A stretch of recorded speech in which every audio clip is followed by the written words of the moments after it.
People call this monkey trade slavery. Lock in. Every time you buy coconut milk, you might be buying slavery. Never buying coconut milk. Saying that. But do you guys buy coconut milk? I may have bought coconut milk like one time. Ever. That tastes terrible. What, you saying a monkey made the milk?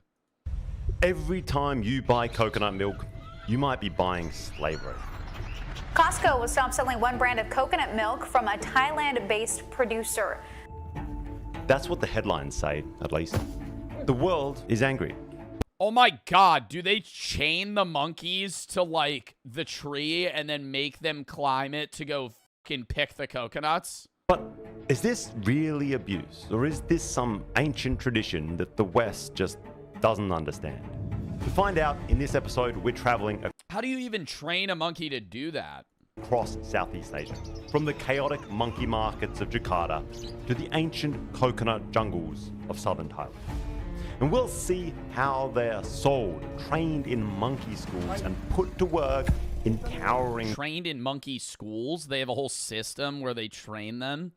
Do you think you could fail out? Like, how many monkeys do you think fail out of the school because they, like, don't listen? All right, I'm going to have this take off rip before... let's see if my take changes. I think if they're training them through a reward-based system and they're not, like, electrocuting them or some shit to, like, ingrain that they have to do this or they'll get hurt, I don't see this as a problem. Like, if they're just, like... Hey, they end up training the monkey to go pick the coconut, and then they give the monkey, like, a grape or something. I think that's fine. Like a dopamine reward. But if they're, like, zapping the motherfucker, and they're like, we're gonna hurt you if you don't do it. Because, I mean, that's, like, the same thing as, like, retrievers. Like, it would be, like, the same thing as a retriever dog if you did it like that. It'd be like, okay, go get the duck. And then they go pick up the duck, you give them a treat. Then they go they like doing it. I think the argument then still is that monkeys are smarter. And so it's like, are you taking advantage of that? Jatinegara Pet Market. It's basically this, like, zoo where you can buy anything roadside. I think my goal today... Oh my god. Oh. See, that upsets me. Look at the puppies. I think my goal today is to see, like, how many different species we can possibly see in one day, just in one market. Exotic geckos, nectar. Those were fucking, like, flying... Were those sugar gliders? Then one day... What are those? They're not flying squirrels. Are they sugar gliders? What are these? Are these flying squirrels? These little things right here? How do they even catch those? This is one market. Exotic geckos next to someone's random house cat. All crammed together. There's sugar gliders everywhere. Sugar glider, answer my question. Never mind. All kinds of sugar gliders. Different varieties of squirrels too. Like, just a ridiculous amount of... Yo, I feel like this is like... Yo, it actually makes me realize... I know this is like a fucked up market. But this shit, like, makes me realize the amount of animals that exist that I don't know anything about. Like, this looks like a skunk. This isn't a skunk. This is a squirrel. Squirrels. Including some kind of ground squirrel that apparently stinks. It's a squirrel that have a bad smell. We call it bajing. I think that's a skunk. Yeah, bajing. A bajing. It's a squirrel with a bad smell. Yeah. Kind of. Hi guys, this is one of those bad smelling squirrels. Apparently, he looks cute as hell. I feel really bad for this little guy. I don't think he's gonna last that long, if I'm honest. He's just kind of like hanging out there, rather wet. How much is this? Berapa papa bajing? 150. 150. $9 for that fucking living animal, bro. What? I feel like I would buy that and then just release it into the jungle and hope it survives. You come into stuff that's not even from Indonesia. Albino hedgehogs. Brazilian turtles. Brazil? Yeah, Brazil. Oh my god. Imported weirdness just everywhere. The whole thing. But is this like for rich people? Like, are they eating these animals? Well, I feel like some of them, this is an exotic pet market. They have exotic animal markets for food, but like nobody's eating a sugar glider. Joe, what the fuck? What do you mean, Joe, what the fuck? We've watched videos where they have pet markets and right next door they have animal markets where they're cooking things. That's not, what do you mean, Joe, what the fuck? That's an honest question. It's kind of fascinating, and it doesn't take long before we find our first monkey. You have one monkey. Yeah, like, that's a chicken. Chocolate monkey, How much? 1 million. 1 million for one monkey. $60 for a monkey. Bro. I feel like a monkey should be like $5,000. Like if you're buying, I feel like if you buy an ape, that should be like $5,000. An ape or a monkey. Like that's like a smart ass animal. That's pretty hard to get. Okay. And it is pretty heartbreaking right away. These guys are tiny, not even a year old. There's 2 of them, and they're just huddled together in the rain while Jakarta's traffic screams past like it's nothing. Like, what do people buy them for? They buy for a pet? Or Dude, it just sucks because, like, if you buy it, you're fueling the business. Like, even if you bought that monkey and then, like, somehow rehabilitated it and then put it back in the wild, like, you're incentivizing this transaction. You know what I mean? Like, you buying them isn't saving them. It's saving the ones that you're buying, but it's not stopping the cycle. Like, this is a continuous thing that's just going to keep happening. Some of the animals here, I don't think are bad that they're selling them. Like, there were, like, a few lizards. Like, I don't think that's bad that you're selling lizards for either food or pets. Like, I think that's fine. It's when you have, like, malnourished, like, baby squirrels and fucking, like, actual apes in cages. monkey won't get big. Really? They're macaques. I believe all of them are macaques, just a few different varieties of them. Mainly pigtail macaques and longtail macaques. Dari mana, Pak? Ini Sulawesi. Sulawesi. And it turns out they've been shipped from Sulawesi. And in some ways, it hits even harder. I've just returned from Sulawesi, and it is one of the most beautiful paradises I've ever seen. And somehow, it's worse once it's confirmed. These aren't captive bred. They've been pulled straight out of paradise, just to rot roadside in cages. More macaques, this time in camo uniforms. But then what are people doing with them? Like, this one's wearing a shirt. Like, is some random Indonesian man coming by and, like, buying this macaque for $60 and then, what, like, keeping it in a cage as a pet? Turned into props from someone's idea of adorable. And they're also not albino at all. Their coats have been dyed. Yeah, but, like, you can't keep that as a pet. Like, you're not going to be able to train that thing. This kind of cheap trick to heighten the novelty and make it an easier sale. And before long, we find the epicenter of the market, the monkey section. No longer the occasional cage tucked among birds and reptiles and hedgehogs, but a dedicated corner of commerce. Cage after cage of macaques in different shapes and sizes, lined up like products. They're from Sulawesi And, like, how many of them are dying before they're even getting sold? and Sumatra primarily. And then from here, they'll be shipped all over Indonesia.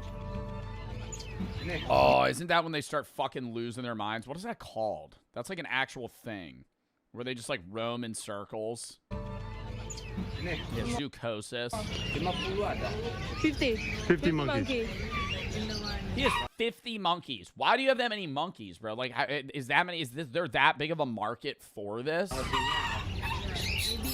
Maybe less. Around about 50. Yeah.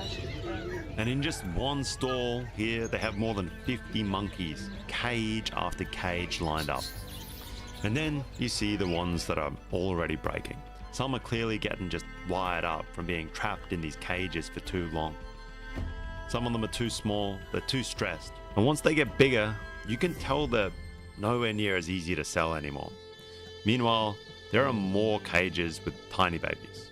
Some of these things are insanely young. Again, looking like they're barely a month old, clinging to each other like that's the only comfort they've got. My God, and they have no idea what's going on. Oh, it's just 1 month. 1 month old. Yeah. 1 month old? How did they catch that? Did they catch the mom and then the mom gave birth? They've got these big cartoon eyes, these oversized heads, little hands gripping onto the cage bars. It's almost too cute, which is the problem. And you can tell exactly why. They've been taken away when they are at peak cuteness, peak sellable. The first stop is these markets, and then they get sold off as pets all across the country. Yeah, but that many people in Indonesia own monkeys? The monkey trade at Jatinegara. Like, I wouldn't even know the first thing of taking care of a monkey. Like, what do you feed a monkey? Like, fruits and nuts and shit, but it's like, you have to, like, keep it entertained, and it needs exercise. Like, dude, that's the problem with it. It's on another level. But it's the same shit with, like, any animal owner in the United States, too. Motherfuckers will buy pets, not bananas. Motherfuckers will buy bananas. You're just saying banana. No, chat's not even saying bananas. Just banana. Okay, we're feeding them banana. All right, anyways. Oh my God, what was I saying? Motherfuckers will buy pets in the United States, not understanding how much work it is to take care of that pet. Like, it's unreal, dude. Even something as simple as, like, a dog. They'll buy a puppy and not realize, like, hey, you have to, like, train this thing, take it out all the time, watch it, make sure it gets exercise. It's, like, a smaller step of, like, raising a kid, bro. Obviously, a human's gonna be harder, but, like, I honestly think raising a dog is probably a pretty good training exercise for, like, keeping something alive. Like, it's not easy to... That's why so many dogs are misbehaved, too. They don't socialize them right. They don't get enough exercise. They'll buy a fucking, what's, like, the smartest dog? My God, it's a sheep-herding dog. It's a sheep-herding dog. It's so cute. Why am I blanking on the name? It's, like, one of my favorite animals. I would love to own one, but I couldn't exercise it enough. Not a husky. A border collie. Yeah, motherfuckers will buy border collies because they think they're cute, and then they keep them in an apartment 6 stories up in the city. And it doesn't exercise, and then it fucking misbehaves, and they wonder why. I'm like, yo, that dog's meant to be nonstop mentally and physically engaged. Those animals are bred to be, like, on the go and ready all the time.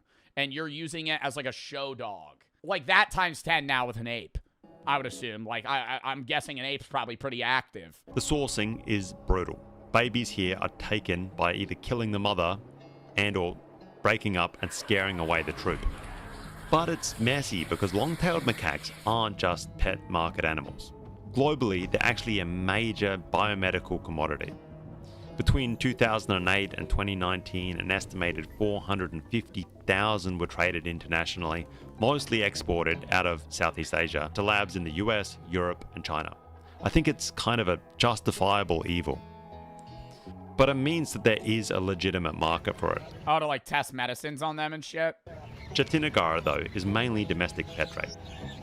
And it keeps going through this legal omission. Indonesia protects species listed under its 2018 regulation. And that regulation does not include long-tailed macaques. They're not considered protected and an endangered species.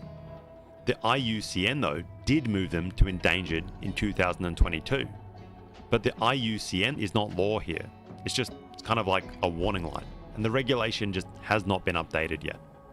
So shutting down these markets is hard, unless authorities can prove specific permits or quota Or violations. just smoking cigarettes in its face. Or obvious cruelty just exists. And I find this a little bit strange, because a little bit further north in the south of Thailand, there is a monkey trade that's getting a ton of international pressure. The brand Shako is accused of using monkey labor to pick the coconuts. And that is getting cracked down on hard. And after checking it out, I find it a little bit more justifiable. What's more justifiable? The fact that it's getting cracked down on, or the monkey usage to pick coconuts is less immoral? These monkey schools in southern Thailand, in Surat Thani, run on a straight-up curriculum. Do you think monkeys are sentient? I think all animals are conscious, but not in the same sense that we are. There's levels to it. Like, a chicken is not as conscious as a pig. A pig is not as conscious as an ape. An ape isn't as conscious as a human. Why? I mean, it's the levels of brain structure and perception that they have. Like, bugs are obviously not as sentient as humans are, but I mean, they're still conscious because they have experience. Like, consciousness is divided into a multitude of things. It's like, you know, memory, the capability to recall information, the ability to communicate, express emotions, and feel emotions, which many animals, basically all animals, are able to do. Feel pain, and like a few other things like reason, like humans can reason, or I guess complex understanding of things like dolphins, elephants, whales, where they can mourn. There's like a million categories that determine how sentient something is. Like, yeah, crows and ravens, somebody said in chat, very smart animals. I believe a crow, I don't know which one's smarter, a crow or a raven, but I think one of them has the intelligence of like a 6-year-old, which is like crazy. Border collies are like the intelligence of like 4-year-olds. And it's also divided into a few other things as well. Most people perceive cats as smarter than dogs, but cats are more individual creatures that are more critical thinkers, but less socially aware, right? They have different skills in different areas. You perceive cats as smarter because they're kind of like solo creatures that are capable of, doing things on their own. But dogs, on the other hand, are very good at social understanding and emotional understanding and things that cats can't do. Oh, hello, Swadika. Wait, this is like the classes. Oh, so they have 5 classes on how to teach a monkey how to pick a coconut? 5 classes, 10 days each. They have to fucking be able to determine the difference between a ripe and an unripe coconut and then tie a knot. I can't even do that. Apparently is all they need. Oh, hello, Swadika. At least in the school. From there, they go into this kind of like apprenticeship program of training on actual coconut groves. We have a good 30, 40 monkeys behind us at this Thai monkey training school. That's where a lot of these kind of like monkeys end up. They're actual working creatures. And here in Thailand, they still have, as you can see, ridiculously tall coconut plantations. They haven't all been swapped out for the sort of You really think it's cheaper to train a monkey to do it than get like a machine to be able to do it? dwarf coconut trees you see elsewhere. So monkeys like this, Honestly, maybe. Because the shape of the coconut, if all coconut trees were 25 feet tall and had an angle leaning 20 degrees, you could get a machine to adapt to that. But since they all grow differently and ripen at different times, probably is easier to get a monkey to be able to do it. How would a machine even do that efficiently? That's what I'm saying. Like, certain machines are only able to do certain farming efficiently, right? That's why, like, human farmers still, like, pick blueberries. But, like, you could have a machine do corn and, like, you could, like, flood a bog or whatever it's called for cranberries and shit. Like, there's different methods of farming. they're an essential tool in the south of Thailand or in Surat Thani. We're going to see exactly how they're trained up and how they're turned into coconut harvesting machines. He has been doing this since he was 15 years old. Wow, that's crazy, huh? ตอนนี้57แล้ว He's 57 now. Can you 57? tell? He looks so young. How many monkeys do you think you've trained? น่าจะเกือบหลักพันนะ He think about 1,000 of monkeys. 1,000 monkeys. Yeah, about 1,000 Wow, of that's monkeys crazy. already. Okay, so the monkey school setup is kind of, I don't know what you'd imagine, because you don't know what a monkey school looks like, right? But essentially, a bunch of coconut trees.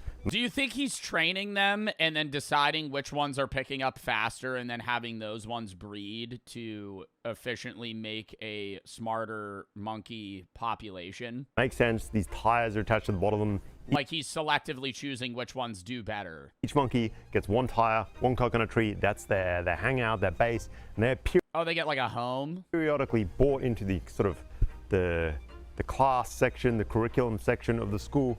And I've got to admit, that's kind of crazy. Like, I don't know if I think this is fucked up or not. Like, I've never even heard of this. They get their own home and they have to pick coconuts. Crazy to me that you can train a monkey in 50 days to do this so I'm kind of on the fence. That's what I'm saying. I feel like I need to know more. flawlessly. And trust me, these things will blow your mind. The level of mastery, the smarts of these monkeys are fascinating. Here it goes. So the first step is to learn spinning the Spinning. coconut. Spin. They will do this for 10 days. Another interesting thing is like He'll just spin a coconut in front of their face for 10 fucking days until they pick up on that shit. Oh my God. Dude, that monkey's got to be so confused for the first 3 days. Just fucking watching this guy spin a coconut right at his forehead. they cannot focus for No, they have low attention spans because they're babies. They need to be able to understand how to, detach the coconut from the tree. a long period of time, right? So he said like only 2 to 5 minutes or less than that. Oh, they only do this for 5 minutes? Oh, because he's doing this for 10 days, but they only do it in 5-minute intervals, and then he lets him go back and goes and grabs the other one. That's all. So it's like these short It's like Super Monkey Ball. periods of training. Because they cannot focus, they don't want to be trained that long. Yeah, the well-behaved after training, he will sell like 15,000 baht. 15,000 baht for 15,000 one monkey. baht for one monkey. All right, guys. What do you mean he's selling the monkeys to like different like farms? Second step is now learning to hang on the tree. The monkeys learn to use 3 limbs to twist while anchoring with the 4th. Then it's just a matter of elevation. Day by day, the coconuts get higher and higher. That was super quick and super impressive. He jumped right up there, nailed the 2 down. Boom. I mean, this is impressive to watch. Let's move on to class number 3. Selection. The monkeys learn to select just the coconuts that contain water, typically by their color. He's like ready to roll this one. Business time. Oh my God, guys, this guy is like clipping along. That's 2 coconuts down, 3 coconuts down. He is absolutely crushing this. 4 coconuts. Nah, he's not supposed to spin those ones. 5. Last one.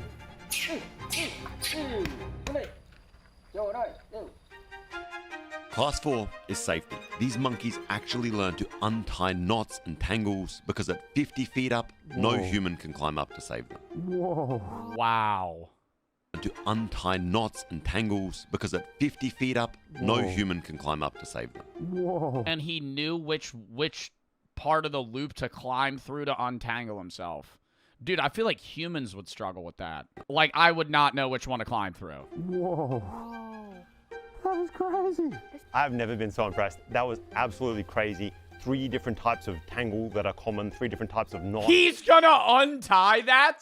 Essentially just, you know, standard. Oh, you're fucking kidding me. You're fucking kidding me. He's gonna untie that. Dude, that is like when your charger cord gets like fucking wrapped around somehow in like 10, or like you're trying to untangle earbuds.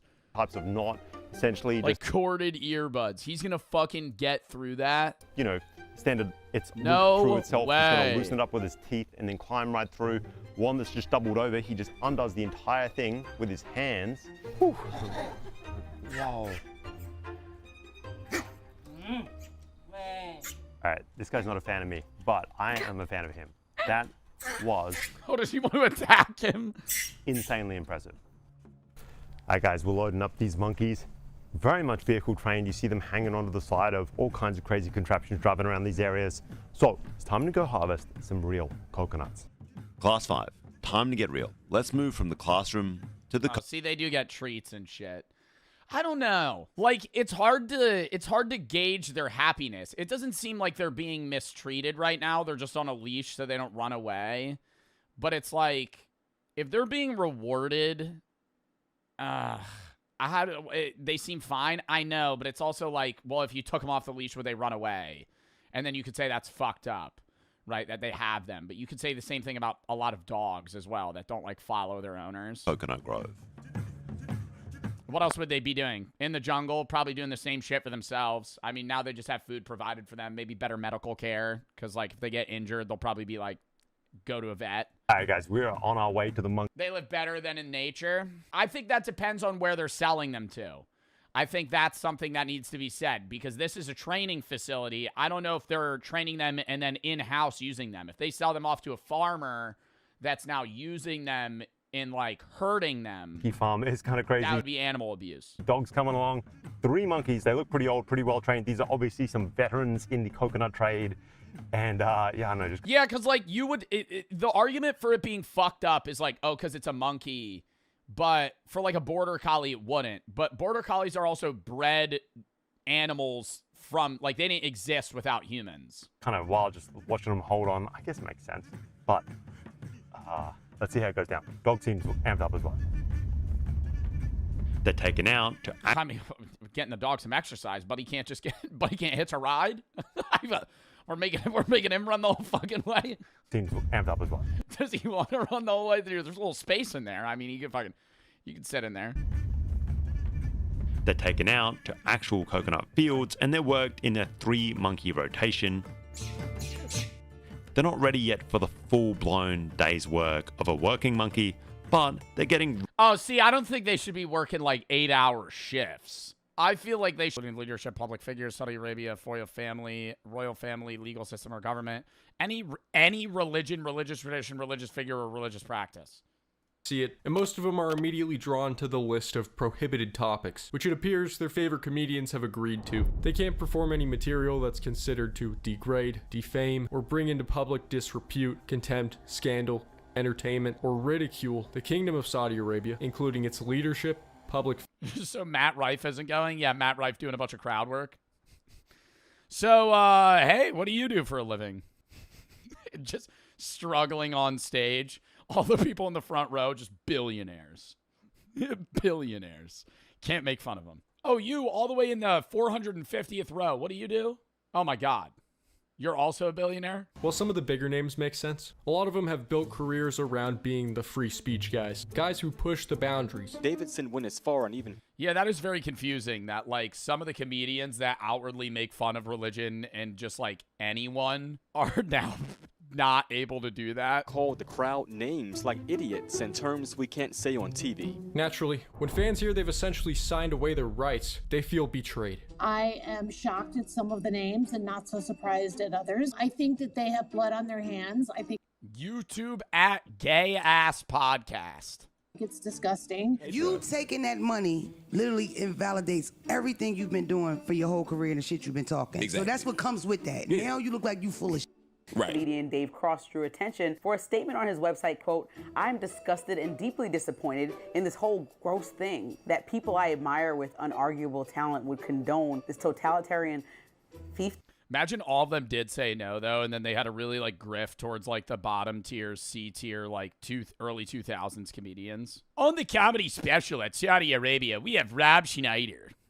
You remember him from Benchwarmers. Rob Schneider. We have all the side characters in all the Adam Sandler movies. To resurface, showing the comedian's apparent hypocrisy. But then didn't Chris Rock say he doesn't like going to university campuses anymore? None of us do, because we're not going to play by their rules. You're ruining free speech. I saw so many liberal white comics talking on us. First of all, we've never been the truth to power guys. We've never been the ones out here. Like, there are people that are getting pushback, and like, based on some that they had said in the past, I kind of get it. I feel like you're part of a movement in the last 10 years by comedians to be like, hey, let us say whatever we want. Sure. It's a kind of a free speech movement. I feel like the response you have to have if you accept it is the money made it not matter, you know? Because, like, I think that's, like, right on. Yeah, you're hitting it right on the nose there. Like, you're just flat out being like, yeah, they paid me enough to where I don't care.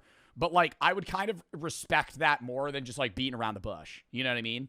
Yeah, they paid me fucking $80 million, so I don't give a fuck. Huge free speech absolutist. My job is not to self-censor.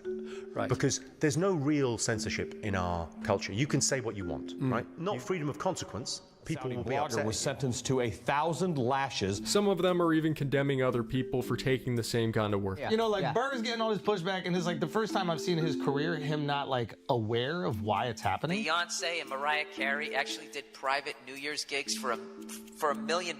Did New Year's gigs for Gaddafi's kids. Can you believe that? How much money do you need to make, you know? This Messi deal is crazy. He turned down $1 billion from the Saudi government to go play in the United States. A lot of times these athletes validate themselves through the contract that they get, even if they don't need the money. Right. And these contracts that you can get from Saudi or some of these oil states are so exorbitant, it makes you feel in the twilight of your career that you're still that dude.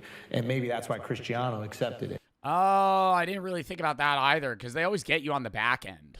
That is true. That's why they're not getting, like, Shane or other people that are, like, comedians that are kind of, like, at the peak or the climax of their career now, and they're more likely to say no. Saudi Arabia or like a lot of the leagues they built are like built out of people that are on the last 5-year stretch of their career. Like Ronaldo's not going to be playing 10 years from now. That's what they're doing. Yeah. That's They exactly need what that. During the lead up, Bill Burr and most of the other comedians decide to stay quiet. But a few like Tim Dillon decide it's only fair for the fans to face the noise and put everything on the table. I obviously don't agree with Saudi Arabian policies on women and things like that. Yeah. Is it my business to tell Saudi Arabia how to live? Truly. How big was the check? $375,000 for one show. I feel For one night, he's getting $375K. I will feel safe. Dude, and that's one guy, and he's probably not even a headliner. In Riyadh. I believe in luxury. Like he's probably like a fucking pre-show. Like I doubt Tim Dillon would be the headline. He's a big comedian, but he got kicked off of it for saying that stuff. They didn't let him go. That probably broke his contract. Kevin Hart's getting paid. I'm telling you right now, Kevin Hart ain't going to fucking Saudi Arabia for $375K. Kevin Hart's probably going for 5, 10, 20, 30, 40, fucking 50 million. Kevin Hart makes fucking $100 million in a goddamn stupid movie that loses $800 million. Like, Kevin Hart makes that in fucking one line in a movie. I'm going to say something and people aren't going to like it.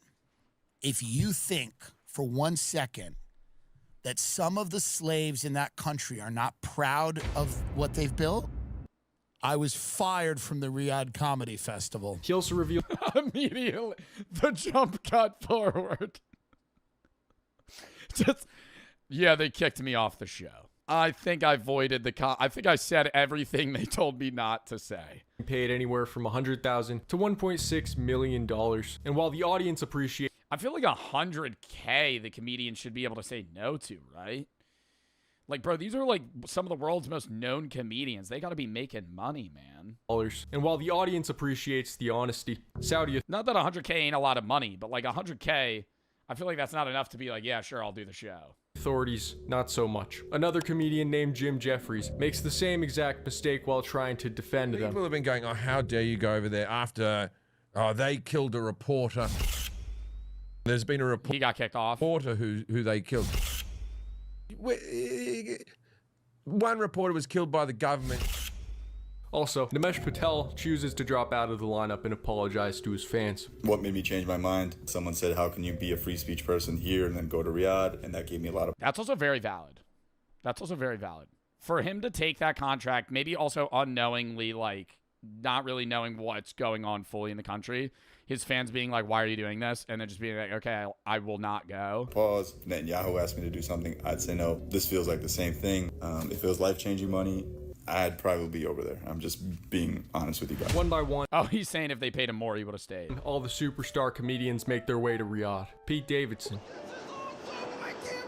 Jimmy Carr, Gabriel Iglesias, Kevin Hart. The venue is Boulevard City, Muhammad Al Ali Theater. Right as they arrive at the hotel, comedians are escorted through a gauntlet of interviews, gift receivings, and even sand rituals. Turkey posts all of it to social media, and the internet has a field day. We got Dave Chappelle, Chris Rock, and the other comics at the Riyadh Comedy Festival engaging in some sort of weird handprint in the sand ceremony. Get used to me, because you're stuck with me now. So, Your Majesty, Your Highness. I want to know what I can do to become a Saudi citizen. I'd like to start another family with the...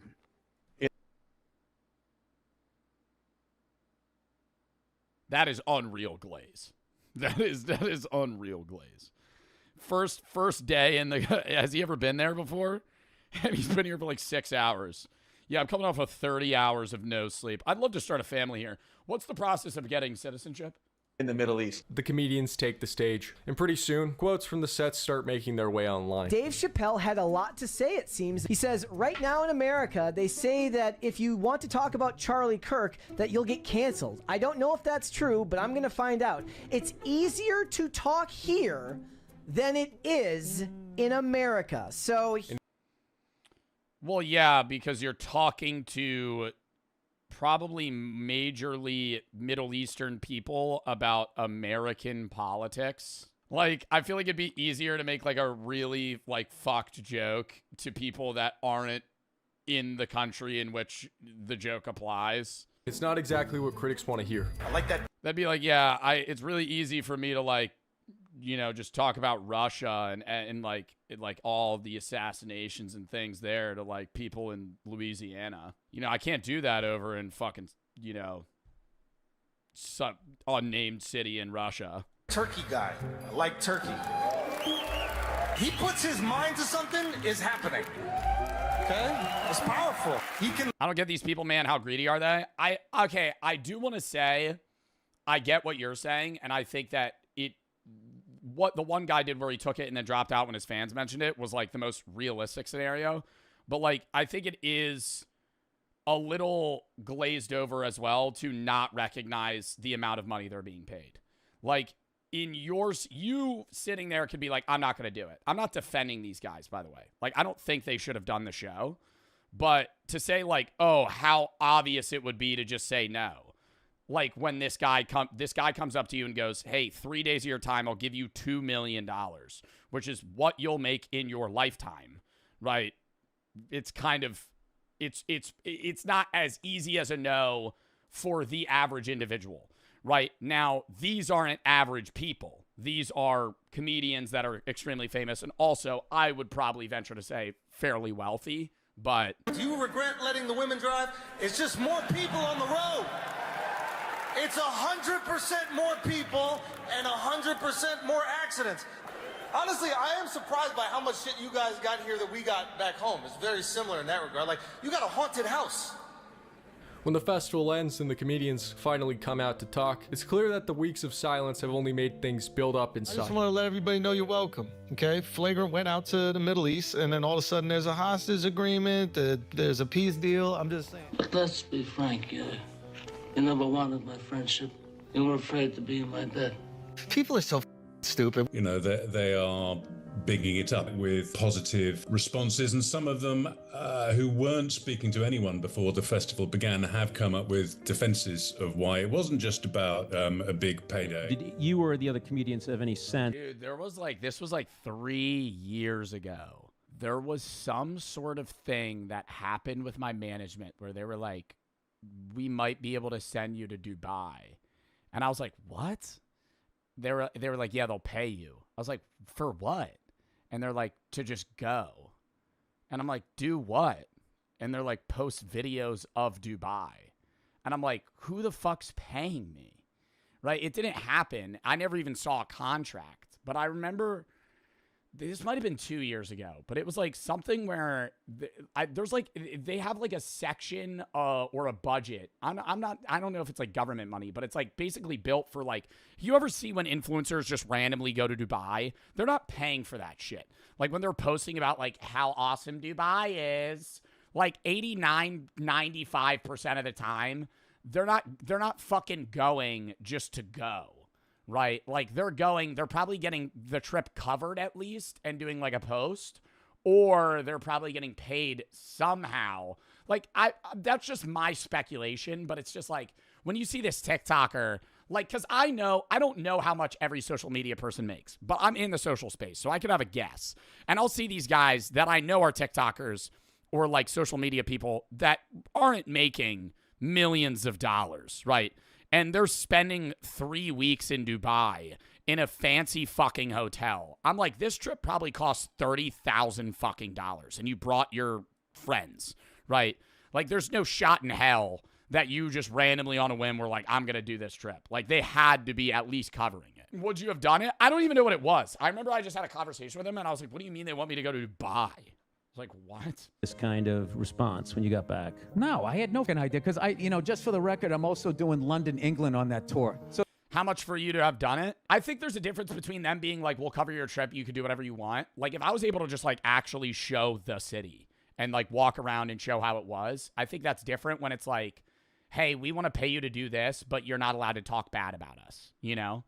Like I have instances where I've really wanted to work with a brand and have them cover something, but I've also wanted to be able to freely speak about said brand, and they don't do that. Like, I love doing alcohol reviews, for example. I've really wanted to have alcohol companies cover reviews for me and be like, give me a bunch of product, but they won't do it unless I don't talk shit about them.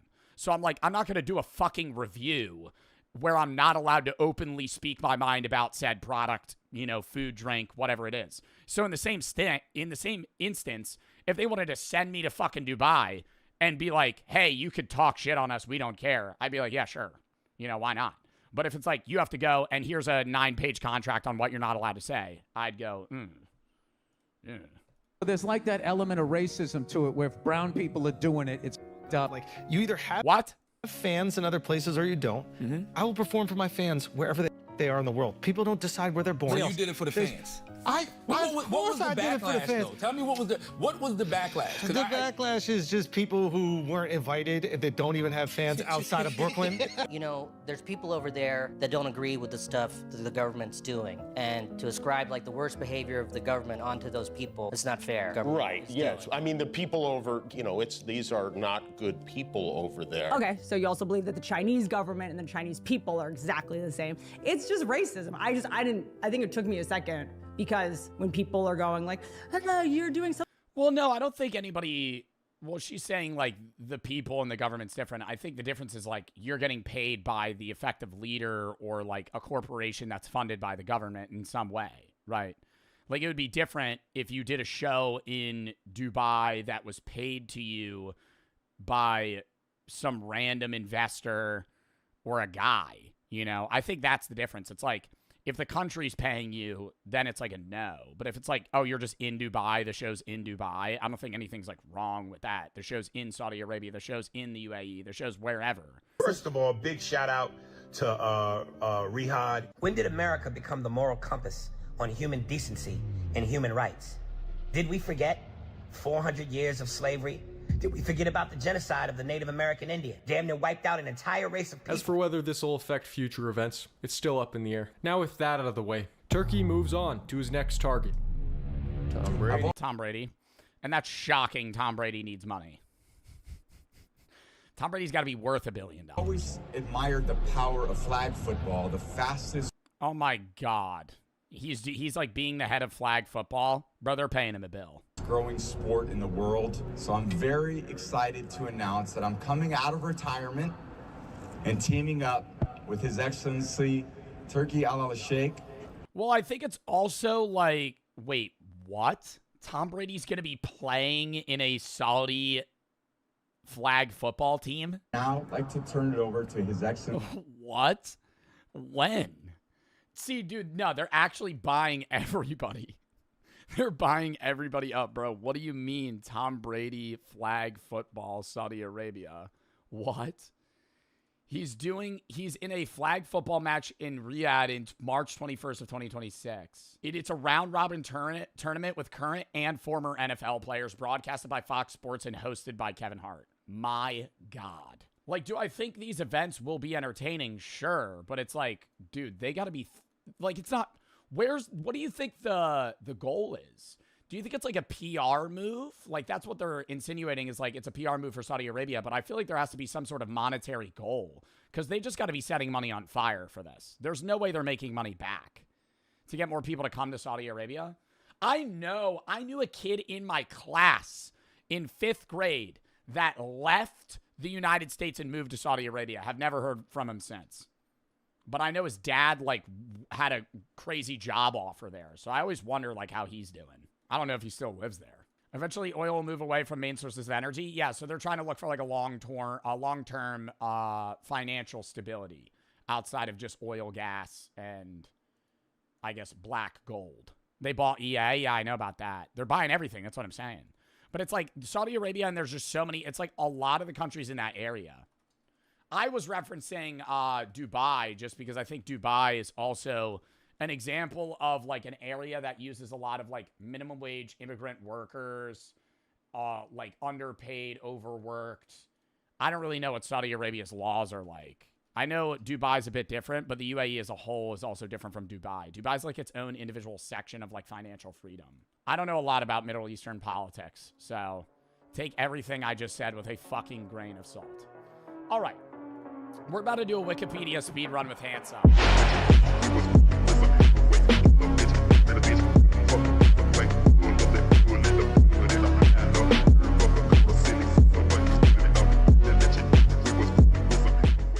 The lamest people on the internet. The internet's got its variety of niches and groups, but I think I found the lamest one. You know, Looks Maxes? This is them, but like even lamer somehow. Look at this. Blackpilling.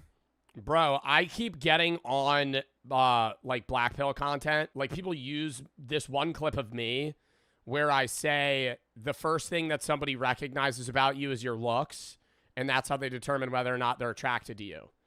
But then after that, I talk about how the majority of building a relationship and actually getting somebody to like you is your personality, and they just cut that off. So they just cut that off. So they put the clip of like me saying, hey, like people, the first thing that somebody notices about you is your looks. And then they're just like, yep, that's it. I'm like, that's not it. Like, I will say, yes, I think when you find it, like finding somebody attractive is off looks. Like that does matter more than some people say it does. But in terms of long-term relationship capability, no.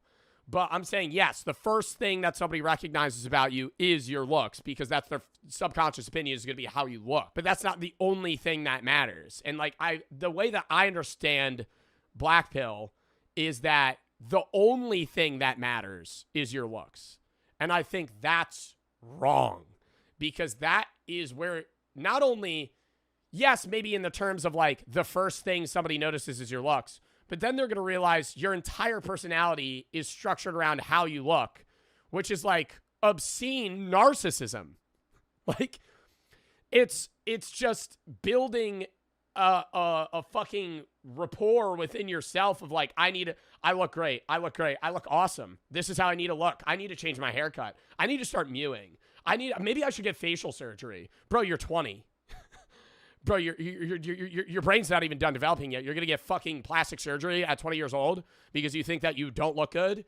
Like, it's your life, fine. But I'm saying, like, don't think that, like, that's the end-all, be-all on whether or not people are going to like you is how you look. It's because they take, like, the idea of Black Pill is they take something that isn't absurd to say and then make that the only thing that matters. Like, good-looking people get better connections in life. Is that true to a degree? Potentially. But I think that's the idea that looking good gets your foot in the door. But when you only care about looking good, and then you get your foot in the door, and they're like, okay, hey, and they start asking for your qualifications, or they want to learn about you, and you're the most dull person ever, because all you care about is whether or not you look appealing. It's like, man, that's like, I don't know. It also causes so much stress within yourself, you know? The idea of having to constantly be like, I need to look this way. I need to be this attractive. It's now you're like, you're hindering your own mood, you know?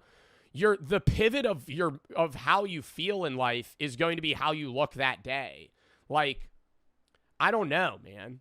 And it's just like living for other people. Black Pill content. This is a group of people that believe looks and genetics are the most important thing in life, and they decide how every interaction is gonna go, which is, you know, sort of. Well, what is it? It's like it's like subhuman, sub 5, sub 3, low tier normie, high tier normie, Chad. Like there's a ranking system in the Black Pill like community where they like rank what you look. And a lot of the time they'll say that I'm like a normie or a low tier normie. Like I saw one guy do a whole facial analysis on me and he said I was a 5. He said I was a 5. And he was like, if he fixed his hair and got Greek curls, he'd maybe be a little bit better. But they'll be like, his nose is crooked, his jaw's too far out. I'm like, man, bro, I don't care.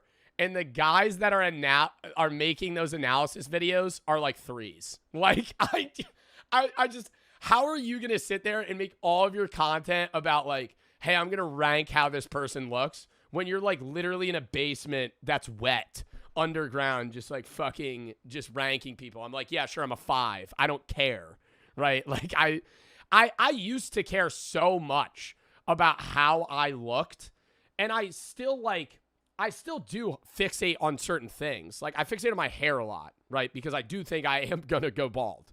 And so that upsets me. But, like, there are days where I'll just be like, I didn't do my hair. And I'll just, like, fucking leave it.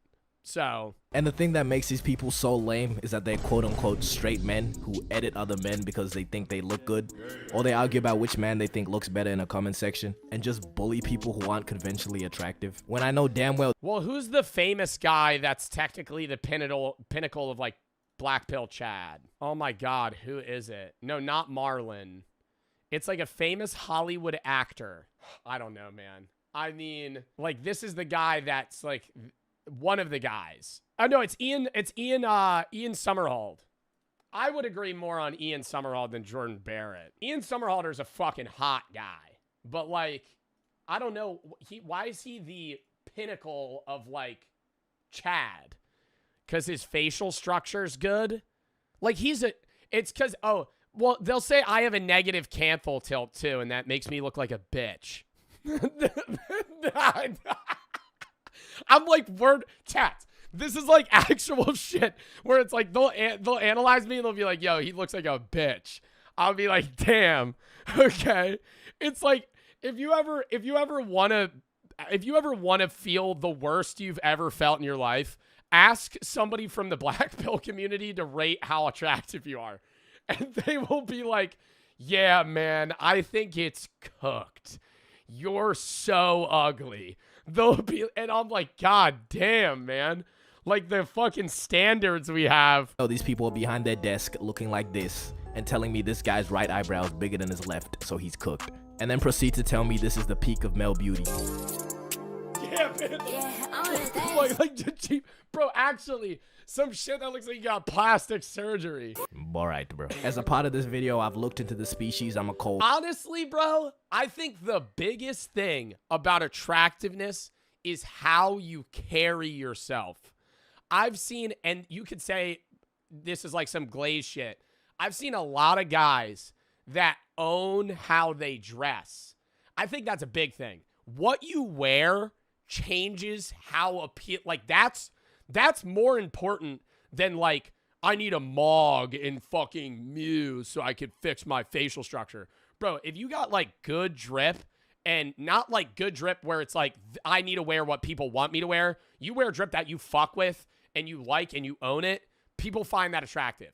I'm not trying to say like Adam Sandler, right? That guy's old, but like Adam Sandler owns his shit. Like, that's an attractive trait for him to own the fucking baggy-ass basketball shorts. He looks like a cornball.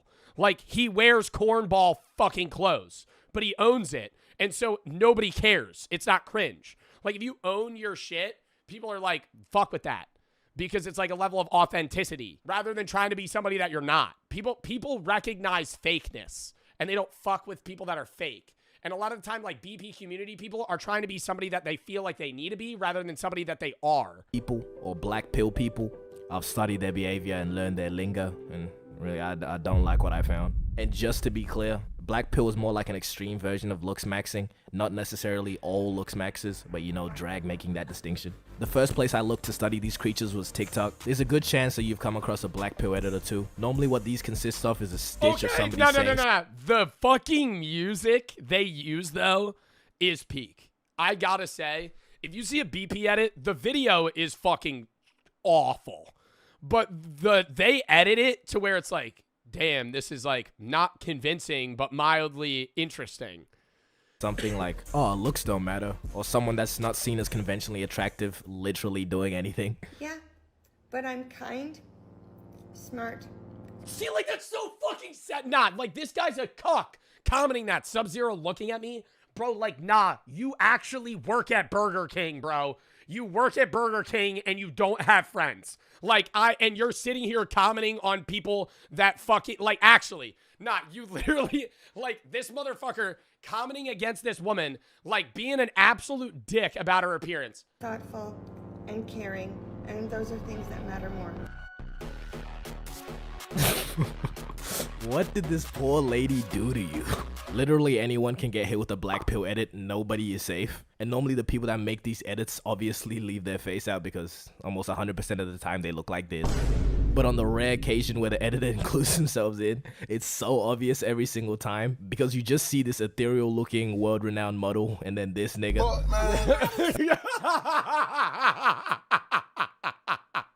Okay, just try and figure it out yourself. Let me show you an edit and I want you to figure out which one is the person that made it.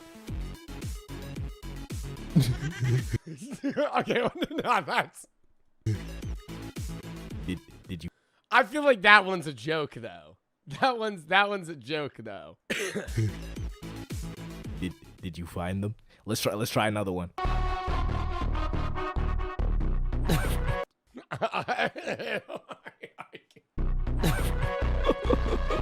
People in the comments are just flaming this nigga too. This guy just replied with this image. Fitting. I don't know where this nigga thought he was going with this. That's not a sneak-in, that's trespassing. Twin, being nice does not cost anything. Okay, but on TikTok you also find the higher ranking BP people having mug-offs. Bro, like, what the fuck? This is an actual thing?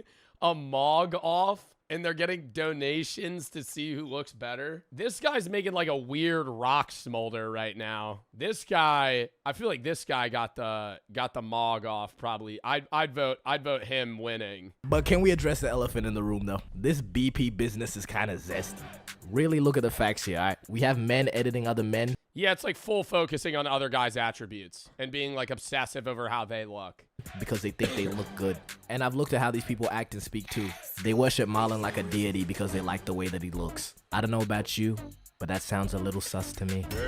You know, if they're taking back shots or not, that's not really my concern. I just had to... I really do feel like Marlon has a very big BP community. Like, not even like he's trying to have it. It's just like, I bet Marlon has a lot of people that just like him because they find him attractive, but it's also like a lot of people that like want to look like Marlon. I saw gay, so I said gay. But these BP people like to throw around the term female gaze. The whole goal of BP, I guess, is to capture the female gaze. And they actually do have a calculated way that they measure attractiveness. It's not just, oh, I think this guy looks better.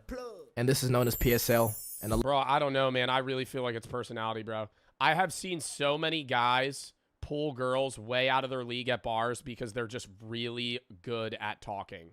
And I'm not even saying flirting, just holding a conversation. Like the amount of my friend, like I would say Brooke's out of my league, right? I would say that she's much more attractive than me. I don't think when we started dating, I don't think I was like some savant at talking, right? But like I think I got lucky, right? But I do have a lot of friends that I think are very interesting people. And I wouldn't say they're ugly, but they outwardly say their girlfriends are like 4 tiers higher than them attractiveness wise. And it's like, it's not because they went on the BP route and they pulled her. It's like, no, they went up, had a conversation, found common interests, right? Liked each other. And it's like, then that's how they find you attractive. Like, alongside PSL, they also use the term appeal. Appeal is more just people finding you attractive regardless of your PSL. Now with PSL, this is where we get shit like this. This is what you would call a PSL god.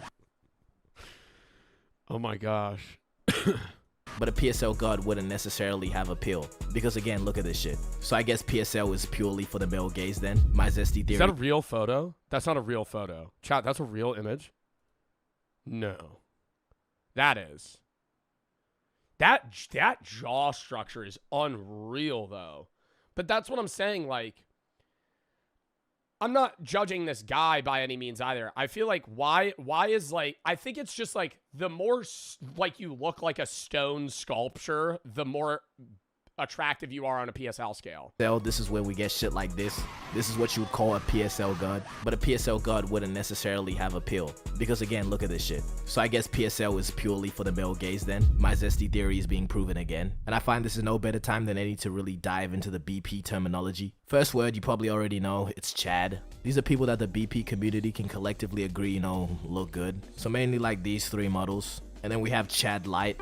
What am I talking about, cunt? But anyways, this is just a little lower. You wouldn't really be considered a Chad, but I don't know if you have to apply for Chad status. Is that something that they do? No, I always thought that you can't move up, like, far, right? In the BP community, well, you could like make yourself more attractive and move up, but like if you're sub 5, you're never going to be a Chad in the BP community.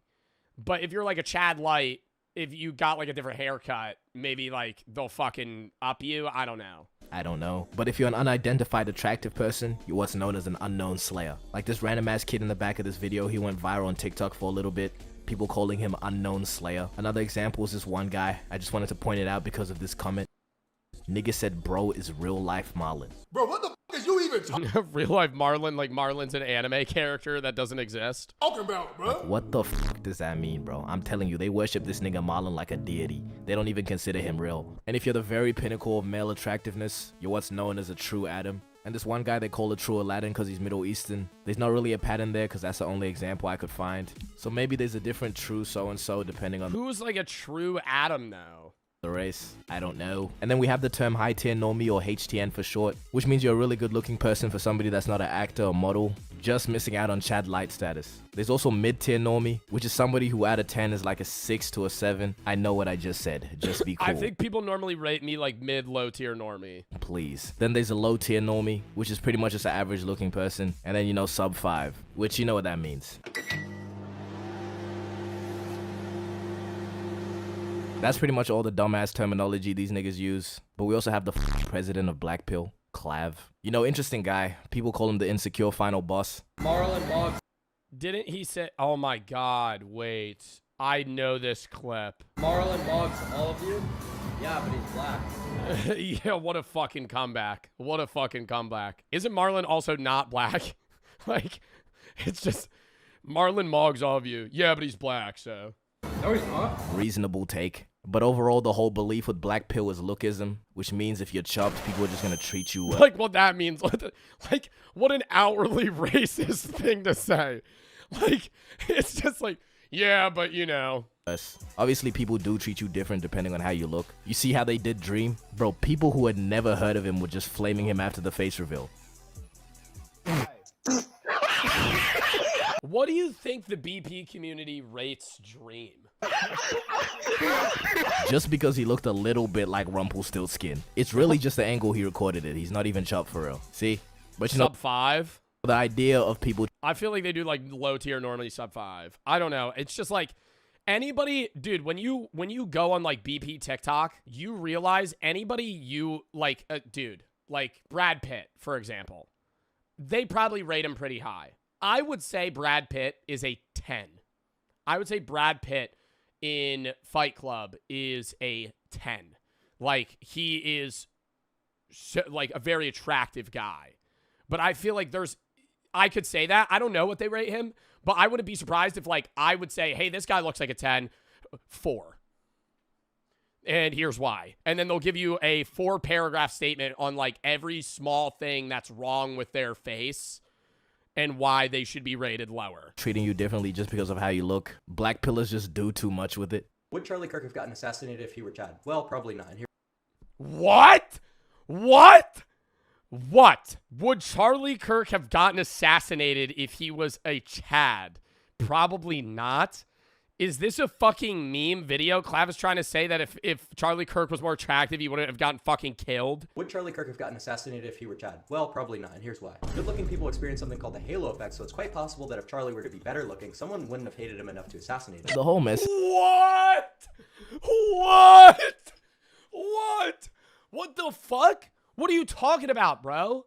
What do you mean? If he was more attractive, he wouldn't have died. I mean, I could understand like you're saying the halo effect of like people like more attractive people, not in the argument of assassinations. I feel like the immediate counterpoint to that is like, it wasn't John F. Kennedy considerably one of the most attractive presidents ever, shot in the head, broad daylight. You just lost to me now. I don't even know what's going on. The belief in this What? Oh, well, he was a Chad White. He wasn't a Chad. idea is objectively wrong and also lame. Please find a place of employment. Where are you finding this time to edit over people that you have chopped? See, self-improvement and I guess looks maxing by extension is not necessarily a bad thing. And honestly, I believe having deep pockets is more powerful than looking good. Let's take this guy Cuffham for example. See, I'm not gonna say he's chopped. Let's just let the results speak. The first algorithm we'll look at is designed to judge the beauty or attractiveness of your face. Point two?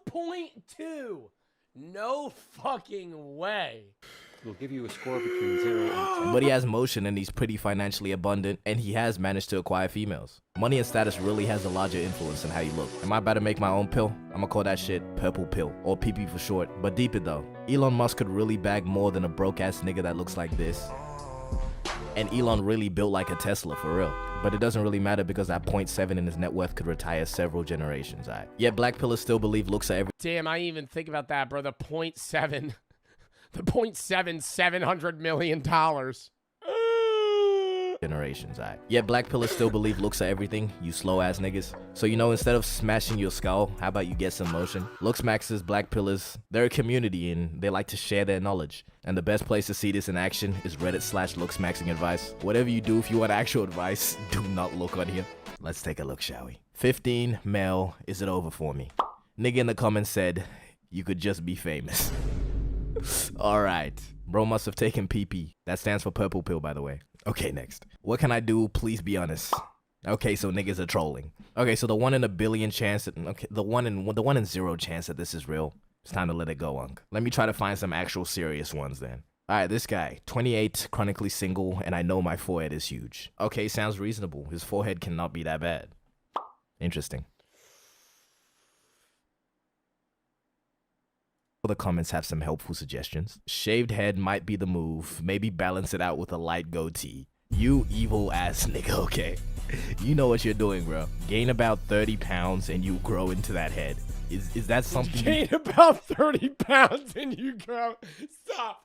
I'm trying to. That's actually fucked. No, that's actually fucked. You can do, you can grow into a head. Tell women you can read minds. Next, bro.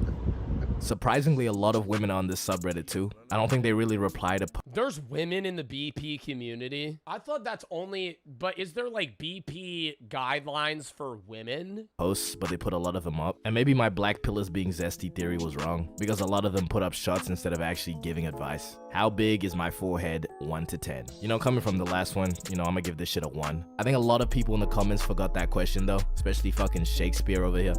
I'm captivated by how pretty you are. I would kiss that big forehead. It's not big, just kissable is all. I'll give it to you, you're tough, I guess, twin. Shut of the year. And then there's this guy that just said, can I have your number, please? No. Oh my goodness, Valentine! No, what? Oh no! No. That is not the shot! That's air, bro.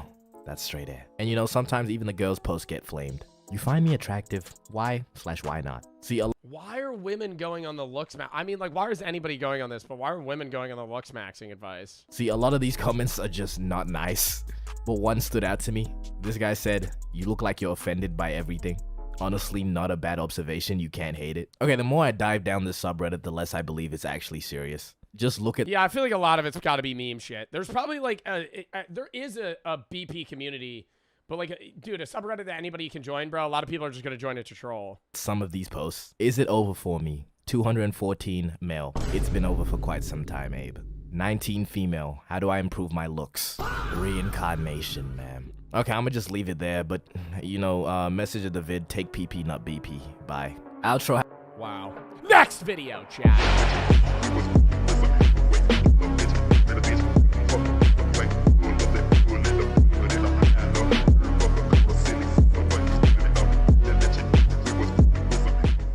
Why Otto Warmbier didn't survive North Korea. For the people that don't know Otto Warmbier, he is the guy that took the poster off a hotel wall in North Korea. They set him back in a vegetative state, and he died. This is Otto Warmbier. He's a 21-year-old American college student. My crime is very severe and pre-planned. No, it was not severe. And I also don't know really if it was pre-planned. I think North Korea's government that killed this guy and effectively tortured him is full of psychopath narcissists that don't understand that somebody taking a poster off your wall really isn't that big a deal.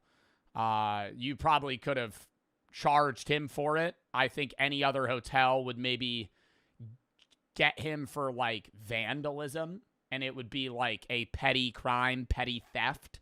But not to the point where he has to be on a big news station and he's pleading for his life. Travel agency. The destination was Pyongyang, the capital of North Korea. On the early morning of January 1st, 2016, I committed my crime aimed at harming the work ethic and the motivation of the Korean people.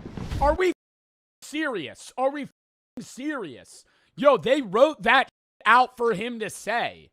There's no way. I aimed at harming the North Korean people's work ethic. He took a poster off a wall, bruh. You're acting like he took a on Kim Jong-un's statue. After a night of partying, he allegedly took a poster from the hallway of his hotel. Shortly after, he was detained for perpetrating a hostile act against the Democratic People's Republic of Korea. I understand the severity of my crime.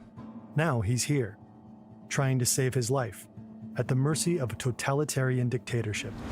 I have been very impressed by the Korean government's humanitarian treatment of severe criminals like myself.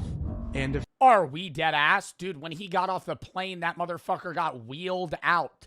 They put him in like a coma borderline. Are we serious? I respect how nice they've been treating me.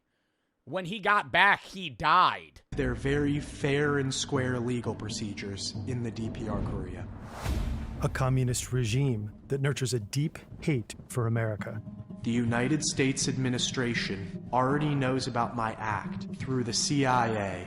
And Yo, I actually always used to say that I would go to North Korea if they let Americans go there. I'm now changing my mind because I know they would kill my ass. I have talked so much shit about Kim Jong-un and North Korea in general, like so much shit. I couldn't pull up and be like, hello, I love your country. There's no prisoner camps here. You're not killing your people. You're a great leader. Your people aren't malnourished. No. You invented the hamburger. Oh, wow. Oh, your father invented the hamburger. Sorry. Wow. Really? Yeah, you just came up with the idea. Connived at my crime. Soon, the case of this college kid will escalate the already tense relationship between two nuclear powers. North Korea best not make any more threats to the... And I also, bro, I gotta say, it's not, there's no feeling bad for Kim Jong-un, but like, Kim Jong-un is definitively a product of the environment he grew up in. Like, Kim Jong-un would be a regular guy if he had not grown up with his father being a psycho dictator that spoiled him and like ensured that he would be the leader of his nation. Like, his son, Kim Jong-un wasn't even supposed to be the leader of North Korea. His older brother was supposed to. But his father called him a pussy and said that he couldn't lead because Kim Jong-un was better and like capable of doing that shit because his older brother was too into music and was too womanly or something. Like, Kim Jong-un was literally manipulated from the second he was a child to be the leader of North Korea. United States, they will be met with fire and fury. Otto Warmbier, at this point, has no idea what he is about to face. An American is being held captive in North Korea. He was sentenced to 21 years of hard labor. Those prisons are rough places. If something very bad happened to them. Americans' fateful trip to North Korea. Complete failure to recognize fundamental human rights. And I mean, dude, you're not even thinking like, not only is he in North Korean prison, he's in just foreign prison, which is already terrifying. Like, imagine you're a guy that only speaks English and you get imprisoned in China. You're in jail or prison, and no one speaks the same language as you. Like, maybe in China they would. In North Korea, no one speaks English because they hate English. They hate Western ideologies. So you're literally just like getting screamed at. You don't know what's going on. Rights. The dreams of a young man. You're fucked. Destroyed by dubious charges from a ruthless regime. This very press conference might be his last chance to save his life. I don't want to say, yeah, and I know that, like, they have him. Oh, my God. I feel like this is just one of those scenarios where it's like, and I'm not going to see, I know Trump was president when this was happening, and I think what he's doing right now, and he's like, we need to forcefully take over Greenland. Fucking crazy, right? Like, Denmark literally says we could use their military bases, and, like, why is he saying that? For his own personal gain. It's fucking weird, right? But, like, this is one of those scenarios where I do wonder what would have happened if he was like, if Otto Warmbier comes back harmed, I will bomb North Korea. Like, if he just, like, flat out said that. Like, obviously he never would over this kid because he's not, like, I don't want to say it, but it's like, the U.S. does hold value over important figures in foreign policy, especially with obtaining, like, either prisoners of war or, you know, people that are held captive in other countries. Like, if he was not just a random college student, it would be different. Son in my family. My mother needs me. My father needs me. My younger brother and my younger sister need me. I entirely beg you, people and government of the DPR Korea. I think he is emotional, but what sucks is he has to put, like, this begging plea when, like, he's not in the wrong. Like, he did a slap on the wrist thing, and they kill him for it. He did something so minute. The counterpoint people are going to say is like, well, he was in North Korea, you should have known. But it's like, okay, bro. For your forgiveness. Please. I have made the worst mistake of my life. Otto Warmbier won't survive, and his case will bring What'd he do? Took a poster off a wall. The US and North Korea to the brink of war. But the version of events many people remember might not be true. What? Can't start out the video. Much like of that, our Fern. research is based on this extensive GQ article. Find the link in the description. New Year's Eve, 2015. This is Kim Il-sung Square in Pyongyang. And it's not 2015 in North Korea. It's not 2015. New Year's Eve, different year in North Korea.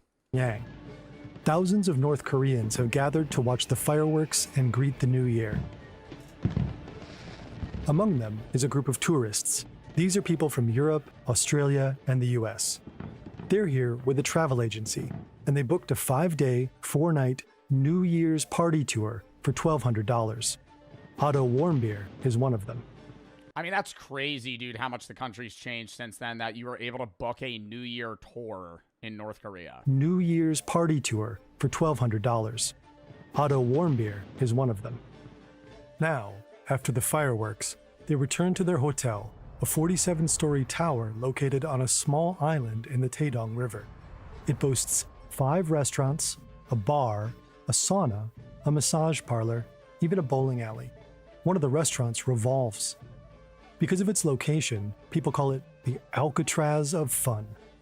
During the tour, they'll drink at a fancy bar and eat at fine restaurants. And, on top, they get the full propaganda tour. They've already visited the 70-foot bronze statues of Kim Il-sung and Kim Jong-il, the country's first 2 dictators. They're regarded as near holy figures. State propaganda has it that when Kim Jong-il was born at the site of a holy mountain, a double rainbow and a glowing new star appeared in the sky. Today, his birthday, the Day of the Shining Star, is a public holiday. Citizens spontaneously salute the massive statue. Yeah, and they have his dead body in a fucking box. Or some shit. It's either him or his son.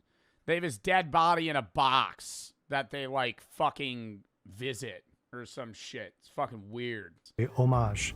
Yeah, he's in an eternal Propaganda slumber. is everywhere. Billboards show images of missiles striking the US Capitol. Other posters sport slogans like, "Let's arm ourselves strongly with Kim Jong-il's patriotism." Disrespecting the communist dynasty can get you in big trouble. According to GQ, the Database Center for North Korean Human Rights confirmed a case of a factory janitor being prosecuted for bumping such a picture off the wall so that it fell and broke. Otto and the other tour members need to be careful. One wrong move, and they could face harsh punishment. Otto was raised in a suburb outside Cincinnati, Ohio, the oldest of 3 siblings. In high school, he was popular, athletic, and smart. At both prom and homecoming, he was crowned king. Speaking at his high school graduation, he quoted Andy Bernard from The Office. I wish there was a way to know that you're in the good old days before you've actually left them. Now, he's majoring in finance. Halfway through his junior year, he decides to do a winter break adventure to North Korea. It makes sense. He'll be studying abroad in Hong Kong in the spring. In 2015, the State Department's travel advisory for North Korea is clear. It recommends against Americans traveling there at all. On the other hand, the website of Young Pioneer Tours, Otto Warmbier's travel agency, said that traveling to North Korea was, quote, extremely safe. The tour operator specializes in taking... Yo, that's literally cap. Like, if you, even in 2015, if you landed in North Korea and you just went, fuck Kim Jong-un, arrested. You to destinations your mother would rather you stay away from. Kim Jong-un is both fat and stupid, arrested, dead. Parents had their concerns. But, as Cindy Warmbier later said, why would you say no to a kid like this? Early in the tour, the group is visiting this ship, the USS Pueblo. The North Korean military captured it. I'm not suicidal. In 1968. The North Koreans claimed it had entered their territorial waters.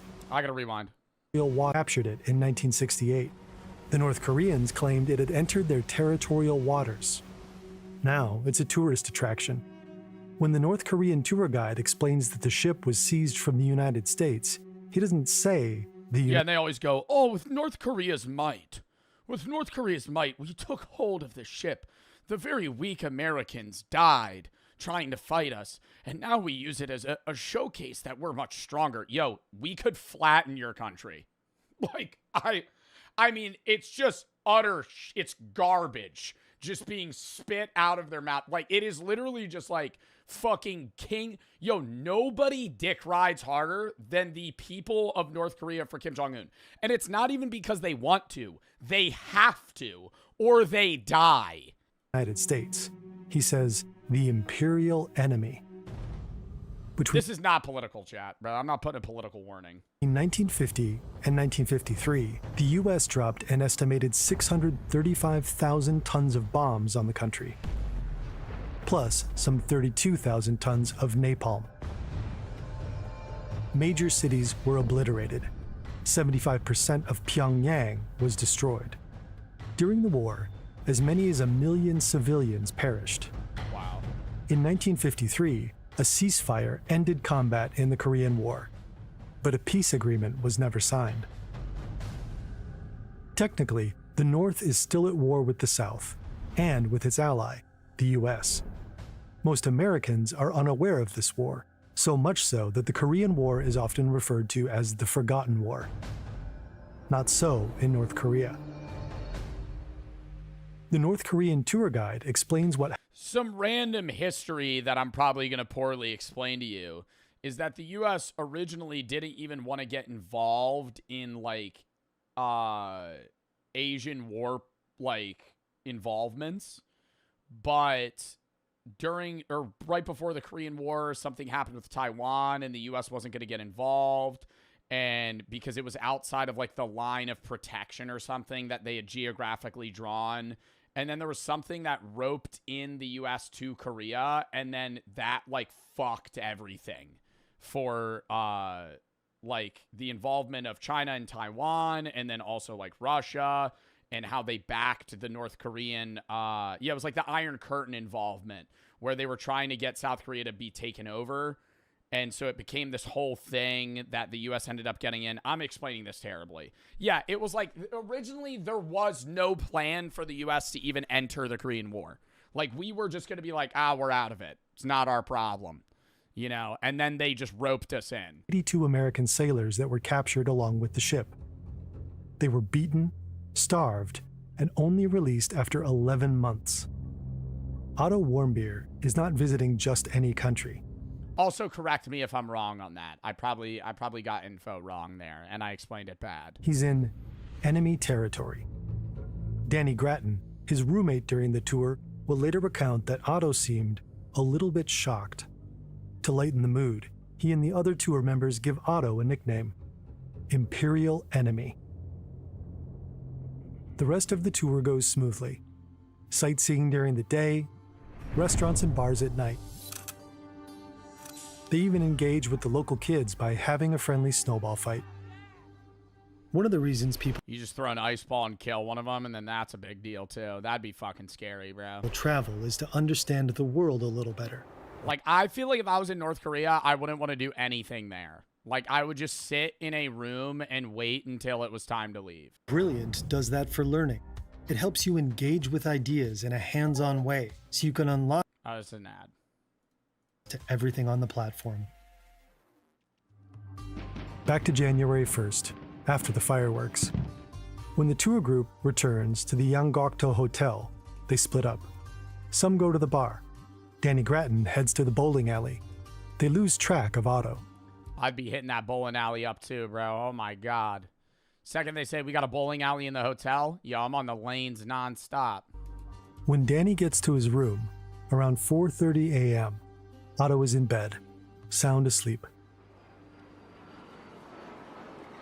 Then, a day and a half later, the group is ready to get on the plane.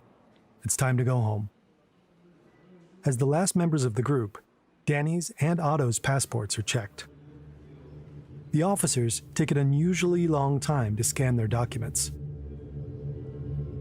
Then Otto feels a sudden tap on his shoulder. There are 2 North Korean soldiers behind him. They lead him away. Danny doesn't think much of it and jokes, "Well, that's the last we'll ever see of you." Oh my God, and that actually was the last time they saw him. I wonder if he would be able, like, was there anything he could have told them that would have them let him go? Because, like, they know he took the poster. So is there anything he could have said that would have been like, even if he was like, I love this country so much, I wasn't trying to commit a crime, I just wanted to have this poster as a memento because I'm too poor to ever come back here, and this is just something that I really wanted to, like, know. Even then, it just doesn't matter. You stole it. Months later, Otto is standing trial in North Korea's Supreme Court. He's accused of I was going to start a North Korean worship cult in the United States, and this was going to be something that I wanted to spread North Korean ideologies to the United States.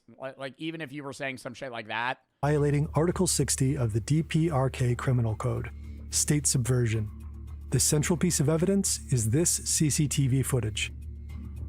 It's time-stamped. The early hours of New Year's Day, 2016. It shows a staff-only area in the Yanggokdo Hotel. A shadowy figure removes a poster from the wall and appears to set it on the ground. Oh, he was in a staff-only room? Do you think they would have noticed if he had taken something from the hotel? That's what I know this is in the hotel, but I'm saying his room. Like, that's more what I would have tried to do. Like, if I was going to take something, like something from the room. The poster looked like this, a propaganda poster, and it contained the Supreme Leader's name. Let's arm ourselves strongly with Kim Jong-il's patriotism. To remove it from the wall is a serious crime, a bid to impair the unity of North Korea's people. And that shadowy figure? According to the prosecutors, that is Otto Warmbier. The trial only lasts an hour. The Young Pioneers' North Korean tour guide testifies against Otto. A second witness takes the stand, an employee who says they noticed the poster had been taken from the wall. Otto's belongings are presented as evidence, and fingerprints are shown on a flat-screen TV. But most of the supposed evidence came from Otto's confession 2 weeks earlier. Here, he goes into the details. Oh my God, don't tell me he actually didn't take the poster and they just framed a random guy. On January 1st, 2016, New Year's Day, I committed severe crimes against both the people and the government of the DPR Korea. The task was given by the Friendship United Methodist Church. At the encouragement of the Z Society and the connivance of the United States administration. He's saying that the U.S. government and the Methodist Church implored him to take the poster. Did he take it or did he just put it down? Like, I don't understand. I came to commit this crime task. The full story goes like this. His friend's mother, a deaconess at the Friendship Methodist Church in his hometown of Cincinnati, Ohio, instructed him to deal a blow to North Korea by stealing an important political slogan to be hung in her church as a trophy. As a reward, he'd receive a used car worth $10,000. Were he to be detained, the church would pay his family $200,000. The aim of this crime was... Oh, wow. So this was literally just all set up by North Korea, and they just framed a guy to, like, say that he was conspiring against the state. To harm the work ethic and motivation of the Korean people. He told his mother about his plans. She cried and said not to do anything dangerous. I considered less, not wanting to hurt my mother. But since then, I received several alluring pressures from the Friendship United Methodist Church, leading me to finally decide on my crime attempt. He then shared his plans with a member of the Z Society, a secret society at the University of Virginia that Otto wanted to join.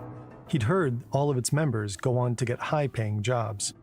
He promised if I was successful, he would help me gain membership in the Z Society. Finally, he decided to do it. After I planned in detail to accomplish my plan.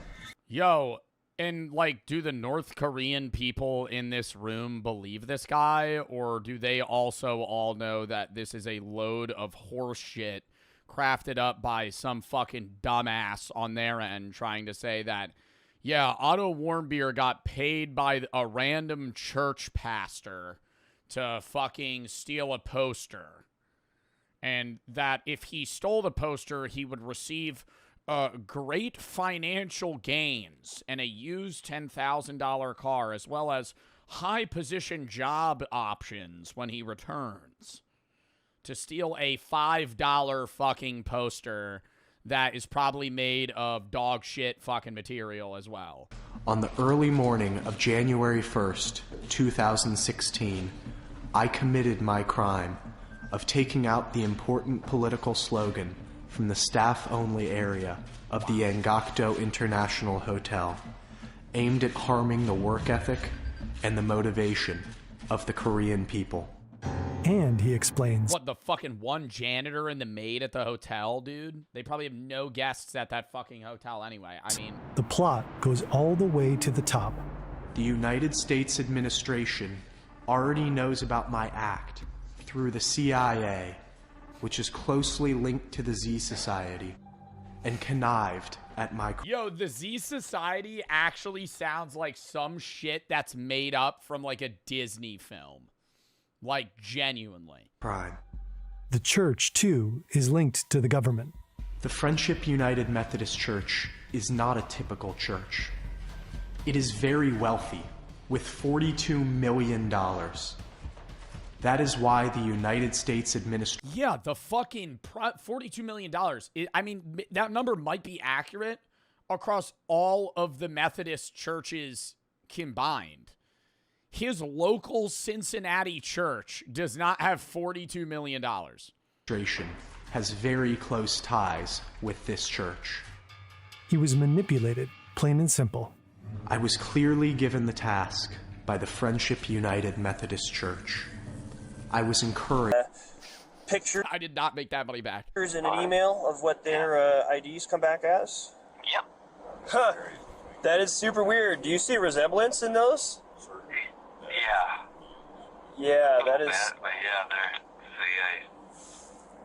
CA 83. Are you up or down all time? What a stupid question. Buddy, down. Down. Are you kidding me? I don't even know how much I'm down. Down. Surely. Fucking what the hell? If I go into a casino, if I gamble, there's like a 1 in 4 chance I'm going up. Like I'm leaving up. There's like a 1 in 2 I'll be up at any point, but then I'll keep gambling and lose it. Yeah. That's super weird. So I have a feeling these are both the same guy, but he has different IDs. That's crazy. Because their software here, they have this facial recognition software here at the Peppermill. Why would he go through all of it? If he got trespassed for, like, cheating, I would get him having a fucking fake ID to, like, scan the system, go back into Peppermill, and keep gambling.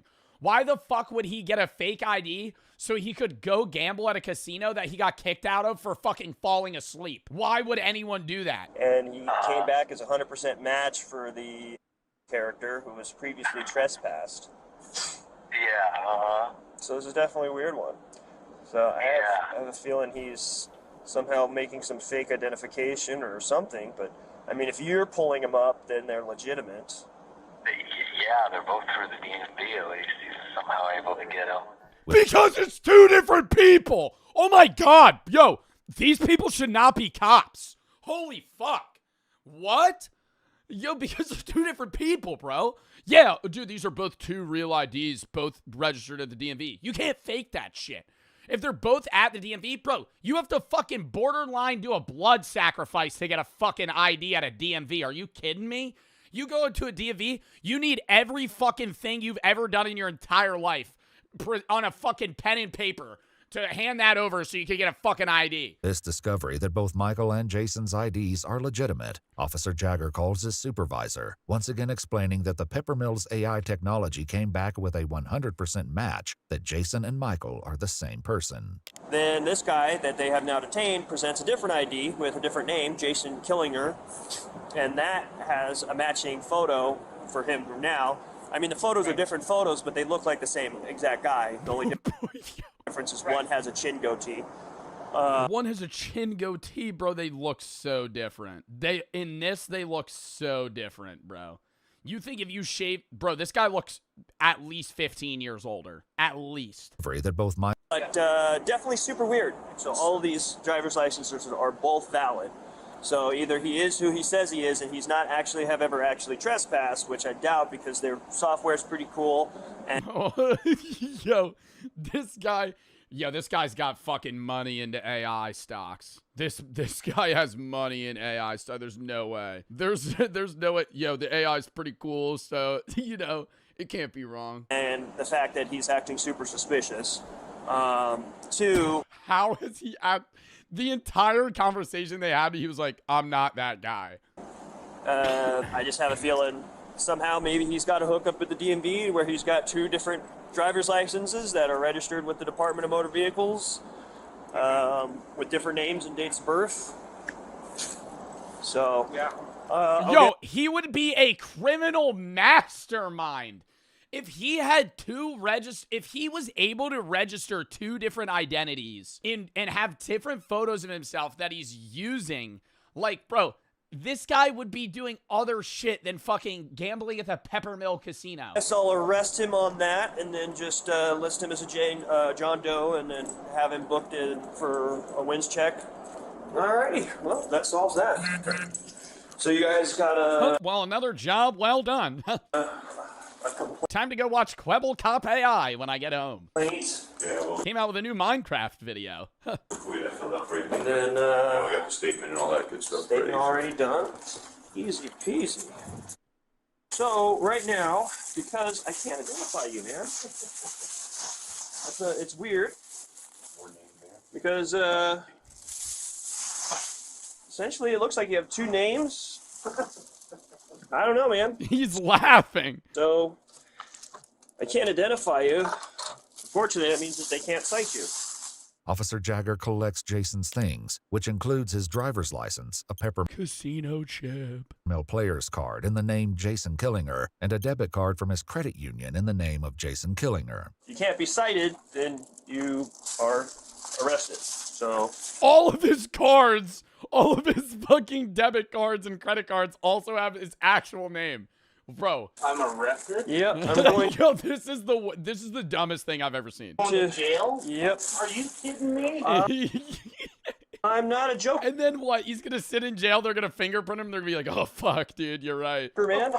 So you'll be arrested and you'll get fingerprinted up at the jail, and then they'll be able to discern your identity and work the mix. Oh my god, no, dude. I mean, he's a gambler, bro. He's got to be seeing money signs right now.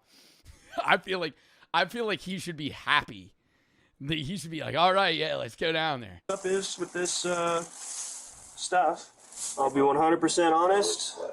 It could legitimately be you have a doppelganger running around, but they are. Nah, he's sitting down now. That's smirk. That's smirk. Strikingly.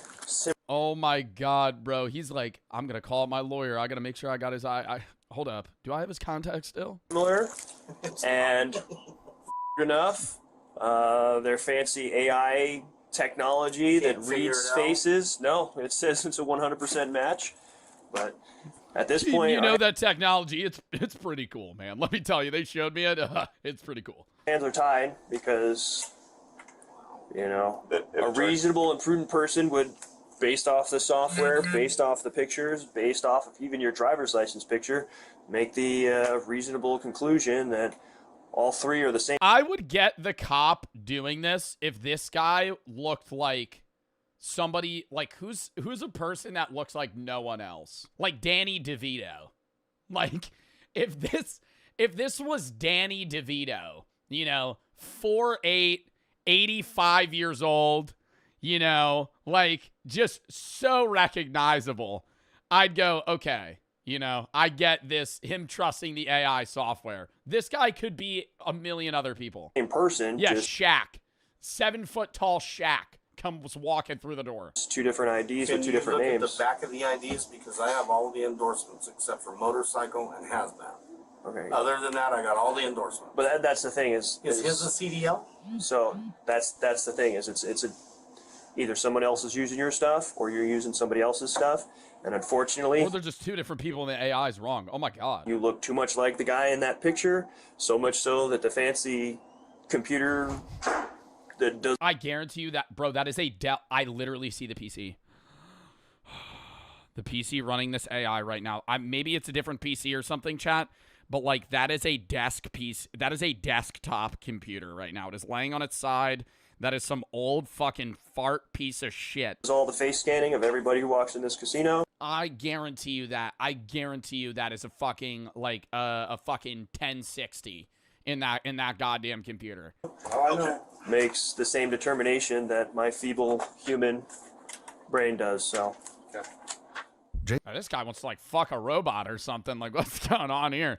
My feeble human brain can't do what this fantastic, pretty cool AI could do. Jason's ID is a Nevada Real ID driver's license. In order to obtain a Nevada Real ID driver's license, a person must present themselves at the DMV with proof of identity such as a birth certificate or a current U.S. passport. Oh, what you would normally bring to a DMV? Themselves at the DMV with proof of identity. It's not even just a birth certificate, bro. You have to pull up to the DMV with like previous bills.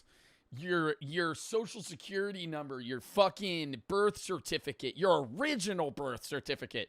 You have to show up with like fucking everything. Of identity such as a birth certificate or a current U.S. passport or U.S. passport card, a social security card, and 2 documents proving Nevada residence. I can't believe I'm going for this. All I want to do is play some goddamn dice and make some money. Yeah. If I got a check stub from my work. Check stub? Yeah, would that prove it to you guys? Honestly, man, no. The only way is gotta get your fingerprint out. Later, Jason would reveal that along with a check stub in his vehicle, he also had a current vehicle registration for his car in his name, a Department of Transportation medical card, a Teamsters Local 533 union card, and a valid vehicle insurance card. This guy had more than the average person does, proving he's him. Like, bro, they're treating him like he's some teenager that doesn't have a license, has never held a job, and is just like broken into a building, and they just don't know who this person is. In his name, Officer Jagger's police report would later state that, quote, due to John Doe having conflicting identification, he lacked satisfactory evidence to reasonably assure me that he was who he claimed to be. It's not me. I don't know what the Yeah, it's one of those, like I said, man, if it turns out that it's not you, then it's one of those ones you can call the director and be like, hey, man, your software is made it a critical error. Yeah, you can leave a bad review on Yelp. This is what my tax dollars are paying for? It's not built for comfort. What the dude? It's not built for comfort, pal. Very sorry. Before he leaves, another officer arrives at the casino, and Officer Jagger takes the opportunity to once again explain the situation. It's super weird. This poor guy might be like legitimately somebody else, and something else. I don't know. It's weird. Soon, Officer Jagger begins the drive to the Washoe County Detention Facility. I'll be honest, I don't know what to think because usually those systems are pretty good. Like, we've used those systems in the past to catch homicide suspects. It would be really funny if Jason just started like maniacally laughing in the backseat.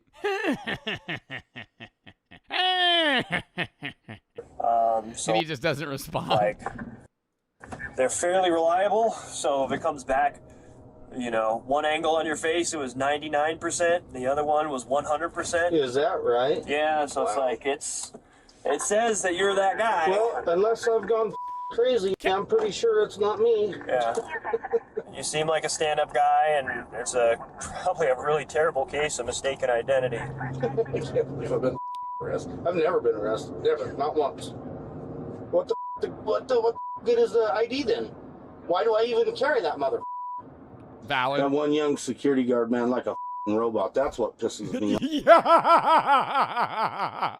The kid that was wearing the red jacket and he looked like he was like 20. Office, because they don't think, you know. It's like, well, this is what I was taught. Use your head. And then people aren't smart enough to think for themselves. They're just not. Yep. Fortunately, it's the world we live in. Dude, he's like such a nice guy, too. If all goes well, you should be out of those cuffs in the next, hopefully, 8 to 10 minutes. Okay, good. All right, imagine plot twist, though. They're like, all right, let's get you fingerprinted. He burned all his fingerprints off. Because some I would immediately switch sides. I'd be like, wait, what? all that looks like me was sleeping Maybe he is counting the system. in the casino. It's not me. Despite Jason's continued protests, Officer Jagger hands him off to the jail staff. Jason's fingerprints were soon submitted for analysis. Best of luck, man. Best of luck. Sorry. That's okay. Yeah, Yeah, we need 35 cops here. That's weird. It's super weird. So it's one of those ones, like, I genuinely, like, I kind of believe him. Yeah. It wasn't long before the fingerprint analysis conclusively established that Jason had been telling the truth all along, and he was in fact Jason Killinger. Later that same day, around 4 p.m., Jason was released from the jail on... Imagine he's walking out. He's like, oh,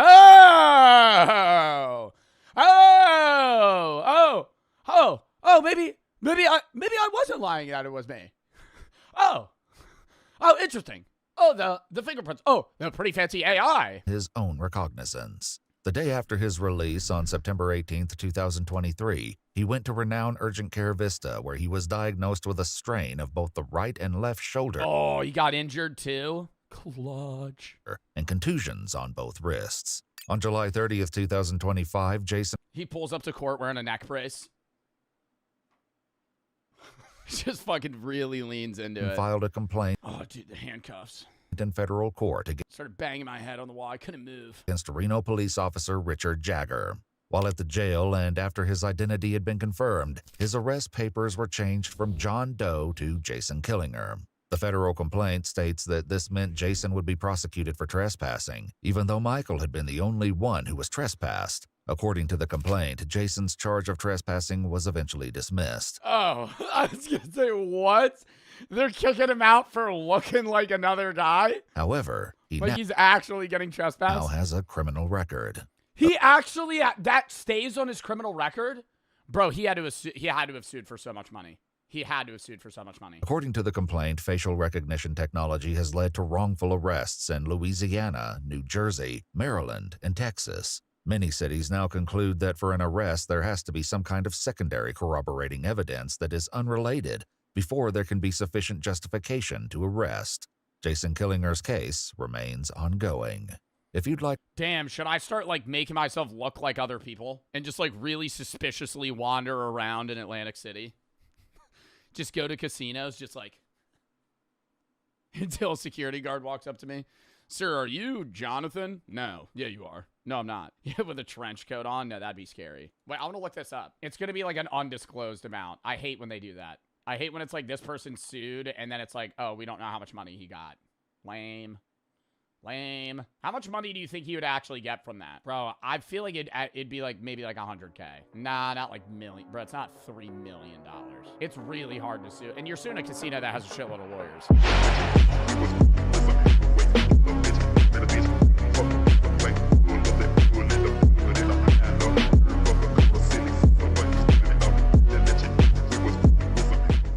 Oh my God. And then having to fucking turn him in and be like, yo, no, that's like another level of shit. Bro, this guy being literally like a fake person. Not even like, you know, he's just a dickhead actually. Like he's literally pretending to be like fake backstory, fake everything about him. The shock you would feel, bro. Tomorrow is the big day. Over the course of last year, Scott has convinced the outlaws that he's a high-ranking member of an international theft ring. They begin running jobs together. It begins small, with insurance fraud and vehicle trafficking. An outlaw... Oh, so he doesn't try to join them immediately. He tries to be like an affiliate of their system. Reports a motorcycle as stolen. He then files an insurance claim, while Scott sells the motorcycle across the border. A double win. Money from the insurance company, money from the sale. They do this again and again. Dude, does the FBI ever cut, like, when this happens, does the FBI tell law enforcement, hey, don't crack down on this? Because, like, what happens if they end up getting caught and it's like, hey, no, let this go through? Like, no, we need this. You don't do anything. With motorcycles and other vehicles. But tomorrow's job is different. Some of the outlaws will be serving as security during a major drug deal, a gig arranged by Scott himself. He's revealed that he has connections with a Mexican drug cartel. No surprise, considering his line of work and his proximity to the Mexican border. The stakes are high. If they get caught, they'll be looking at serious jail time. And if something goes wrong during the deal, the bullets will start flying. So when Scott is told to meet the outlaws at their clubhouse, he's not surprised. They probably want to go over the plan one last time. Scott arrives. The place is familiar. He's been here countless times. He knows what's behind every door in the building. Oh my God, do you think they're suspicious of him? They shut the door. They're like, you're a narc, aren't you? We know who you are. Except one. Clothesline leads him to that very door. Now he realizes that something is wrong. Uh-oh. Scott is told to strip. They need to check him for a wire. Because of the stress of this happening, I forget my middle name. I'm having... See, that's what I mean, dude. The fucking backstory falls. The backstory falls, bro. You forget everything. Oh, my God. Because he's probably just adrenaline right now, just freaking the fuck out. An adrenaline dump. And for anybody who's ever had it, it can be any traumatic experience. But I'm having auditory exclusion. So what I hear sounds like I'm underwater. It's going whoosh, whoosh. So it's slow. I need you to take all your clothes off. It's slowing down. I'm getting time dilation in my eyes. Everything I see is in string grabs. Click, click, click. I can feel my heart beating through my entire body. My hamstrings get rubbery. Now, oh my God, but do you think the other guy would see, like, wouldn't the other guy see that in his face? You know what I mean? Like, don't you think the other guy would be like, why are you so fucking nervous? Clothesline has instructed me to take all my clothes off. Here's what I'll tell you. If I'm not wired, it's just an embarrassing moment. I'm naked in a small crawl space with two guys with pistols. Problem is, I'm wired to the hilt. Oh, fuck. Give me 1 second.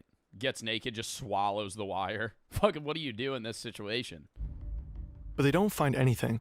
I have a condition. Scott's recording equipment, please, is not taped to his chest, but in his clothing. So my adrenaline starts settling, and I'm starting to come back to normal, and I think I'm done.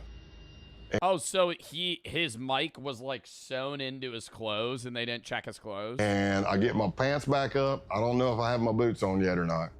And then Clothesline grabs a piece of clothing that I was wearing. And that piece of clothing has a recording device in it. And I'm watching him And he starts grabbing the clothing and he's going through it nice and slow with his fingers. And I don't realize I do it, but there's an audible sigh. You can hear me go, because I don't even know. I don't even know I'm doing it. And he looks right at it and misses it. And I live to fight another day. Like, would he have died right there? If they found that mic, would they have killed him? Live to fight another day.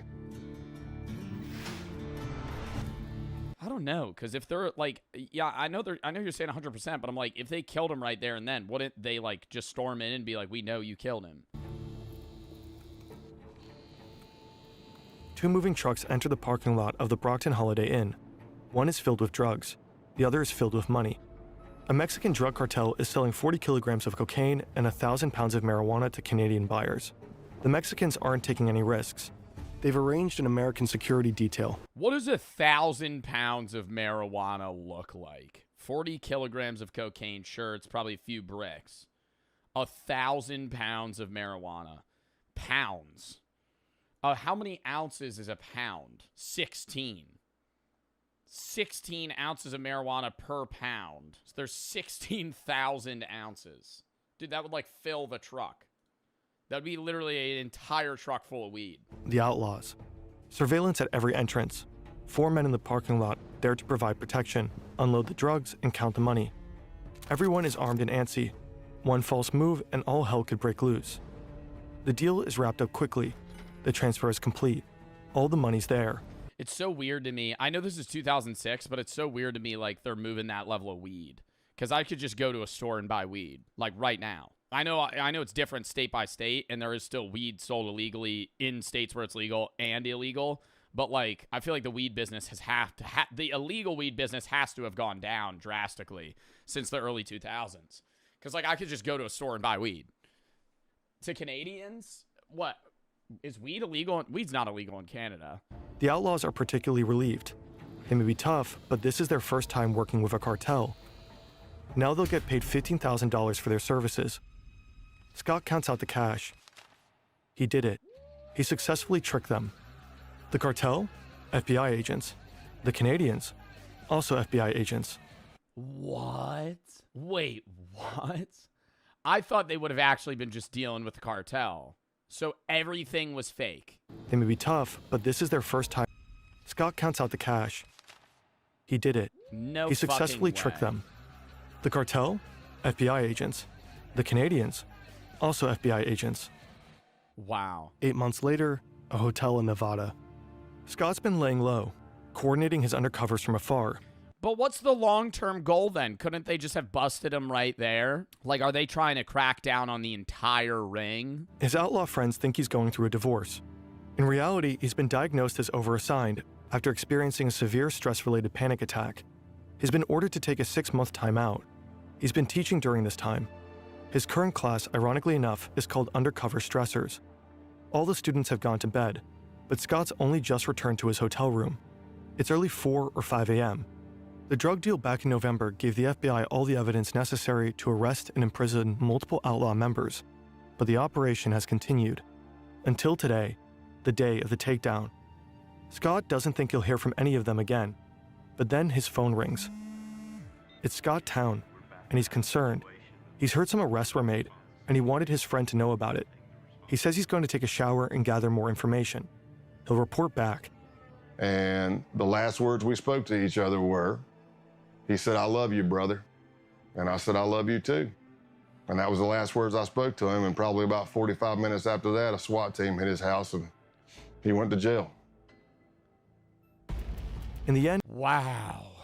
And he's got to hate him because he knows he's an undercover. Like because there still is some like deep conversations they had with each other. 15 outlaws were... That's so hard for him. I mean, dude, it's hard for both of them in the sense that it's like now this guy's going to hold resentment against him for the fucking rest of his life. Arrested as a result of Operation Roadkill. One of them was sentenced to 21 years in prison. Clothesline got 12.5 years. Scott Town, 7. The outlaws never saw their friend Scott Calloway again.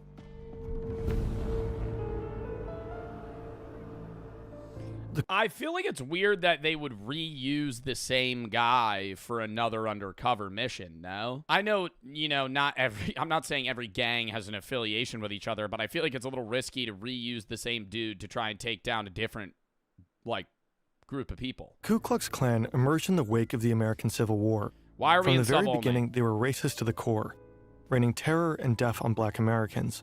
In the late 19th century, they flogged, tortured, and lynched politically active black men, raped their wives, shot their children, and burned their schools. What? The Ku Klux Klan emerged in the wake of the American Civil War. Oh. From the very beginning, they were racist to the core, raining terror and death on black Americans. In the late 19th century, they flogged, tortured, and lynched politically active black men, raped their wives, shot their children, and burned their schools. Historians consider them to be America's first terrorist movement. Today, the KKK remains active, but only as a shadow of its former self.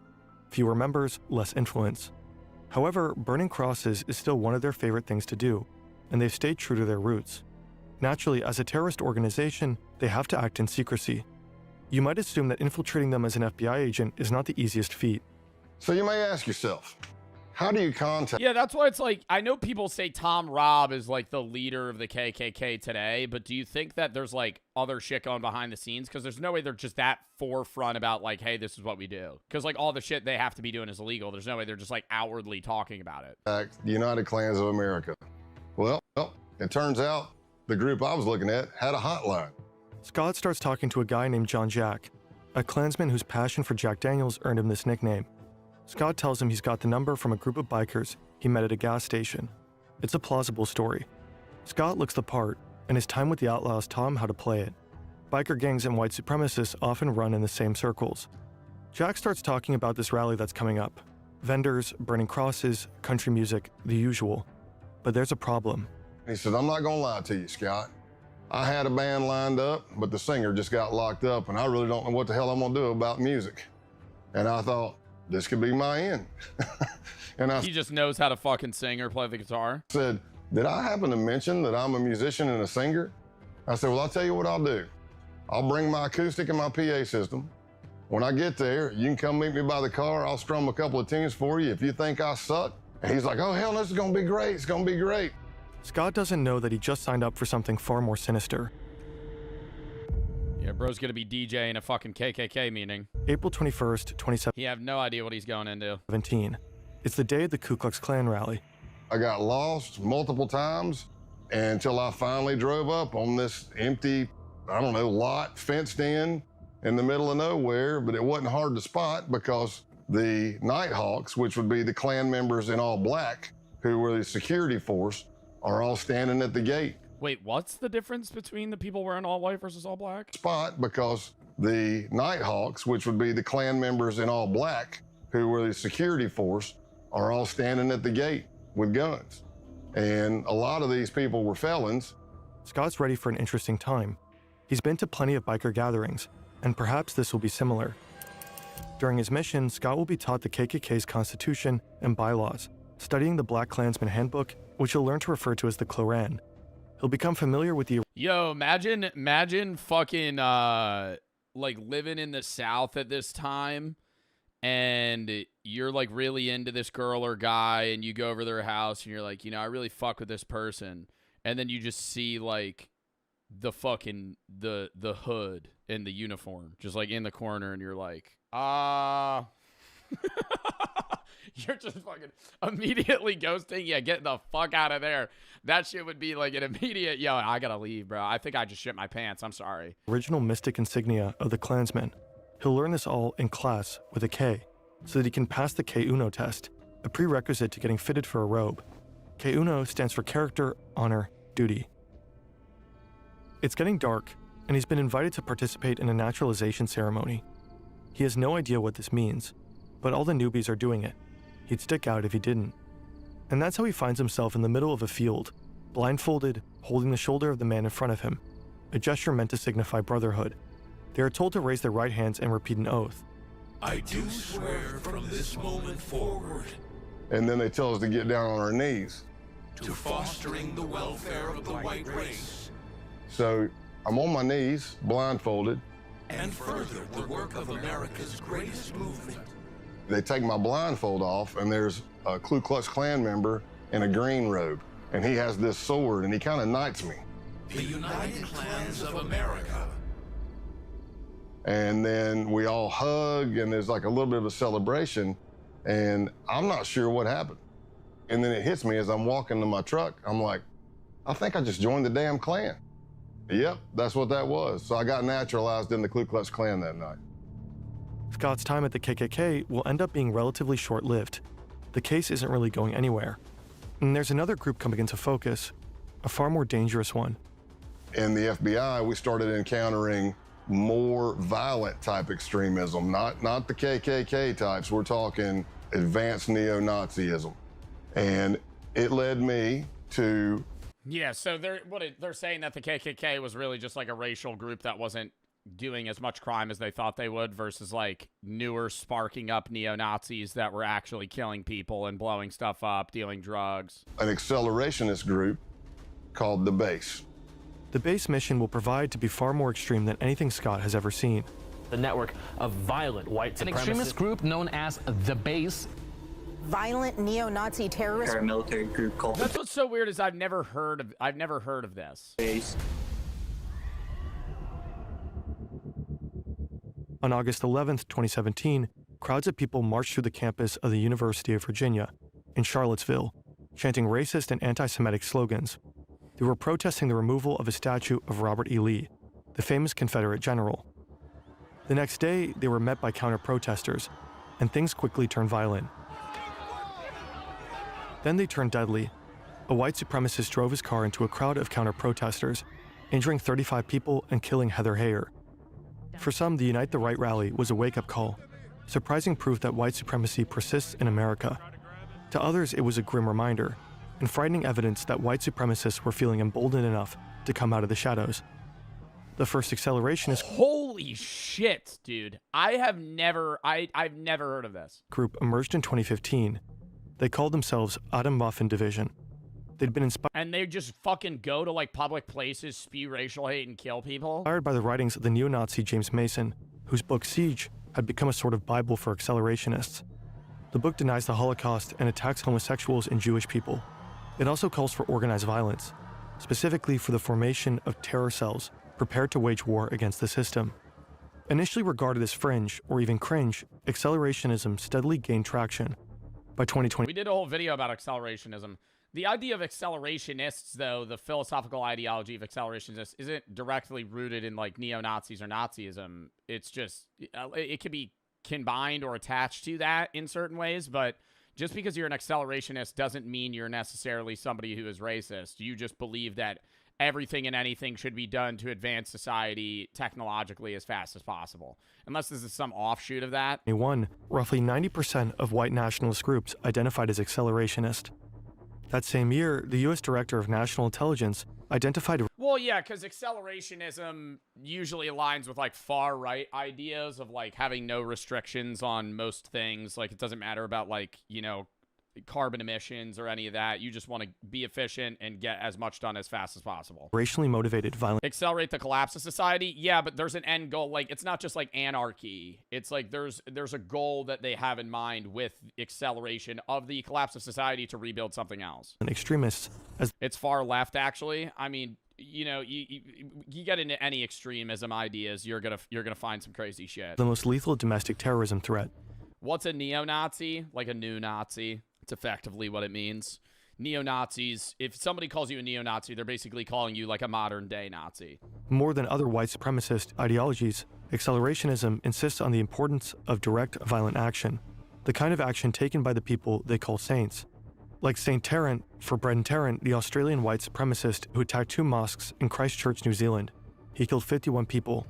Or St. Roof, for Dylan Roof, who killed 9 people, all black, during a church service in Charleston, South Carolina. This is the kind of action accelerationists believe in, action that will further destabilize society, that might finally lead to societal chaos. They are explicit about this. Roof, for example, said he'd hoped to ignite a race war. Failing that, though, the purpose is to inspire more violence, which is exactly what such attacks have done. Scott Payne just signed up on Facebook.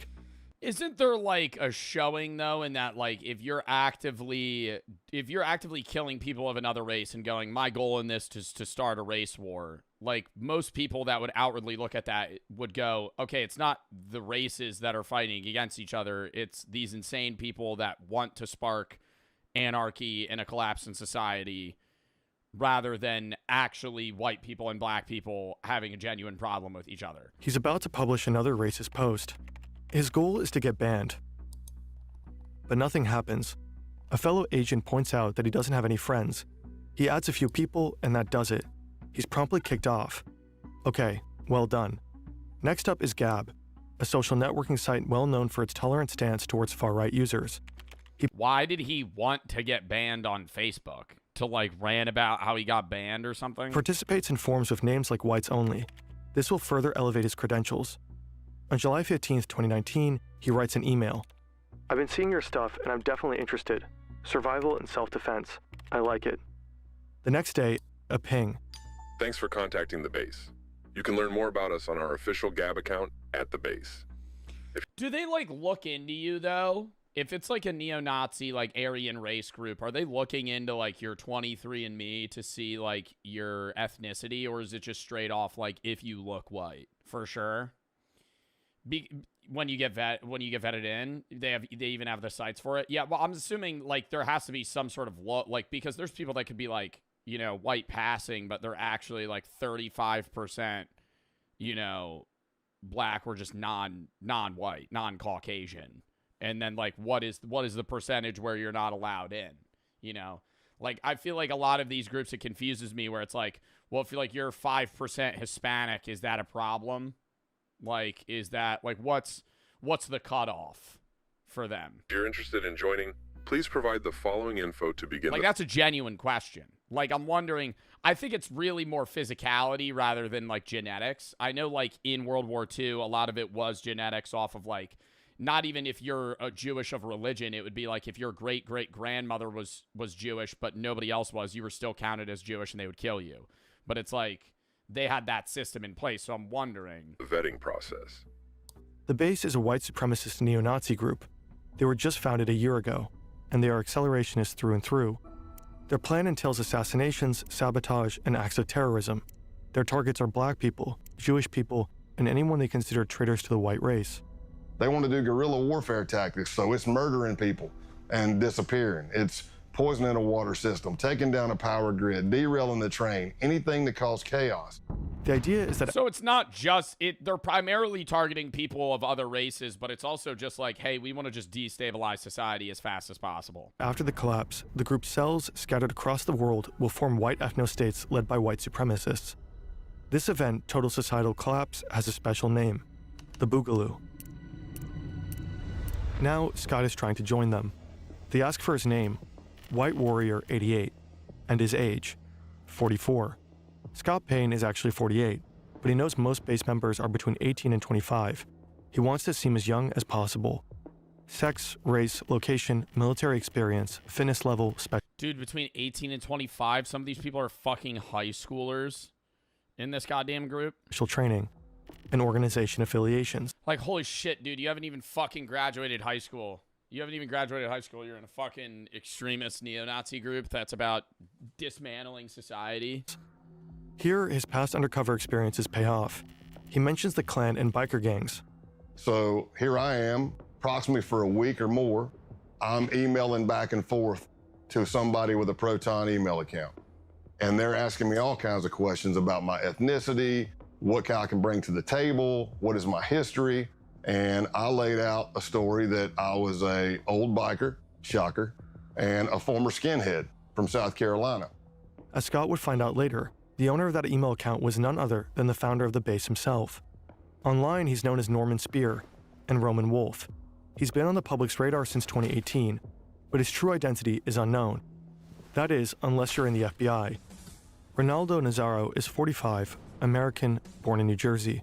He'd worked as a contractor in Iraq for the Department of Justice. Now he's in Russia, but it's 2019. You can organize neo-Nazis into a network of accelerationist insurgents from just about anywhere. The email exchange continues for less than a week. Then, Scott is invited for a phone interview. It's supposed to take 30 minutes, but ends up... I'm shocked the level of recruitment walls they have for this. I understand it's because they are trying to weed out people that are unserious or cops, but like a weak email thread, then a phone call, then probably another interview, then an IRL interview, then they start the actual like initiation process. Lasting an hour. Now, both Scott and the base have a 24-hour grace period. After that, Scott will need to make the decision. Does he truly want to join? I passed the test, and they bring me in. And they asked me, hey, where are you located? And I said, in East Tennessee. And they said the closest cell to you is in North Georgia. That's where Scott will have to pass one final test, an in-person vetting session. August 2, 2019, Rome, Georgia. To Scott, the men look more like boys. He knows that one of them is the leader of the base's Rome cell, but that's it. Yeah, like you're getting vetted into this, like you're getting basically initiated into this group. He's fucking 48 years old, and the dude that's the leader's like talking to him, fucking teenager, man. 19, 18. This guy's like, hey, you got to take this tab of acid and fucking drink this goat's blood. They tell him to step out of his truck. Scott isn't wearing a wire. He knows they'll check. But hidden in his truck is a tracking device, put there by his case team. As long as Scott is near his truck, his team will be able to find him. I step out, you know, shake hands or whatever, and he says, hey, I need you to put your phone in airplane mode. And I said, okay. He pulls out this wand thing that I'd never seen before. It looked like a Geiger counter. It had a big triangle card in it, lights all over it. He wands me, and I pass because I'm fine, I don't have anything. Then he starts wanding my truck. No big deal. Until he starts going to the back driver's side of my truck, which is where the case team placed my tracker. That thing he's holding in his hand starts going crazy. Oh, fuck. What device is he even holding? Brainiac over here, yeah, fucking super genius. He's got a fucking metal triangle hooked up to a fucking machine that's beeping for fucking hyper technology. That's used for fucking geo tracking. My God. The closer he gets to the back of the truck, it starts beeping, beeping, beeping, beeping, beeping, beeping. I see colors going on it. I'm like, oh no, man, it's picking up the tracker. Scott braces for a fight. He's alone. His team knows where he is, but they have no idea something is wrong. But he gets lucky. The other guy wonders if the device is picking up the power lines. And he walks over, and it goes crazy. And he's like, damn it, yeah, whatever he says. Yeah, it's the power lines.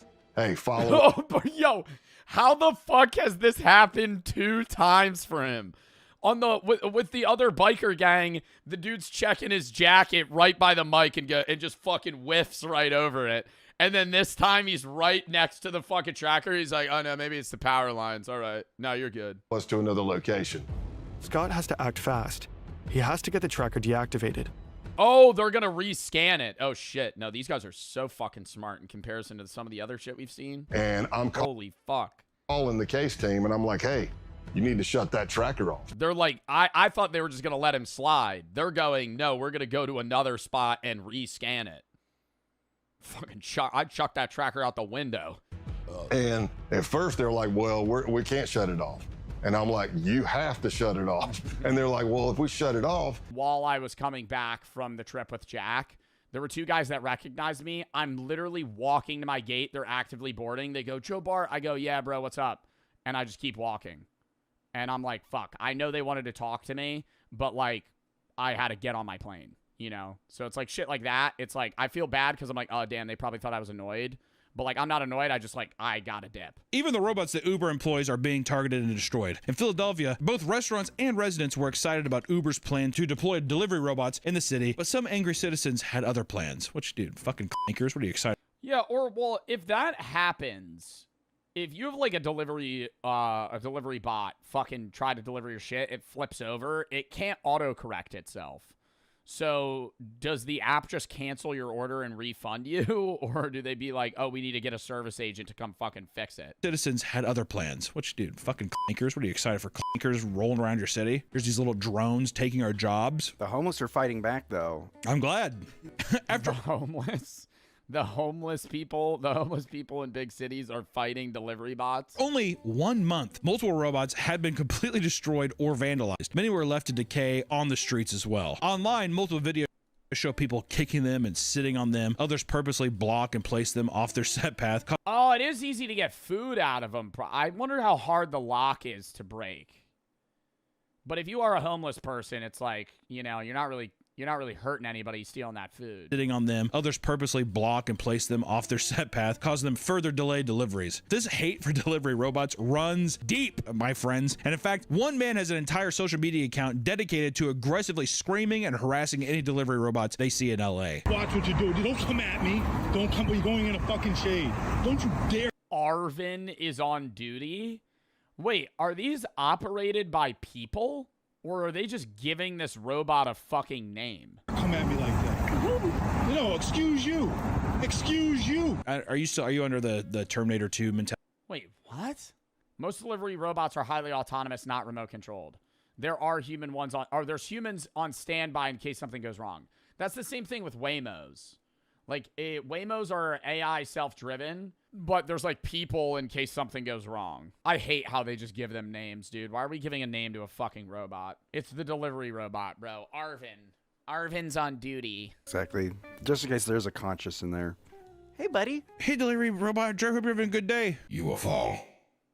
After all this, Uber still plans to keep the robots in the city, claiming they were designed to be tampered with and send alerts when they break down. There you go. They should have them explode if people mess with them. Yeah, exactly. They let out just straight fart spray. You get near it and start fucking with it, it just starts spraying you. You just reek of shit the next fucking 3 days. Oh, you're clinger. 5, 4, what? 3, 2. I mean, Akira. Mark Rober type shit. Yeah, just fucking sprays you with mace. Straight bear spray to the eyes. Move out of the fucking way. I have somebody's Arby's steak nuggets to deliver.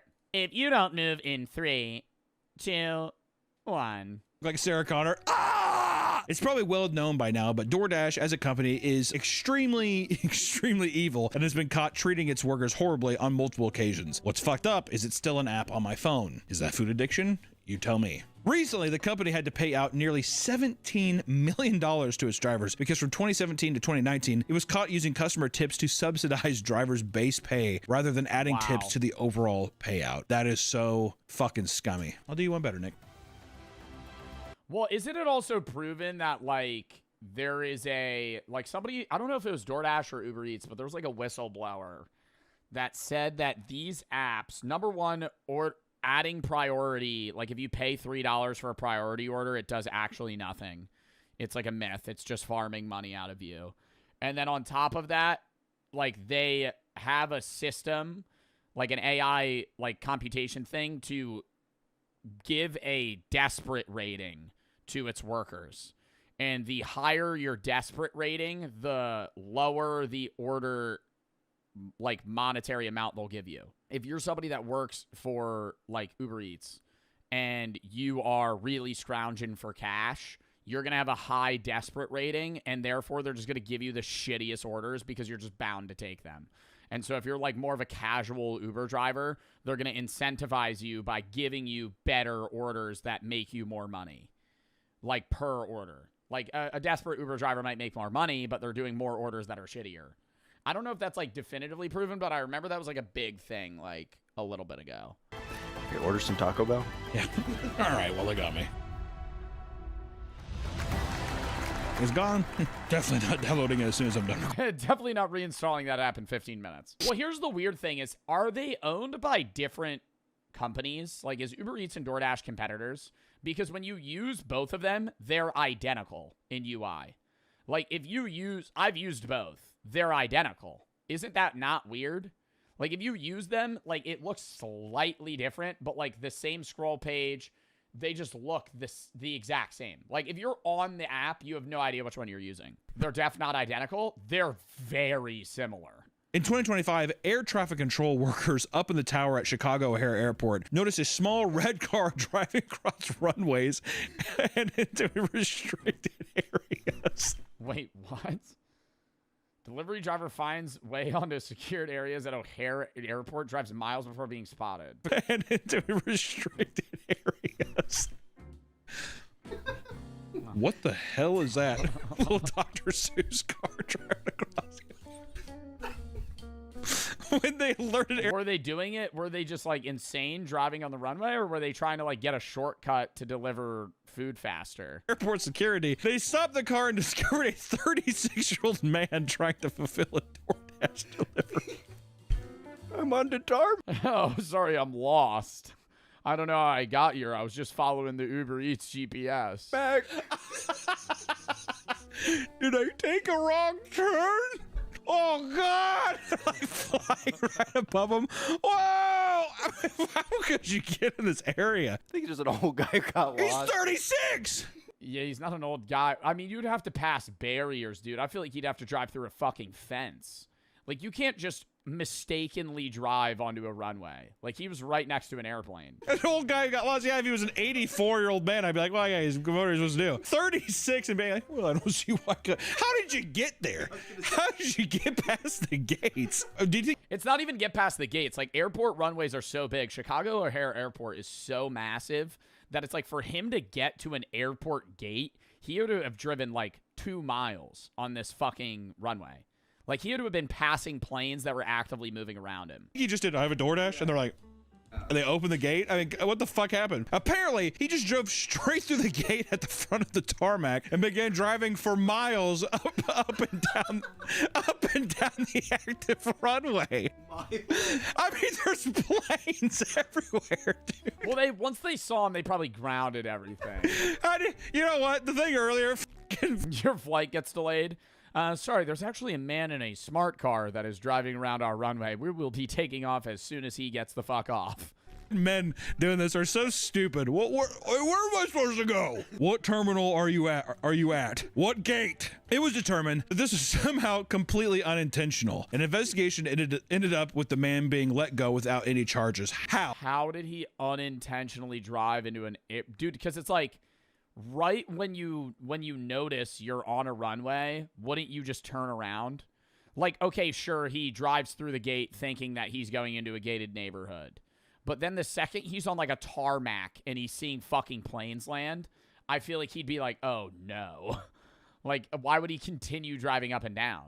Regardless of how insane some drivers act, it's hard not to feel bad for them, considering that working for DoorDash is extremely draining. Unfortunately, however, some drivers take out their frustration on the customers. After trying to surprise their partner with some Asian food, one woman was shocked to see that her driver had sent her a picture of him next to a dumpster and peeing on their meal completely unprompted. Completely unprompted! How do it... See, this is what I'm saying, though. How do we know it's completely unprompted?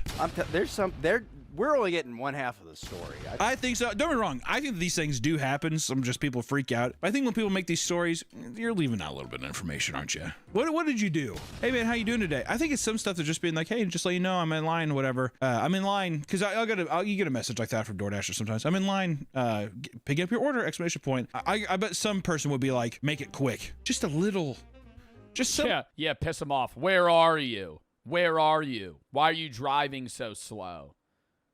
Okay, buddy, fuck you. I just wouldn't deliver it though. I wouldn't pee on the order. No, you know what you would actually need to do? You don't pee on the order, you still deliver it. You just shake the bag up. You go, "Oh, there's liquid." Fucking put it down. Still good food, but it's like, oh, now it's all over the place. I'm sure piss all over it. Appalled fries all over the bag. By this, the woman asked what was going on. You bitch, I piss on you. And all he said was, and I quote, "You bitch, I piss on you," before ending the conversation. I don't know. Where is I have? DoorDasher's name is Negman. Where is I have? Front porch. All he said was, and I quote, "You bitch, I piss on you," before ending the conversation. The woman called the police and allegedly got his car impounded. However, when she posted the DMs to r/DoorDash expecting sympathy, many of the customers found the situation funny, which enraged her even more. It is funny. If I also... Oh, it is funny. No, it actually is funny. I would also like try and get him fired, but in the moment I'd be like, that's kind of hilarious. I'd be annoyed. I'd be annoyed for like 5 minutes because I'd be like, fucking hell, man. Now I need to order more food. And then you get him fired, and then you fucking, you know, fucking get order again. Over it. It's one meal. You guys think this is funny? Yeah, right. See, that she definitely fucking did something. I think she did. Yeah, why are you posting it on Reddit assuming that people are going to be sympathetic towards you? That's our first problem. Some guy peed on my DoorDash order. Oh, I'm so sorry. That's so upsetting. Oh, I would be so upset if I were you. Oh my God. My heart goes out to you. Another driver was arrested after she got caught pepper spraying a customer's order. Courtney Stevenson had just finished delivering an Arby's order. Bro, I heard about this one. Was this one recent? I feel like I saw this on TikTok. Yeah, 2025. He got caught pepper spraying a customer's order. Courtney Stevenson had just finished delivering an Arby's order to a home in Evansville, Indiana, when she pulled out a small bottle of mace from her keychain and sprayed it inside around the bag. When the customers brought it inside and began eating, the wife began to choke and vomit, claiming her throat was burning.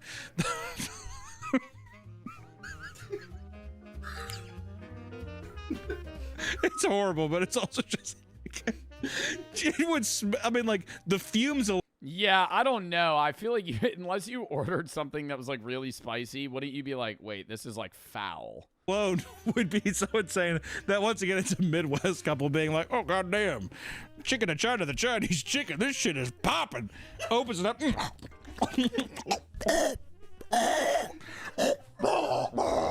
Yeah, you'd have to smell it. It's not that bad, Carol. Arby's just smells like pepper spray base. Bro, I've never eaten Arby's. At least that I remember.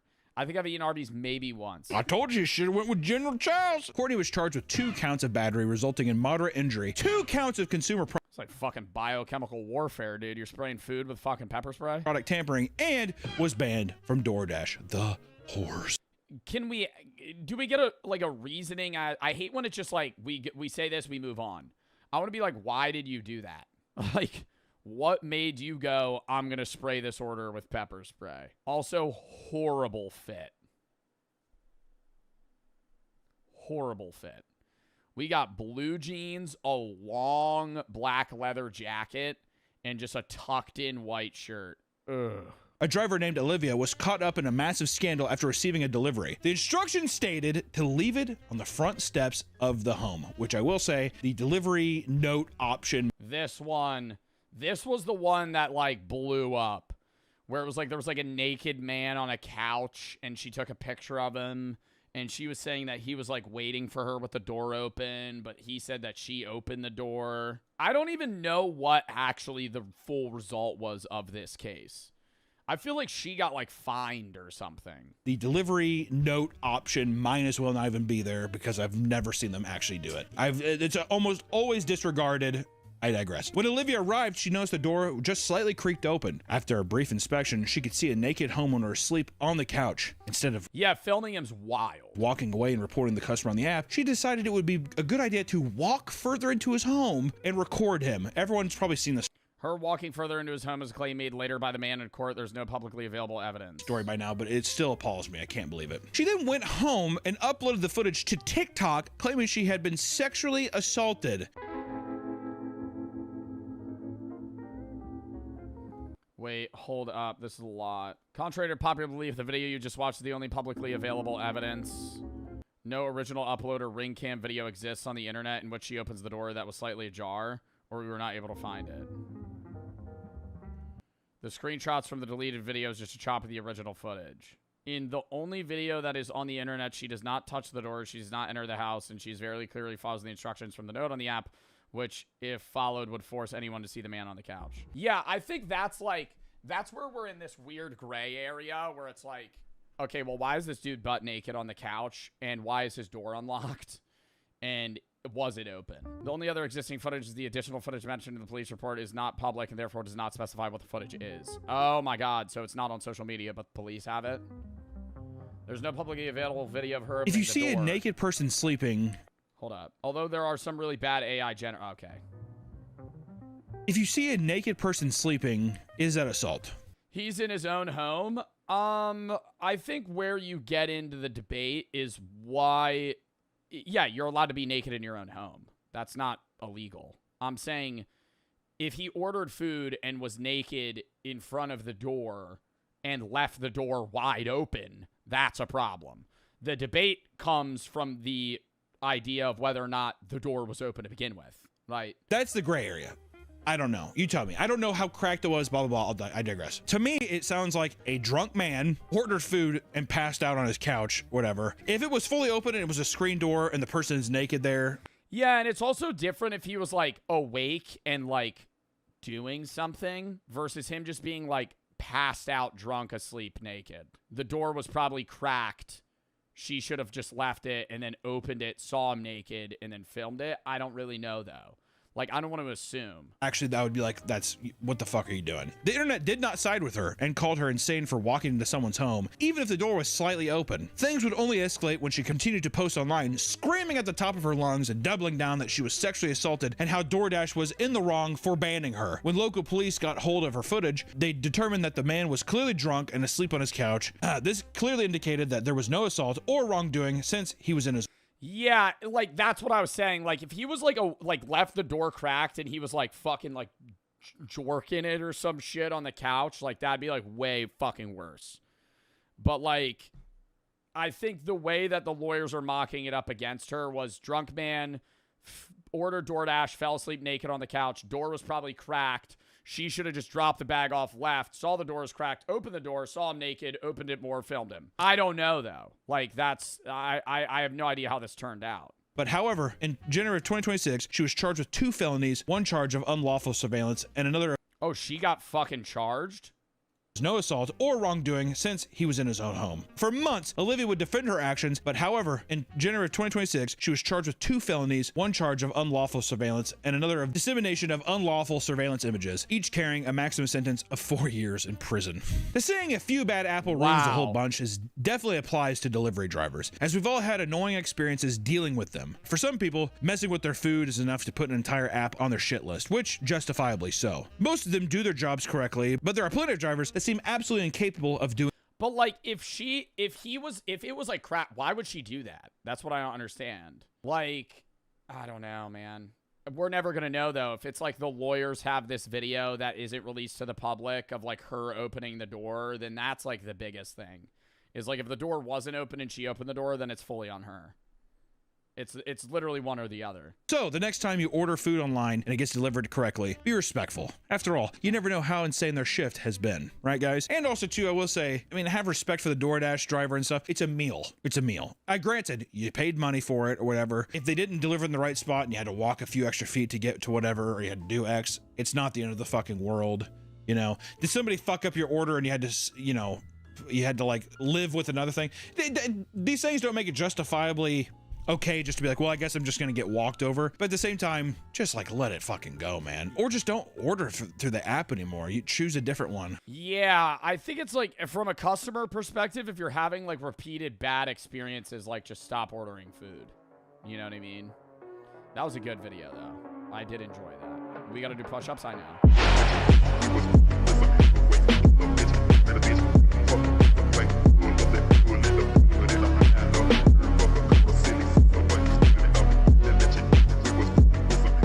Know where he is. 정치범 수용소에 가서도 그 가족들은 우리가 뭘 잘못해서 왔는지 그걸 모른다는 거죠. Fear is the most powerful tool for prison guards to keep inmates in line. During Kim's time in Camp 14, a total of 25 inmates are executed. One day, he witnesses a fellow prisoner being killed for collecting chestnuts that had fallen from a tree. Kim's chestnuts that had fallen from a tree. Were they even being used? Spends most of his days underground. Hours and hours of endless work with no sunlight and no mercy. Kim struggles. He's never faced labor like this before. Mistakes are inevitable, and every one of them is met with the punishment of a guard who never leaves his side. Do you think he had like an internal wow moment? Because he was a high-ranking military official. And then now he's being sent to where he probably had to send other people. One day, a guard strikes Kim with the butt of his gun till he falls unconscious. For the next 2 days, he only receives half his meals.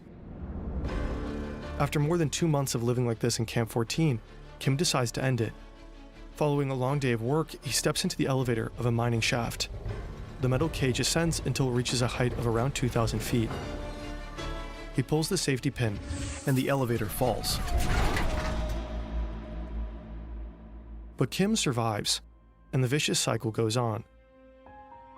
When Shin is about 6 or 7, the camp's borders shift. His village is merged into the neighboring Camp 18, just across the river. It's said to be slightly less brutal than Camp 14, but for Shin, life hardly changes at all. Oh, he got moved to a different camp over? Shin is 15 and has moved out from his mother's home. He now lives with his father. One day, a teacher allows Shin to spend the night at his mother's house, a reward for good behavior. When he arrives, another guest awaits. It's his brother. Wait, he got awarded for good behavior, but he tried to take his own life in an elevator. Did they just think it was an accident or something? One day, a teacher allows Shin to spend the night at his mother's house, a reward for good behavior. When he arrives, another guest awaits. Oh, it's the previous kid. It's when he grew up. This is him when he's older? When he arrives, another guest awaits. It's his brother, Shin Hee-gyun. The 21-year-old works at the prison cement factory, a couple of miles away. Shin doesn't like him at all. In the middle of the night, Shin wakes up from his sleep. He hears voices from the kitchen. His brother is talking about escape. His mother seems to support him. Shin's first instinct, he has to report this. Oh my god. Dude, having to rat on your own family, they'll die. Holy shit. Like, I was thinking it in the sense of like, oh, you just see some guy at like your work doing that. Like your own you would have to fucking snitch on your own family. And because, and it's not even snitch on them and like, oh, they'll just get punished. No, they're going to get shot in the head in front of you. And then you'll be like, not even really rewarded. It's just like, okay, you're not going to die. He goes to a nearby dorm room and wakes a friend to ask for advice. The friend urges Shin to tell the guards. They go to the school's night guard on duty and report the escape plot. Wow. Shin also signs a false police statement, claiming he saw his mother and brother commit murder. This piece of evidence ultimately leads to an execution order. Wait, so they had to fucking... Wait, what? So they have to fake that they committed a crime so they could kill him? I thought they were just able to kill him for conspiracy to run. The guards take Shin to an execution site next to the Taedong River. Why are they taking him there? I wouldn't want to go see that. A crowd has gathered to watch. They drag out his mother and his brother. They're killed in front of Shin's eyes.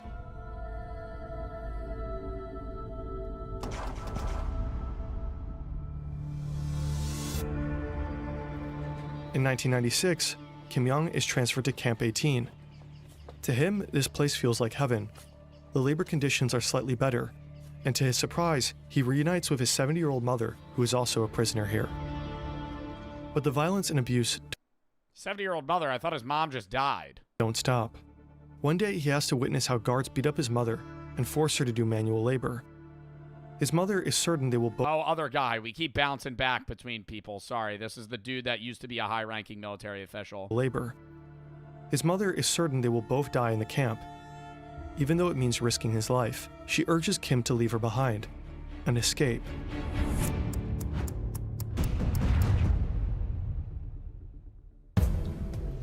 Escaping from a North Korean death camp is almost impossible. You know, these are highly protected facilities. You're talking barbed wire, walls, armed guards, intersecting lines of fire. Well, it's not even just that. You're also extremely you're experiencing extreme malnutrition. And so you're weak. You know, you can't run. You can't you're not going to be able to scale a fence very easily. You have no muscle. We're talking machine guns. Very, very difficult to escape. I mean, it's, difficult to escape a detention facility in any civilized country. Imagine North Korea. Kim Young quietly studies his surroundings. He observes, waits, and starts thinking. He lays out multiple escape plans, but none of them seem doable to him. Another hard day of work. The prisoners are loading coal onto a train. Suddenly, they spot something.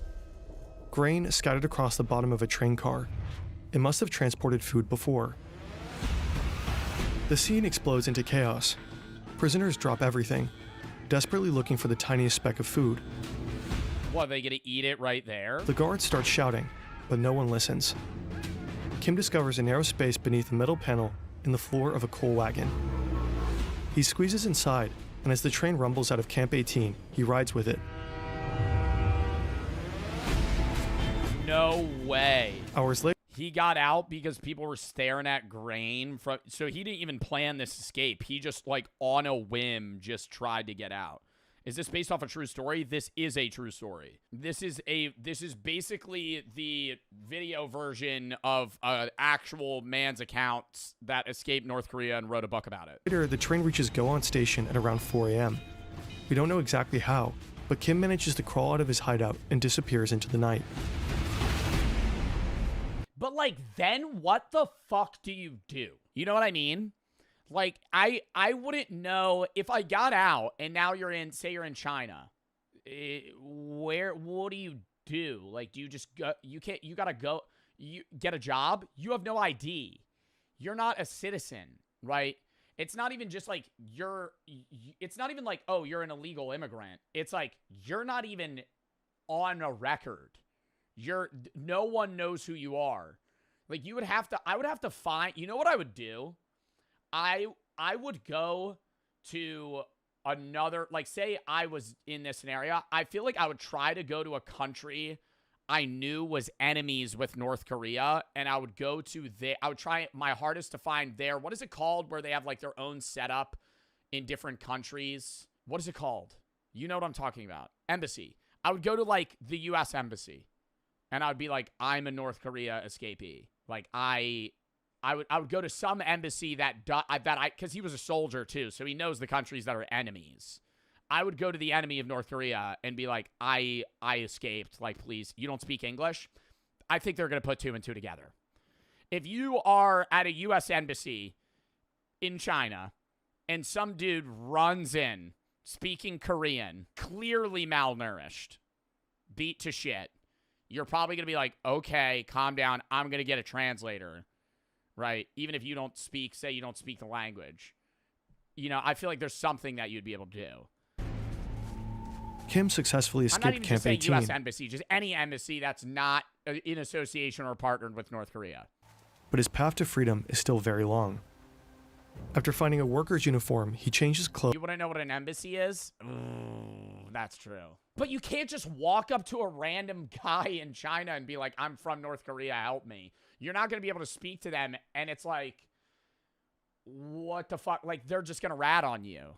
And starts a treacherous journey that will take him many months through China and Oh my god, he had to go all the way to Mongolia to South Korea, where he'll eventually What? He had to make his way all the way to Mongolia so he could catch a flight to South Korea? seek asylum. Escaping a prison is one thing. Escaping the country is another. We made a whole video on how to escape North Korea. Link is in the description. Yeah, we watched that video. Shin also manages to escape from Camp 18 twice, both times by crawling under a fence. Both times he's recaptured. After his I'm wondering why he wasn't killed if he was recaptured. second attempt, Shin is sent back to Camp 14 and is thrown into a special detention center, a place with only one purpose: torture.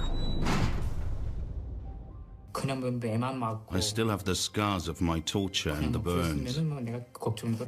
Look at my arms. My arms aren't normal. They are bent and deformed. Before His arm is like they snapped it. I was tortured, my arms were straight. When I was tortured, my arms were tied up with a rope and pulled backwards. That made them more and more bent. I'm filled with anger when I stand in front of the mirror and look at my body after a shower.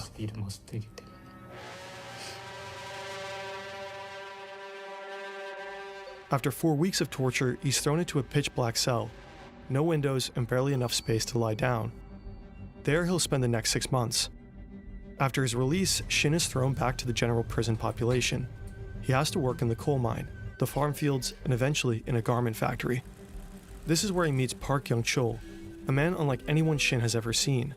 Born into an elite family, Park once held a prestigious job and had seen the world beyond North Korea's borders. What? So he left North Korea? By then, Shin already knows he's on the execution list. With Park at his side, he begins planning what will be Shin's third and final escape. Shin and Park are assigned to do some woodwork up in the mountains, along with some prisoners. They're chopping wood near the outer fence. The camp's fence is around 10 feet high. How many guards do you think they got for, like, a group of people? Because part of me's thinking, like, you could just rush those motherfuckers, you know? Lined with high-voltage barbed wire. I feel like, bro, if you got a group of 10 people, they probably got, like, 3 guards. And they're all holding machine guns or rifles. The next guard tower is a quarter of a mile away.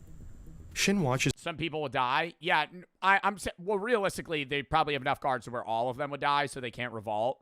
But I'm thinking, like, if you had 2 guards and 10 people, you could realistically try, like, knowing 8 of you are going to die, but, like, 2 of you are going to be able to overpower them and live, and then you just steal their shit. The patrols. There are long gaps between them where no guard is close enough to spot the 2. The plan is simple. Wait until dusk so that their footprints can't easily be traced in the snow. They slip through the high-voltage wires without touching them. Risky maneuver. As the sun sets, Shin and Park move closer to the fence. They hack branches, pretending to stack wood. Nobody notices them. Park hesitates. Shin's heart races. He grabs Park's hand and they run. Shin slips. Park reaches the fence before him. He tries to squeeze his head between the 2 lowest wires and hits one of them. Park's body is not moving. The bottom wire bends under his weight, creating a narrow gap. Oh my god, and you just leave him. Oh my god, you just leave him. Shin crawls over Park's body. You have to. He's almost past the fence when his legs slip, hitting one of the wires. The voltage tears through him. His pants char. His skin burns from ankle to knee. It's that fucking high a voltage? Did it kill him? But somehow he makes it through. No! Okay. Park's body lies dead on the fence. Shin runs without looking back. Oh, because he got hit in the head. For 2 hours straight until he realizes that he made it. He manages to cross the river to China, and after a journey of almost 2 years, he finally reaches South Korea.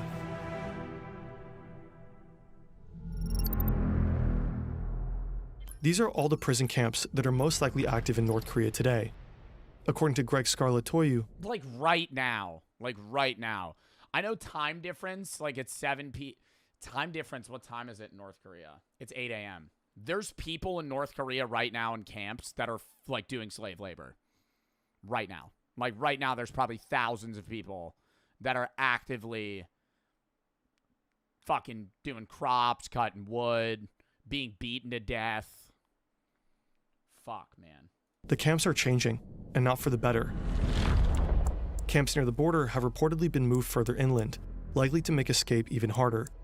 And some new internal perimeters have appeared, possibly to isolate high-value prisoners. The third development, in terms of infrastructure, evolution and development, has been the creation of watchtowers and what appears to be intersecting lines of fire around the camps. They would be meant to basically exterminate those who attempt to leave those camps. For some camps, evidence is even scarcer. There's one camp that we know very little about, and that's Camp 16, 1-6. That's very close to the Punggye-ri nuclear testing facility. And I have spoken with the South Korean nuclear scientists who said, look, we don't believe that prisoners are used in digging those tunnels for the nuclear tests, but it is very likely that they will be, used and abused while cleaning up after those nuclear tests. The HR Oh my God, what? And then they're gonna like die of radiation. NK estimates that up to 120,000 people in these camps. People are currently held in North Korean prison camps. In fact, as a viewer of this video, you might know more about them than most North Koreans ever will. We have to remember that these people are being tortured and maimed today. They were tortured and maimed yesterday, and the same will happen tomorrow. So, I think it's a matter of moral, ethical, religious, and political obligation to continue to maintain our interest in these issues. This is Shin today. He gradually adjusted to a life in society and became a public speaker and advocate for human rights in North Korea. In 2015, Shin Dong-hyuk retracted parts of his story and admitted to changing certain key details in Escape from Camp 14. The book's author published a detailed statement outlining every change Shin had made. According to Shin, some memories were simply too painful and others too shameful to share truthfully at the time. This is wow. So it's not even like he made it seem worse. He made it seem better than it was. Like one of the edits it showed was that he hated his brother. And so it was easier for him to rat on him. a common reaction for victims of torture, who often cope by suppressing or distorting their accounts of what really happened. Greg Scarlatoiu and others believe Shin's changes don't alter the fundamental truth of his reports. Was Shin Dong-hyuk a political prisoner? Yes, 100%.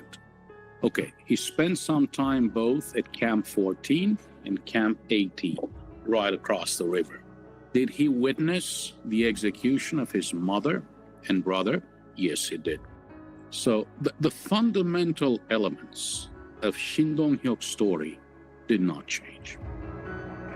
Shin bears the Yeah, it's like small little additions to each part of the story. scars, physical and psychological. I just don't know how you could physically live a regular life after that. You know what I mean? Like they're very like advocative and they do public speaking work, but it's like always in the back of your mind, you're going to be like, people I knew are in that camp right now.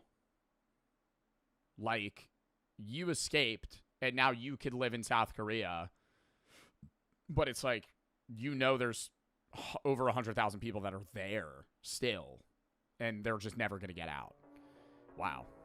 That's a sad video, but I'm glad we watched it. All right, count me down 30 seconds, Sean. I got to pass, then we're going to hop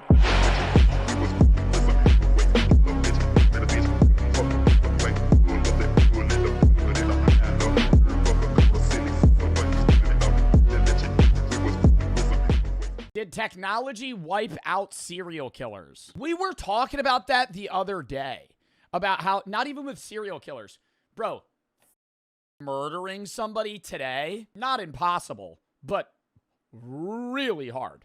Like, if you were alive in the 1800s, you could have just walked up to somebody, shot him in the face, and left. Not even hidden the body. You could have your fingerprints all... How do you know? Because there's cameras everywhere. And forensics. If you were alive in the... Bro, people always glaze, like, some serial killers that were alive in, like, the 1700s. I'm like, yeah... I don't even like that using the word term glazed because they were serial killers. But people will be like, they were so sneaky. So sneaky? If you were a serial killer in the 1700s, 1800s, you could walk up to somebody, stab them, walk away, have blood, piss, urine come anywhere over. They have no idea. If nobody saw the guy that killed him, they just go, I don't know, dude. It was dark outside. And then you move on. Why did the so-called golden age of serial killers come to... All right, I don't want to call it golden age of serial killers. Like we were in the Renaissance. ...such an abrupt end? Maybe because the world changed. Because the net closed in. Because cameras went up, databases went live, phones started ringing 3 digits instead of 10, 911. And the internet connected everything. See, the monsters didn't stop. The world stopped letting them move. Did technology kill? There's still serial killers that exist. I'm pretty sure the U.S. has like an estimated... Yeah, the U.S. estimated at... The FBI has previously estimated as many as 500 serial killers are active in the United States. More accurate sources suggest a limited number of 20 to 25 or 20 to 50 active serial killers at any given moment. There's serial killers active. But it's like not as many as there were back then. The serial killer? Welcome to Breakfast Cereal. My name's Josh. If you've been following along, you know I've been building a series asking, where did all the serial killers go? What killed the so-called golden age of serial killers? You know, that strange, terrifying stretch in the 70s and 80s when it felt like Kemper, Berkowitz, and Ramirez were everywhere all at once. I feel like that was because in the 70s and 80s, serial killers had the maximal amount of technology and things at their hands that they could use to kill and use other people. But that technology wasn't advanced enough yet to go against them, right? Like, they had fast cars, they had phones, they had stuff, but tracking and knowing and being able to use that against people that were committing crimes with them was not possible or hard. So far, I've tackled lead poisoning, DNA, long-haul trucking, even the controversial idea that serial killers just evolved into mass shooters. If you're new here, hit subscribe, check out the backlog, and... Really? I feel like there is a difference between mass shooters and serial killers. Not in like in a moral sense, it's both terrible, but I'm saying like the motivation between somebody being a mass shooter and a serial killer, I feel like one is wanting to just watch the world burn and like borderline like anarchy sociopath shit. The other serial killing is more like they like the chase. They like the idea of getting away with it. Mass killers aren't trying to get away with it. Like, they're just going in, killing people, and then either shooting themselves or getting taken down.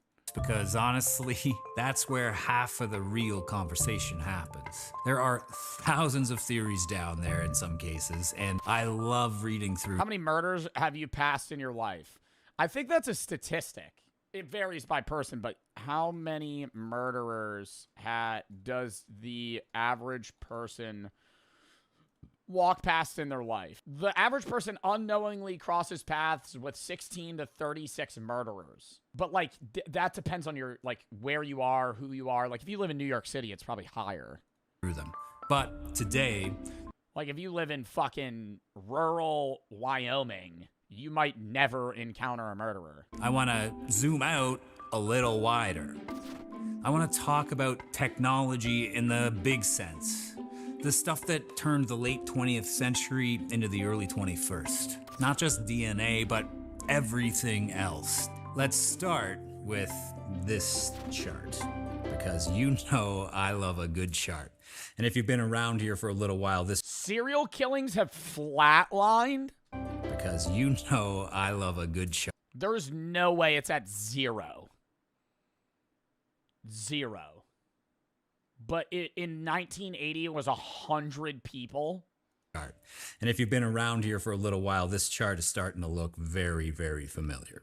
Serial killing. Do you think the average person in the U.S. in the 80s was like, a woman was like genuinely fearful of... I know women today don't like feel safe, obviously, at night in like a dark alley or like situations where they could be vulnerable. But I'm saying, do you think it was like a daily thought for an average woman in the 80s in like a big city to be like, like this guy might actually be a serial killer? In early 80s, spiking way above anything seen before. Then, suddenly, by like mid-90s, downhill, a sharp decline. By the 2000s, the line is flat. I mean, barely a shadow of its former self. Now, overlay another line, technological adoption. Home computers, cell phones, surveillance cameras, national crime databases, the spread of 911 systems, the internet. Yeah, it's not even just like cameras and surveillance. It's like tracking, bro. The evidence of like, even if you're good at hiding prints and you are able to hide yourself and hide the body, the police are going to know where and when you took this person because everybody has a phone on them and all phones have trackers. And they're able to tap into that and see where and when you were and where you disappeared, when you disappeared, where the phone went. Like, you can't hide your trail. And those two ATMs with 911 systems, the internet. The rise of caller ID, ATMs with cameras, even store security systems. And those two lines, look, they almost cross like an X. As the killers drop, tech rises. Coincidence?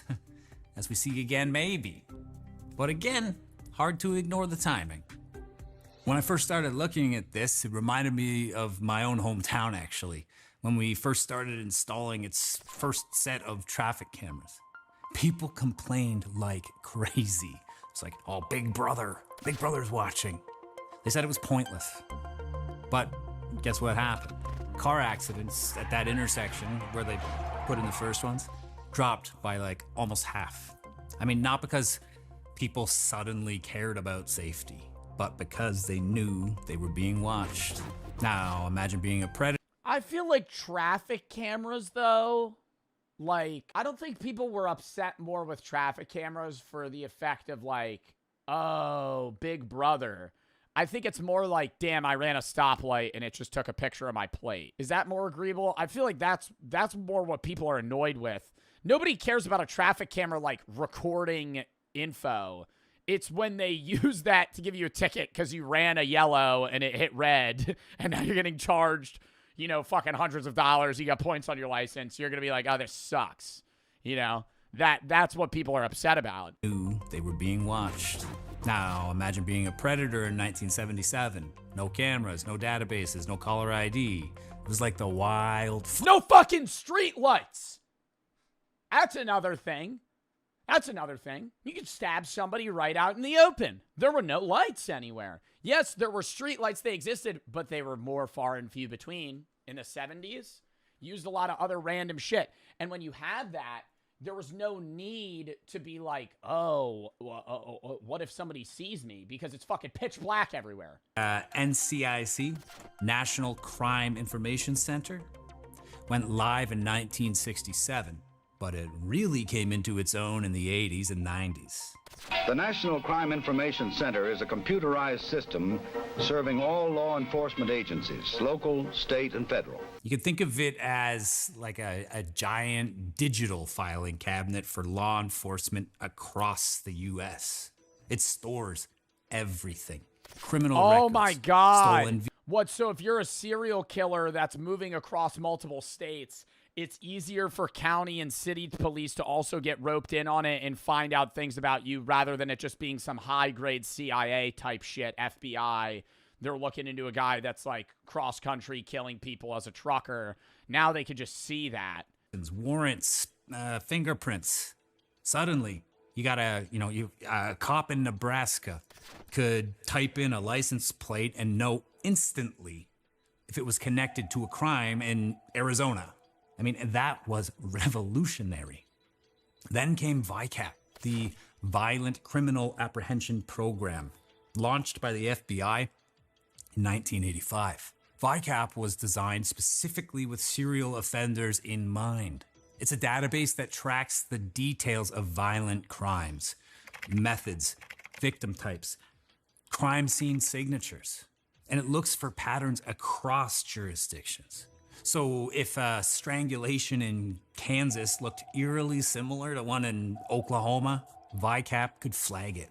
Before that, those cases would have lived and died in separate filing cabinets. I mean, that... I still think there's serial killers that exist today. It's just like, I don't want to say it's like more low profile, but like, bro, like Ted Bundy and John Wayne Gacy, bro, they'd be killing people like every other month. Like, it would be nonstop. I feel like serial killers now, they'll kill a guy, wait 5 years, kill a guy, and then that's not showing up, right? Like, they're still a serial killer. They still have a profile of an individual that they're tracking down.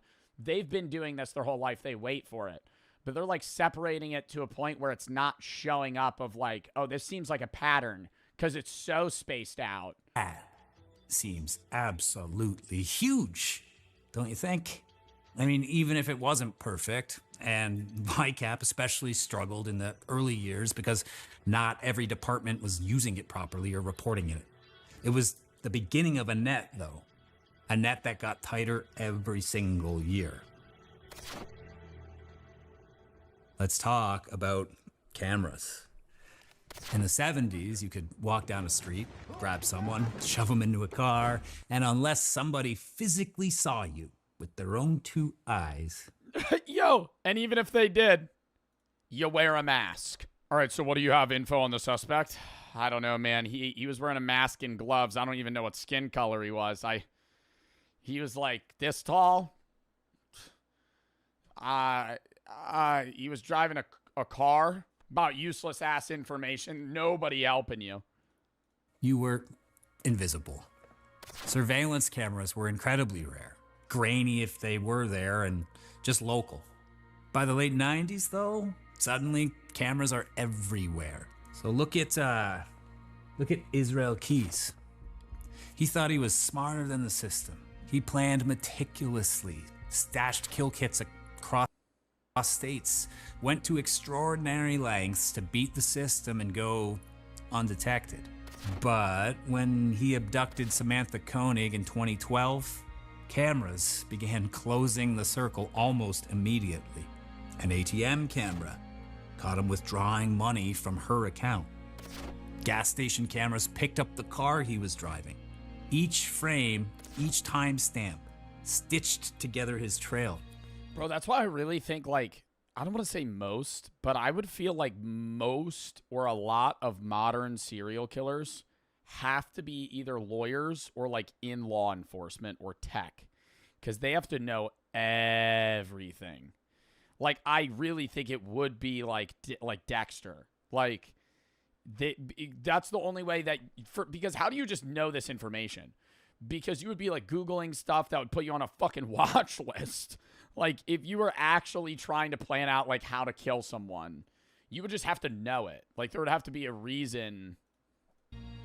In another era, he probably would have slipped through.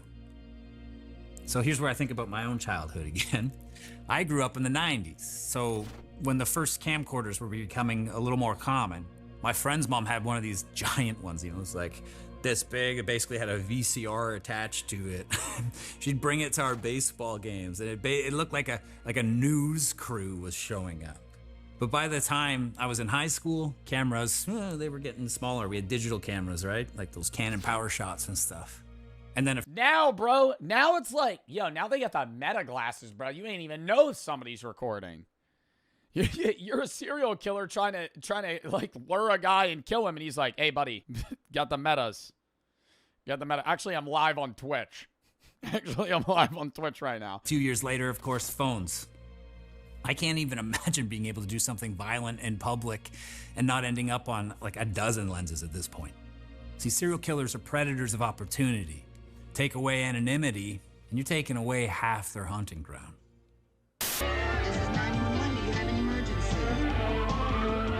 It's easy to forget how revolutionary the 911 system was. I assumed it had been around like practically forever.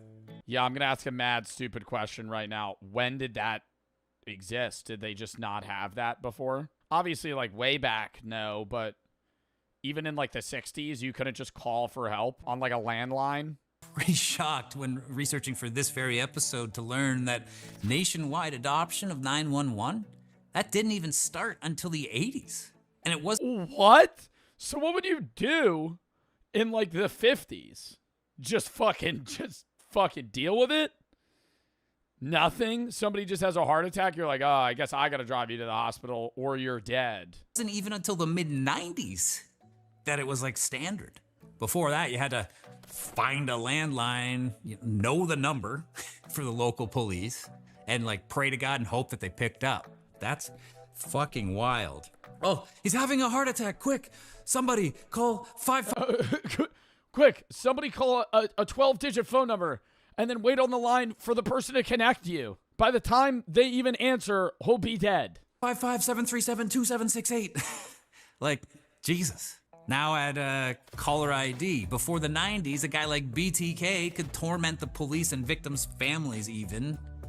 Endless anonymous phone calls. Technology finally broke that tool too. I mean, imagine a serial killer somehow missed that memo. Like, imagine BTK. Hello, this is BTK calling. Says here this is Dennis Rader. Oh shit. Hey, while I got you, you know if it's possible by chance to trace a floppy disk? I mean, that's kind of funny, but it's literally how it went down, idiot. He asked the police through a newspaper personal ad, which is how they were kind of communicating. He asked the police if they could track floppy disks? If it was possible to trace a floppy disk. Obviously, the police responded with, no, of course not. No. What is, okay, I know floppy disk is like an early version of a CD, but what do they mean track a floppy disk? Like track the info on it or like trace it back to him if they got the floppy disk? So dumb old Dennis sends a floppy disk to the police. Metadata. Why would he just send them a fucking floppy disk? Immediately traced it back to a computer at Dennis's church. And speaking of computers, the internet changed everything. Not just for killers, but for victims too. In the 70s, if someone went missing, word traveled very slowly. Posters on telephone poles. You've seen it on movies and TV, but for real, posters on telephone poles. I mean, local news. Maybe milk carton shit, dude. Some kid goes missing, somebody goes missing. Dude, I'll even see that, like, you'll see that in cities today. Like, somebody's dog went missing, they'll be like, reward. And I'm always like, I'll keep an eye out, but I'm not going to remember the fucking phone number. So then if you find the dog, you have to find the pole that had the picture on it so you could call the number and be like, I have your dog. I feel bad, but I'm like, it's so inefficient of like, hey, this German Shepherd is missing. If you find it, call us. Like, I'm not going to save the number. a missing persons alert can go viral in hours. Yeah, but then you have their collar, and it might have it on their collar. That's true. But then at that point, then what's the missing posters for? Just so people keep their eyes out? Shared across the globe, entire communities mobilized on. Oh, I feel like Amber Alert, dude. We didn't even talk about that. Amber Alert definitely fucked over serial killers too, man. Amber Alert, I always see those, and I'm like, damn, what if you see that person, bro? Amber Alert, 6'3" man in all red. You look out your apartment window, he's just right there. I would think that I'm not actually experiencing this, and I would be like, okay, I don't want to false report this, but that is eerily similar to what I just saw. Online. I mean, look at Luca Magnotta. See, he wanted to be infamous, and he used the internet as his stage. Before he ever killed a person, he posted disturbing videos online of animal cruelty. Entire internet communities spotted the clips, debated whether they were real, and started trying to track him down. So when he murders Jun Lin in 2012, he filmed it, uploaded the footage, and then fled the country. And here's where the internet really showed its power. Interpol alerts went out, news stories raced ahead of him, and thousands of strangers on the internet picked up the trail. So if you've ever seen the Netflix documentary, this one, Don't Fuck with Cats, you know the story. A handful of amateur sleuths on Facebook went full. Just found him in a different country? How the fuck did they do that? They like tracked his airplane?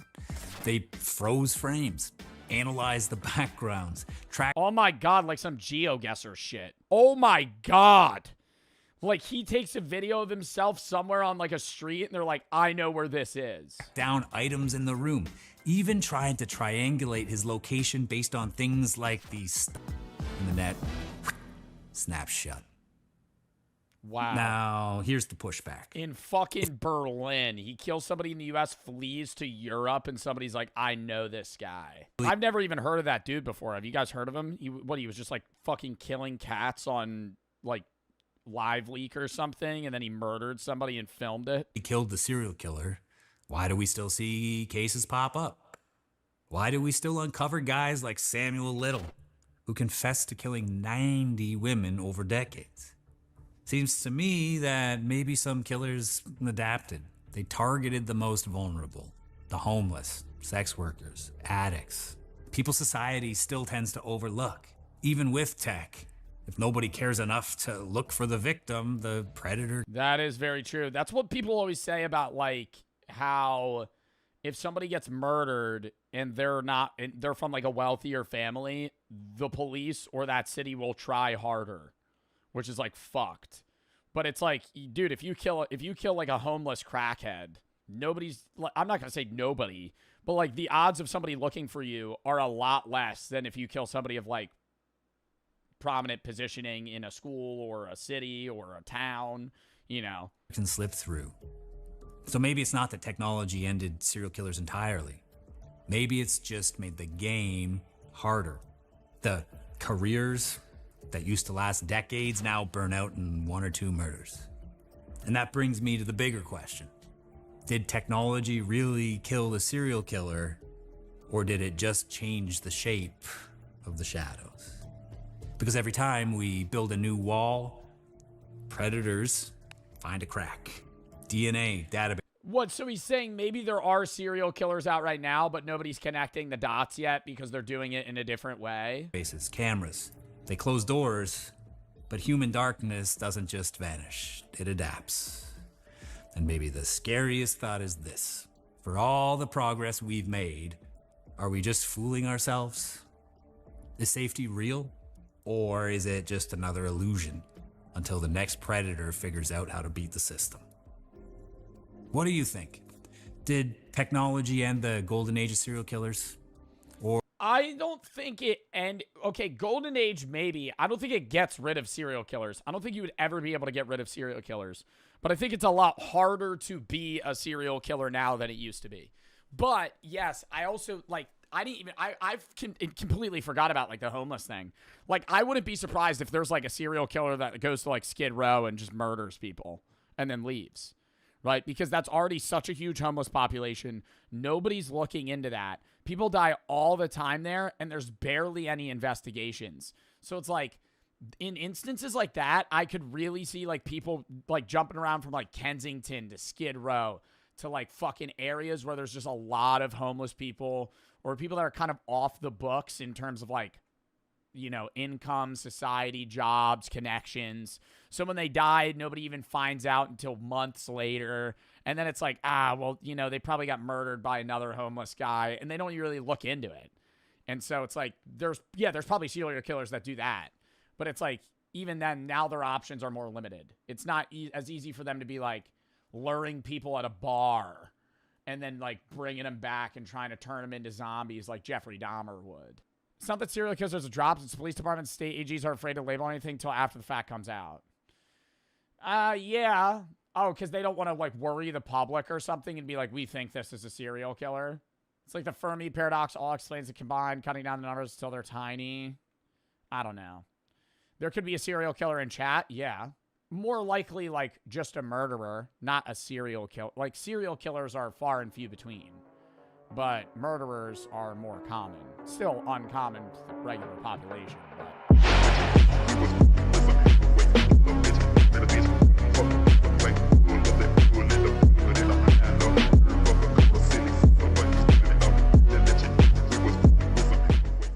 By the Z Society.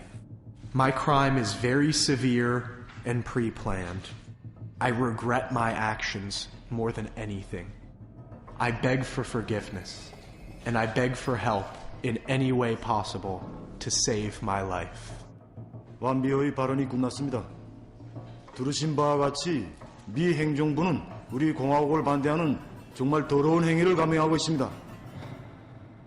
Experts agree that Otto Warmbier's confession seemed quite obviously coerced and staged. Yeah. What? I mean, yo, how, dude, even the average North Korean person watching this, there's no way that they don't know what Methodists are. Like, I think they're just going, oh, the religion in the United States. Yeah, they always say religion's bad here. Ooh, they're conniving against us. Has a history of coercing confessions, and the U.S. accused North Korea of broadcasting this one for propaganda purposes. A member of the Z Society said Otto had never approached them and denied any affiliation with the... What is the Z Society? That's an actual thing? What the fuck? A secret society that was founded in Virginia in 1892? Remain anonymous because of the belief that service, when provided anonymously, provides a unique philanthropic opportunity. CIA. And the senior pastor at Friendship United Methodist Church said he didn't know of the deaconess mentioned by Otto. But this is later, after it's too late. Now, standing before the Supreme Court, all Otto can do is beg. I was used and manipulated. Please, act to save me. Please save my life. But but his pleas fall on deaf ears. He's handcuffed and led from the room. He's been sentenced to 15 years of hard labor. 2 days later, on March 18, the Korean Central News Agency released the CCTV footage to the public. Western news outlets treat Bro, that's not him. Oh my God. I feel like the story I was fed was from North Korea. What the fuck? the footage with suspicion. That figure could be anyone. That shit's in 140p. One story notes that the corridor is well lit, something that, in a country where electricity is scarce, is far from the norm for staff-only spaces. Some of his tour mates give interviews. One of them, Sarah McLaughlin, says there was an issue with the time shown in the video. Your group had been out at a New Year's Eve party in the hours before that. Were you even back at the hotel then? No, the time didn't match up at all. According to her, What the fuck? So from the start, North Korea planned on pinning this on someone, and they picked Otto because he didn't go out with the rest of them. Like, if Otto had gone bowling or something, they would have just picked somebody else. the young pioneers didn't return to the hotel until around 3 a.m., more than an hour after the footage was allegedly captured. Oh my God. Another tour mate says in an interview with the BBC that Otto was careful to observe the rules.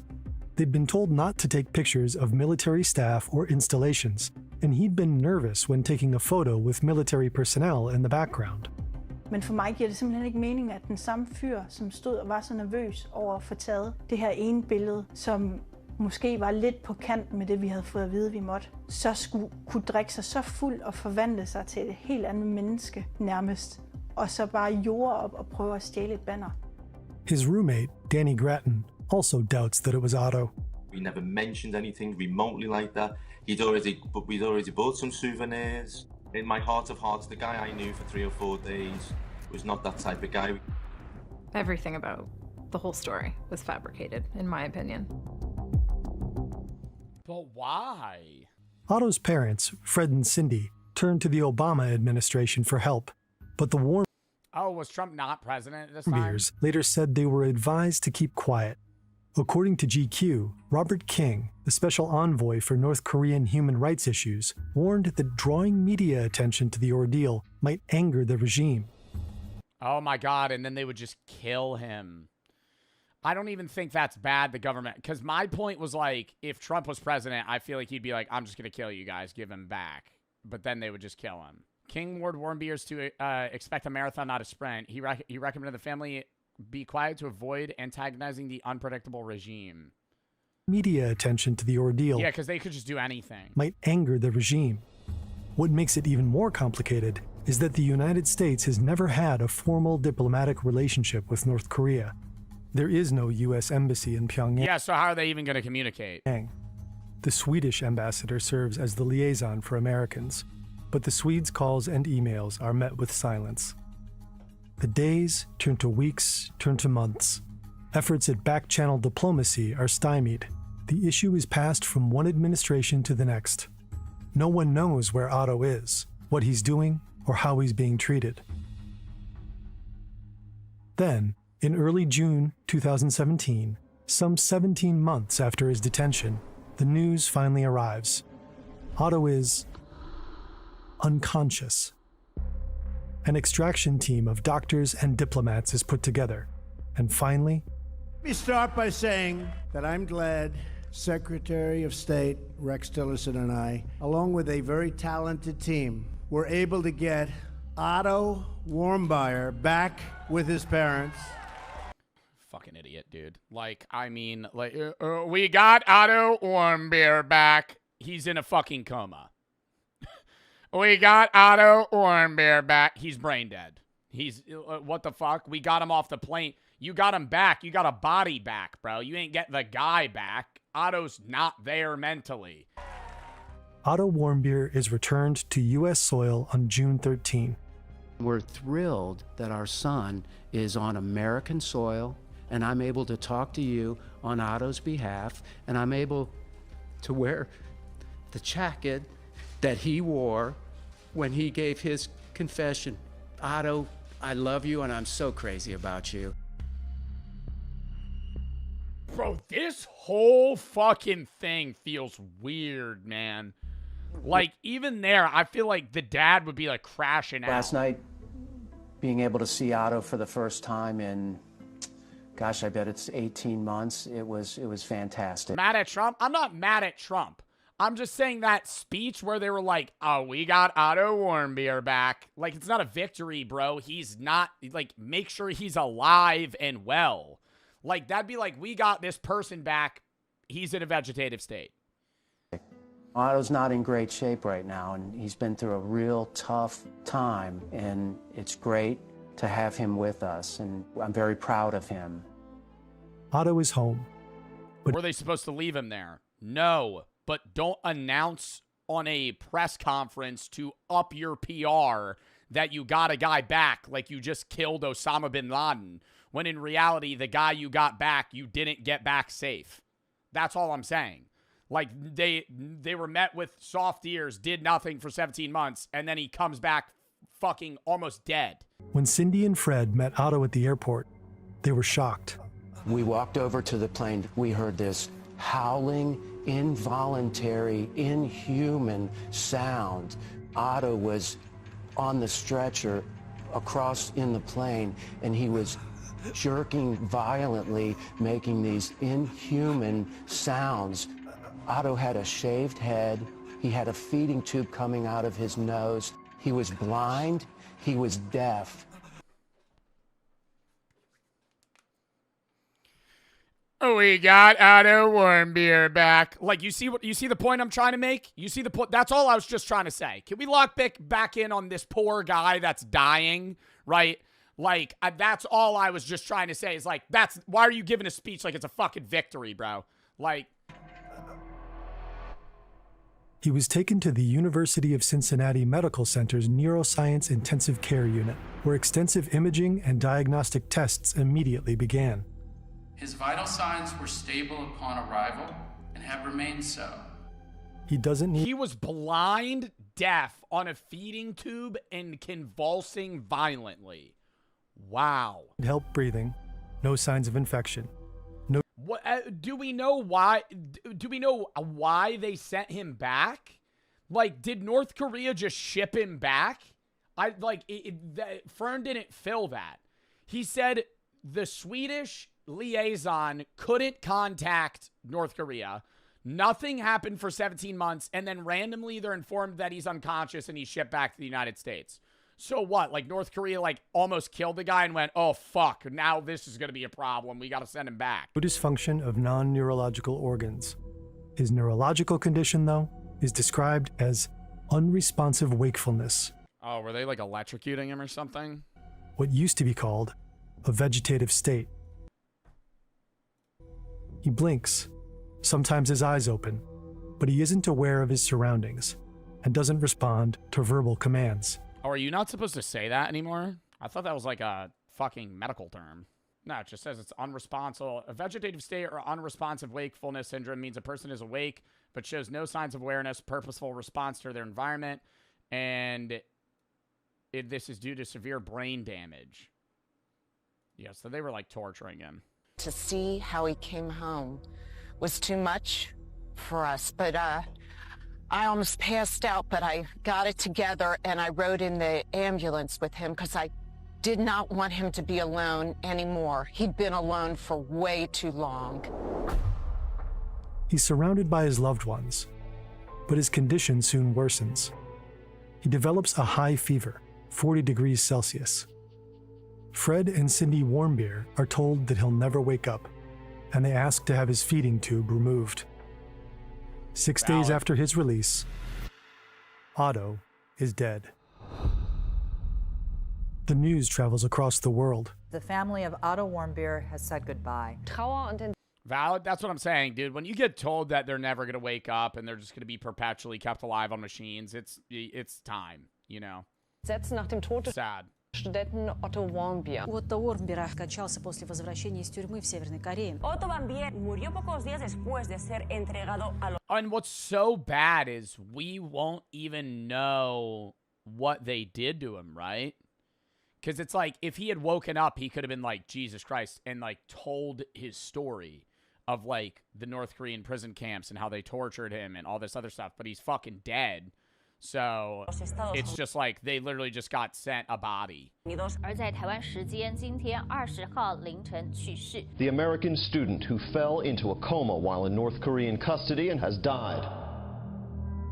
On June 22, in Wyoming, Ohio, more than 2,500 There's a city named Wyoming, Ohio. people attend his funeral. The condition in which Otto Warmbier came back to the U.S. and his sub... I did not know that there were cities that had the state name for a city. 500 people attended his funeral. Wow. Wyoming, Ohio, more than 2,500... They always say the impact on the people you had in your life is determined by how many people show up at your death. people attend his funeral. The condition in which Otto Warmbier came back to the U.S. and his subsequent death are discussed nationwide. He left the United States in good health. He returned on the brink of death. Do you know what happened to him in North Korea? Untrue. I don't think it's untrue, but I think how you affect and touch people in your life does matter, right? The people that care are the people that show up. I don't. Content note: the following chapter discusses suicide. Viewer discretion is advised. Upon his release, North Korea gave an explanation for Otto's state. They said he contracted botulism, a rare and severe kind of food poisoning, after eating a meal of spinach and pork. After he fell ill, They were probably giving him fucking slop and actual terrible food, dude. Like, they weren't keeping him in good condition. they gave him a sleeping pill, to which he had some sort of unexpected reaction, which sent him into a state of unresponsive wakefulness. But U.S. medical experts are quick to dispute this story. 3 doctors, experts in neurology, ran tests on Otto while he was still alive. At the request of the family, they hold a press conference to give their opinions. Those tests did not reveal any evidence of active or chronic denervation, nor any repetitive stimulation that would suggest active botulism at this time. The North Koreans, So they just made that shit up. I mean, yo, that's actually fucking unreal, dude. Teams are lying, and the Warmbiers have a different story. They tortured him. They intentionally injured him. It looked like someone had taken a pair of pliers and rearranged his bottom teeth. He had a large scar on his right foot. They destroyed him. They purposely and intentionally injured Otto. On September 25, 2017, Fred and Cindy Warmbier gave an I do love that they're doing this now, where they're like, because I didn't keep involvement in this after this happened. I just had known that he had died. But I love that they went out on news stations and were like speaking against it. Interview on Fox and Friends. Trump apparently watched. This becomes the narrative: physical torture. Yeah. And, as a consequence, brain damage. But soon, serious doubts emerge.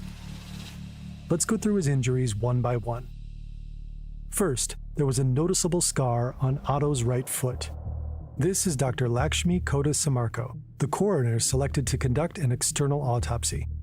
Fred Warmbier had noticed the scar, but had Dr. Samarko? Physically, as far as wounds, there were a few small scars that we documented. There was one that we really couldn't explain for medical instrumentation, which some of the other scars we could. But there wasn't anything on the external examination to indicate, other than that one scar that we couldn't explain, to indicate torture. The Warmbiers opted against a complete autopsy, offering no reason for this decision. But Dr. Samarko did perform an external inspection. Later, in a lawsuit against North Korea, an expert witness cited the scar on Otto's foot as potential. A lawsuit against North Korea. How's that working? Hey, Kim Jong-un, we're suing you. No, you're not. And then they just move on. Like, how do you sue North Korea? Evidence that he was subjected to torture, possibly electric shock. But does this injury prove Otto was tortured? No. Then there are his teeth. I wouldn't say that. I wouldn't even say the rearranged teeth. I would assume that if he had gotten tortured, they were like zapping his brain. Like that shit they were doing during World War II at that school, or what? It wasn't a school. What was it called? With that doctor, Unit 731. Yeah, Unit 731 and Shiro Ishii, and they would like zap people's brains and shit. Like they would just keep it would be like electrocution torture, but it would be like to change your mind. Fred Warmbier said it looked as though Otto's bottom teeth had been rearranged. Dr. Samarco couldn't confirm this. We also consulted our forensic dentist, Dr. Wright, and had him take a look at the imaging, specifically dealing with the lower teeth and mandible. He agreed with us that there is no evidence of trauma to the lower teeth or mandible. In the lawsuit, this finding was disputed. Two of Otto's private dentists testified that his post-mortem dental x-rays, when compared to previous x-rays, indicated that some of his lower teeth had been bent backward, movement consistent with an impact injury. The New York Times had reported that Otto had been repeatedly beaten. That's not impossible. An ex-North Korean spy who was familiar with, though not directly involved in Otto's case, said he'd heard Otto was roughed up by prison guards. 그분이 감옥에 있으면서 간수들이 있잖아요. 간수들이 많이 때렸대요. 왜 때렸냐면 언어가 안 되잖아요. He also continues to say that there might have been waterboarding. To him, that's standard practice, what he'd call Yeah, non-physical, like it's physical torture, but not something that would show up in like wounds. battery rather than torture. It's difficult to say whether this ex-spy is credible, though. And even if Otto's teeth were bent backward, it's impossible to know for certain what caused that. Finally, the biggest injury of all, his brain injury. The most important diagnostic test thus far was a magnetic resonance imaging scan of the brain. This study showed extensive loss of brain tissue in all regions of the brain. In other words, the damage is universal, and scans show it occurred all at once. There's a technical term for this, an anoxic encephalopathy. It means an injury caused by a lack of oxygen to the brain. So either blood ceased to flow to Otto's brain, which would result in a lack of oxygen, or Otto stopped breathing. This pattern of brain injury, however, is usually seen as a result of cardiopulmonary arrest, where the blood supply to the brain is inadequate for a period of time, resulting in the death of brain. Oh my God, are they saying that he took his own life when he was in prison? In tissue. In general terms, one of the more likely causes of a cardiopulmonary arrest in a young person would have been a respiratory arrest. In all likelihood, Otto stopped breathing. Any number of events could have caused this. An allergic reaction, choking, near drowning, anything that might prevent oxygen from reaching his brain. But which of these events was the cause? There's no way to know. I hate that. We have no certain or verifiable knowledge of the cause. How could he have done that? Asphyxiation? Or circumstances of his neurological injury. A cause that could almost certainly be ruled out was repeated beatings. Repeated beatings to the head would have caused asymmetrical damage, with some regions being affected more than others. Also, scans revealed no fractures of the skull. Despite all this uncertainty, the Warmbiers insist on torture. And the question of whether Otto was tortured or not is not a medical side note. By now, it has the potential to escalate a simmering conflict between two nuclear powers. A year and a half before, mere days after Otto's detention, North Korea had carried out its fourth nuclear test in defiance of international sanctions. It also launched a long-range missile. In September 2016, it performed another nuclear test. By 2017... Bro, I just don't understand how, like, Russia and China don't also want to just step in and stop them. Because they're their own powers that, you know, obviously are semi-allied. But, like, they have to witness Kim Jong-un and go, this is fucking crazy. You know, like, Russia does its own shit. And, you know, right now they're in war with Ukraine and it's horrible. But they're getting, like North Koreans are allies and aiding them in this. So I'm like, it just has to be like they're turning a blind eye. Like, there's no way they're like, yo, you gotta stop. Like, that's worrisome for them as well, no? I feel like Kim Jong-un's, like, not sane in the way that, like, Xi Jinping is in like, how he's gonna hold certain, like, conflicts, you know? Like, you don't want... Like, I think it's more scary if Kim Jong-un gets nuclear power than Xi Jinping, you know? Like, but, I mean, obviously Xi Jinping does have nuclear capabilities, but I'm saying, like, that's less scary for the world, you know? Like, even on either side, you're seeing this. You're like, maybe we shouldn't give this dictator nuclear power. Not give it to him, but allow him to have that. The year of Otto's return, the confrontation between the U.S. and North Korea was near the Who's Xi Jinping, leader of China? boiling point. North Korea best not make any more threats to the United States. They will be met with fire and fury like the world has never seen. It was the beginning of the 2017-2018 North Korea crisis. Meanwhile, Otto Warmbier's case took on an increased political weight. Trump had adopted the torture hypothesis as fact. Trump need to press that red button. Terrible idea. You nuke North Korea, they're going to fucking nuke everybody else before they die. It's the same shit, dude. It's just mutually assured destruction. That's why nuclear war is like the max out for countries. It's just it enables you to have like an ultimate last defense of like, okay, even if you wipe my country off the map, we'll still kill you. Senator John McCain said Otto had been tortured and murdered.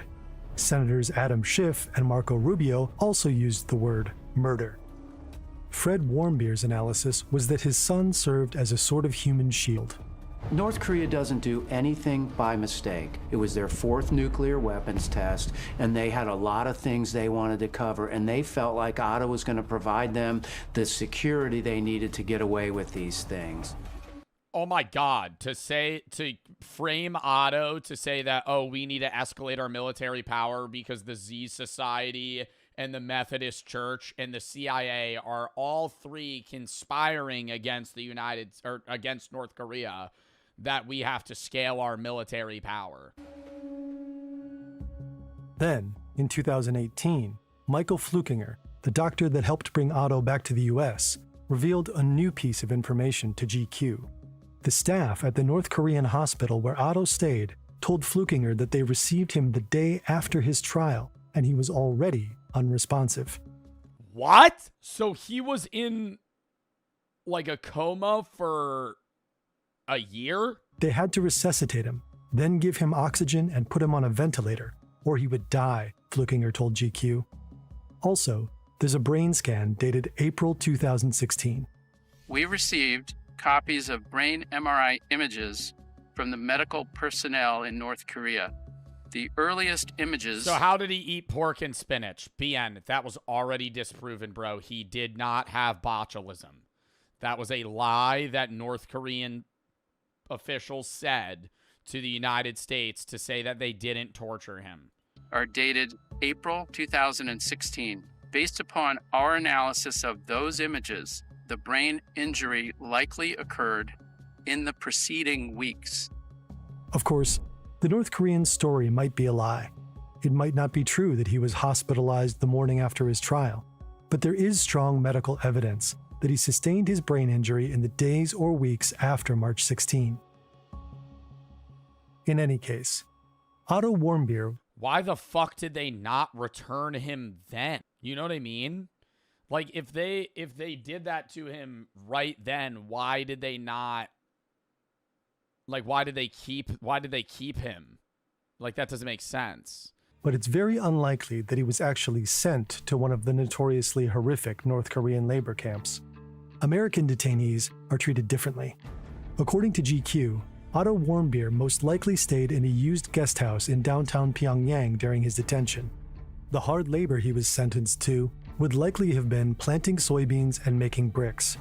Grueling, backbreaking work, but nothing compared to coal mining, which is typical for North Koreans. North Korea needed him as a bargaining chip, and bargaining chips don't have... Oh my God, so maybe they didn't actually put him in that state. They just needed him as like a trade? Like, as fucked as it sounds, like a trade token. Like, it's something they could fall back on. Have much value if they aren't in good condition. And in a sense, he was. We believe that for somebody who's been bedridden for more than a year, that his body was in excellent condition, his skin was in excellent condition, and we didn't see any evidence of decubiti or bed sores. In its article, GQ proposes a different theory than torture. During the 2 months between his detention and his confession, Otto was likely subjected to relentless interrogation for as long as 15 hours per day. The only respite from the interrogation would have been North Korean propaganda films. Previous prisoners were told their government had forgotten them. Some fell into debilitating depressions, even attempting suicide. At trial, so hours, weeks, or days before he supposedly fell into a coma, he was visibly desperate. Please think of my family. Give me the oldest son in my family. GQ speculates that in the hopeless hours after his sentencing, Otto may have attempted to take his own life. A lack of oxygen to his brain could have caused his injury. Of course, this theory is just one of many. An allergic reaction to a sleeping pill, an excessive administration of drugs, a suicide attempt, a heart attack, a form of torture that left no obvious lasting marks. It could have been any of these things. Without Otto here to tell the tale, we may never know the truth. I mean, like, couldn't he, I'm just saying, I don't know if this happened. Couldn't he have tried to hang himself, like, 3 days after? Cut oxygen to his brain, didn't die. They save him, but now he's perpetually in this state, and the wounds that would be on his neck would have healed by the time he was sent back. He wouldn't have neck scars because he wouldn't have any laceration that would have been there would have been healed by the time they returned him. In May 2018, something weird happened. Trump tweeted that he was going to meet Kim Jong-un in person, and everything changed. Getting a good picture I'm instantly asking that motherfucker what the hell they did to Otto. of everybody so we look nice and handsome and thin. After the Singapore summit, Otto's name all but disappeared from Trump's lips, replaced by the name of Kim Jong-un. And then we fell in love. Okay? No, really. He wrote me beautiful letters. And they're great letters. We fell in love. The previous year, Trump tweeted that he tried so hard to be Kim's friend and referred to their relationship as It's a very special relationship. In 2019, when asked whether he thought Kim knew about Otto's case, his reply was startling. I don't believe he knew about it. The Warmbiers were outraged. Get the fuck out of here. Trump had helped them bring Otto home and relisted Kim Jong-un's country as a state sponsor of terrorism. Now he seemed to admire him?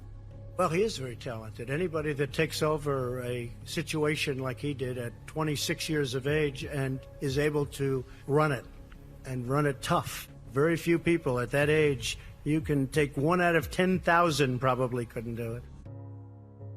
Otto Warmbier was many things. 1 out of 10,000. Historically, the average person in power was younger than him. Bro, like, why are we glazing Kim Jong-un for being able to take over a dictatorship that was fucking handed to him? Like, An all-American boy, an unlucky tourist, a loving son. But on the international... Kim Jong-un was notably a bad student. Like, that was said of, like, he didn't do his homework, didn't show up on time. He was lazy. Like, what the fuck are we talking about? We're just glazing Kim Jong-un. Stage, he was a pawn and a symbol. Pyongyang deployed Otto on the chessboard of politics, using him domestically as a mouthpiece to spread anti-American propaganda, and internationally as a bargaining chip, a hostage to be traded for the easing of sanctions or other U.S. concessions. For the Trump administration, Otto Warmbier was useful as a symbol, driving the narrative that he was tortured by a barbarous regime and possibly using his death as a means of psychologically preparing the American public for war, the threat of which Trump hoped would make Kim back down.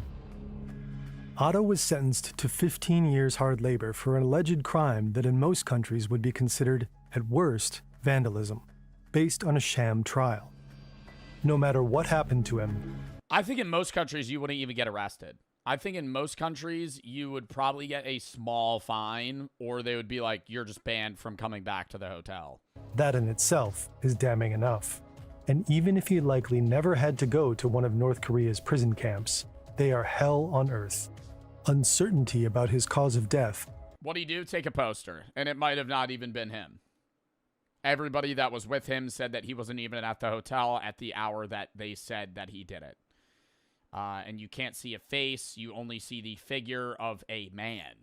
And there's a lot of men in the world. So, like, that shit just pisses me off. I fucking rip Otto in the chat because that was fucking horrible. Like, wow.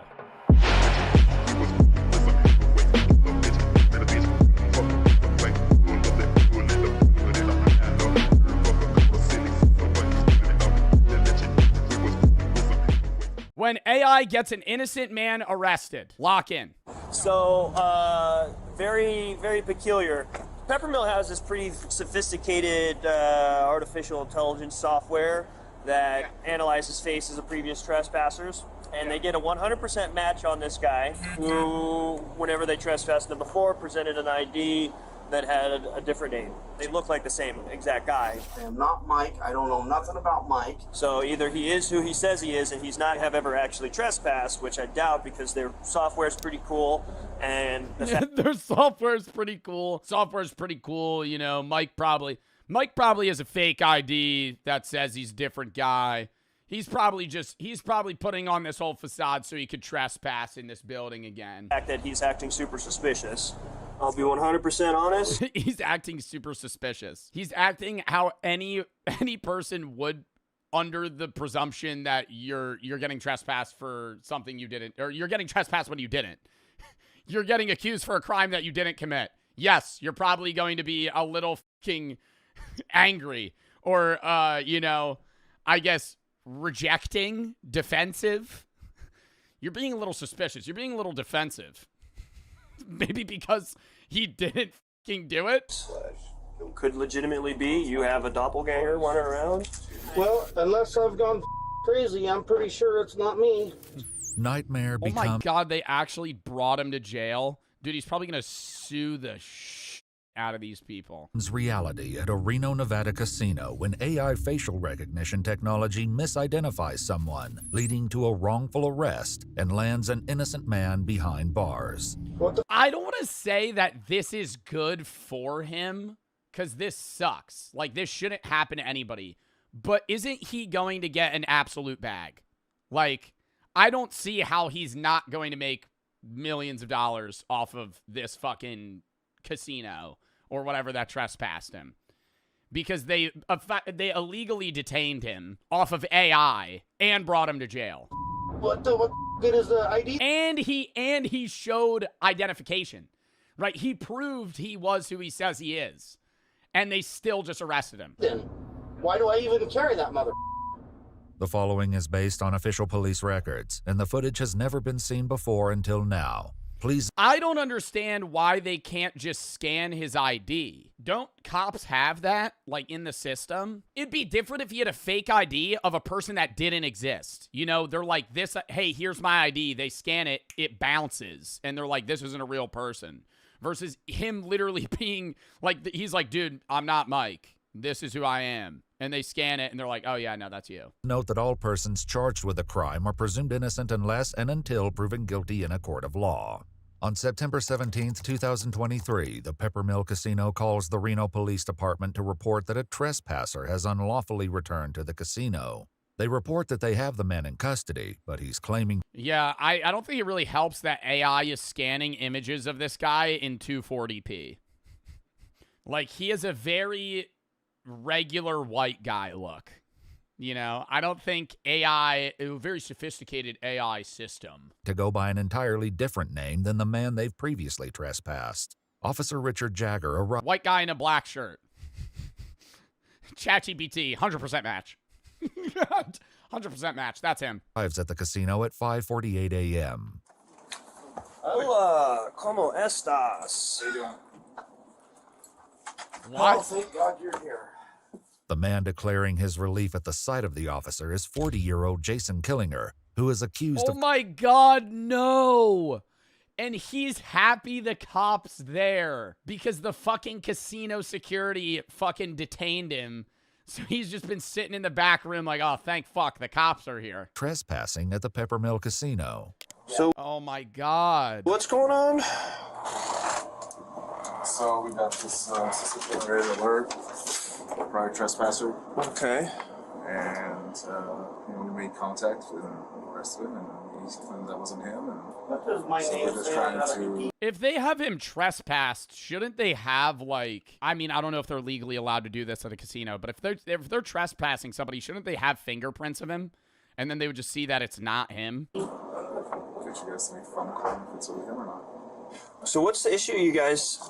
Did he have a different driver's license or a secondary one, or has he got more property than just this one? Just that, those effects right there, and that's it. 1 second, pal. But no other forms of identification. Things in his pocket. And you guys ran this information through our dispatch? Through your guys' dispatch? Couldn't the casino run his ID and see that it's a real ID? Wait, what? When you gamble and they ask for your ID, they'll put it into a machine that fucking scans your ID. And so I feel like I don't understand why they couldn't just scan this guy's ID and be like, no, that's real. Like, it's not a fake. Like, even bars have that. Not all bars, but like club bars that have bouncers. Like, they just scan your ID. No. Fakes can scan, though? Yeah, fakes can scan when you're 19 trying to fucking get into a bar and drink because you're a teenager. What fucking 45-year-old man is getting a fake so he could go to a fucking Peppermill casino? Like, what? But after hours, comes back as that being who he says he is. So he's saying he ran it, and we ran it, and it's saying he's not the guy that we trespassed, but it's weird because the AI's saying it isn't. It's on his ID, but that's what we went off right there. Yeah, and this is one of those things, you guys have this fancy software that does all this stuff, so it's like... Officer, what's your name? 1 second, man. A few months earlier, a man named Michael had been trespassed from the casino for... They do look eerily similar. They do look eerily similar. ...sleeping on the premises. All right, man. I don't know. Oh, they look so similar. Fuck. So this is who you are? There's probably 1 million people that look like that. That's what I'm saying, bro. Isn't there a type of face that you interact with on a daily basis that's like so common? And I'm not saying like, oh, you have a common face, but like, dude, old people, like an old white man wearing a hat. There's dude, you could think of a guy, like, think of that face. There's probably 1 million people that look like that. Like, side by side, you'd be like, are you twins? On the premises. All right, man. So this is who you are? Yes. What, Miss Jagger, is your first name or last name? Last name. All right, Mr. Jagger. Yes, that is who I am. I drive the semis for UPS. I am not Mike. I don't know nothing about Mike. I'm a craps player here. Look, there's my socks for UPS. Can you please, you got a gun here. Will you please take me out of these cuffs? My shoulders are killing me. You're going to sit there for a minute, man. So, when he gave you this information, did you guys verify it against an ID, or how does that work? So, in that report there's an ID on there as well, and we can show you that one. Okay. Jason, a long combination vehicle driver, had been playing craps until about 3 a.m. when he decided to leave the Peppermill and go to the Atlantis casino. On his way out, he stopped at a blackjack machine and started playing. There, he was approached by a security guard who addressed him as Mike. When Jason clarified that he was not Mike and presented the guard with his driver's license, the guard apologized and walked away. Should have been it. Yo, are you Mike? No. Can I see your ID? Regular security's allowed to ask for your ID at a casino. Give him the ID. Oh, okay, sorry. Walks away. However, how does it keep going? Jason attempted to leave, he was surrounded by security guards and handcuffed. He was told that he was under arrest for trespassing. Just need a break. My shoulders are killing me. What do you think the actual Mike got trespassed for? Just being like belligerent, like getting too drunk at the casino. So that's the ID that he presented. Oh, it said sleeping? Sleeping? You get trespassed for falling asleep? I go to Atlantic City, and there are people that actually piss themselves at the slot machine and keep playing. But if you fall asleep, what, like a homeless guy? Hey, look at the nose. Yeah. Huh. Weird. Very weird. Right, let me snap a picture of that. I'll run both names. The casino's AI facial recognition software positively identified. Nah, actually, when you do look at it again, it's this guy's skull is wider. Jason as Michael, the man they had trespassed. Let me step out this way I get better reception. Yeah. The only thing that was weird is that we'll have to, lift him up and see how tall he is. Yeah. They didn't measure his height to see. That says he's 5'9", and that says 6'1". Yeah. Oh my God. I mean, why did they even call the cops? I feel like that is 5'9" and 6'1". What? I'd be like, yeah, let's just measure me. The guy's 5'9". I'm not 5'9".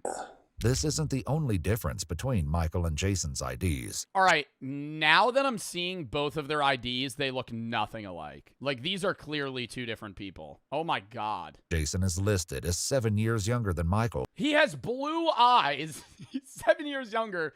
He's fucking, 4 inches taller and 50 pounds more. And says that he weighs 50 pounds more. As well, the signatures are different. In his report, Officer Jagger wrote, quote, "The associated demographics on each driver's license were fairly similar, with the only major distinction being hazel and blue eyes, which are by their very nature similar eye colors and are dependent upon lighting." And the pictures are... Imagine Jagger goes to the guy, he's like, "You get that leg lengthening surgery, boy? So you put on a few pounds, change your eye color. You're wearing fucking contacts, aren't you? I bet you fucking got that metal rod shoved in your fucking leg. That's why you're 6'1", just so you could come back to the pepper mill, eh? Harry, I mean, the nose... Right. You want to keep playing fucking craps? I bet your dumb ass wants to... I bet you have plans to fall asleep here again. And then we have our... Call you a little napper. Our new system, our new facial recognition system, and that's what it's telling us. It's telling us that it's looking at it, and it's doing that. And then there was another one that came up when he was at the RTRK, which is one of our better cameras. This was right before we arrested him. We looked at it and said, that's him. 99.8%. Dude, from the imagery, it does look like him. And it came up 100%. Okay. 100% match. Yeah. So the software is saying it's legit. Right. And it's so he pretty damn accurate. So either he presented a fake AI from 2023. I feel like AI from 2023 was not that good. A fake identification the first time, or he's presented. When was like the Will Smith video where it was like he was eating spaghetti and it looked really bad? And it now, even if I feel like that was like 2022, 2023. He had a twin, it wouldn't be 100. Not 2020. AI did not exist. Like AI in the way that like AI generative video AI. That was not a thing in 2020. 100% on the facial, right? I wouldn't think so, but I don't know, because they say twins share DNA. Facial recognition, not generative AI. Yeah, well, I'm just saying like the scaling of AI in general. Right. But well, I guess it depends upon if they're identical. I've seen identical twins where it's like moms can tell them apart. Right. So I mean, are these two people fucking stupid? He has an entirely different first and obviously different first name. He has an entirely different last name. Why are they saying they're fucking identical twins? The thing that kind of made us feel suspicious, or us managers, was right after our officers made contact and they saw the ID that he's presenting today. And they're like, okay, it's not the same guy. He immediately gets up and starts cashing out, like running for the door. I'm like, okay, if it really wasn't him, why is he running for the door? Why is he getting ready to leave? Jason probably vibe killer. He was gonna leave anyway, playing a little bit.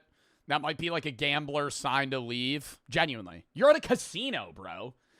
People take signs to leave and gamble, or stay, or go to another table, bro. Like a dime could fall on the floor, and they'd be like, "That's a sign. I gotta bet it all on 10." You know, some shit.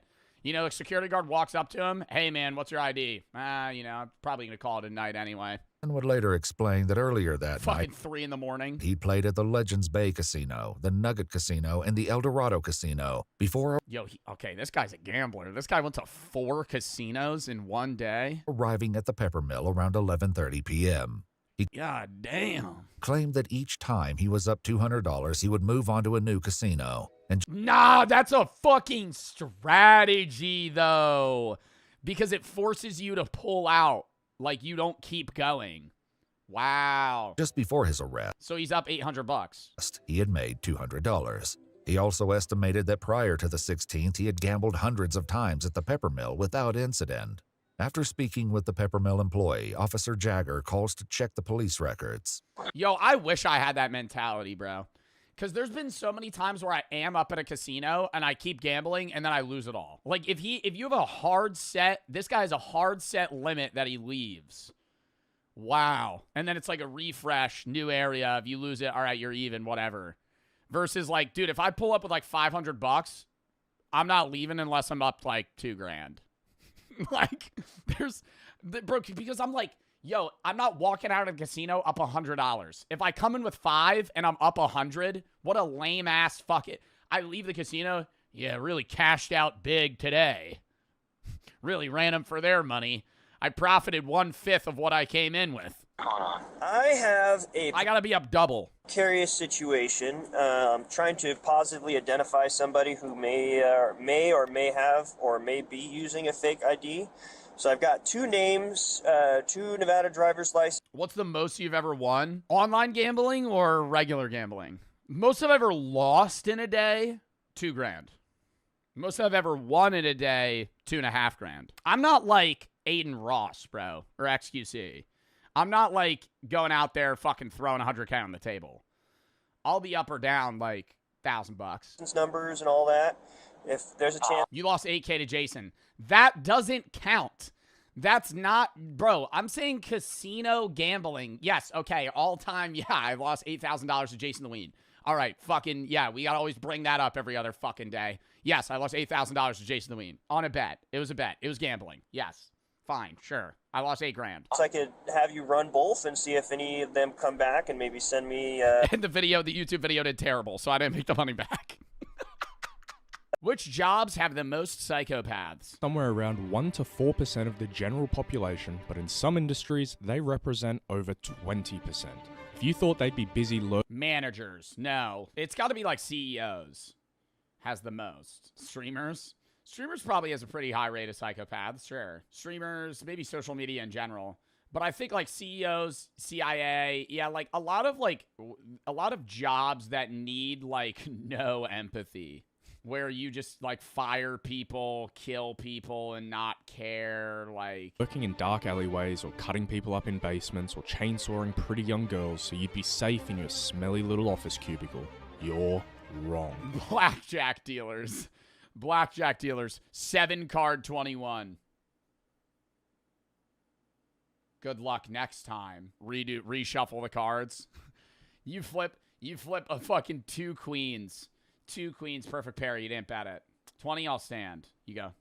They're flipping a 6. They flip 6, 5, 10, 21. Bet again. You got an ace, 8, 19. Stand. They flip a 4. Or they have a 4. They flip 4, 3, 4, 11. Flip a 5. You go, oh shit, they got 16. Another 5. 21. Sorry, good. Better luck next time. Better luck next time.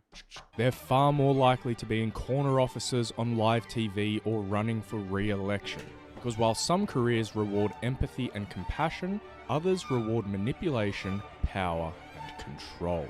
Let's quickly understand what a psychopath is and then dive into jobs that attract the most psychopaths Making meme coins. in the modern world.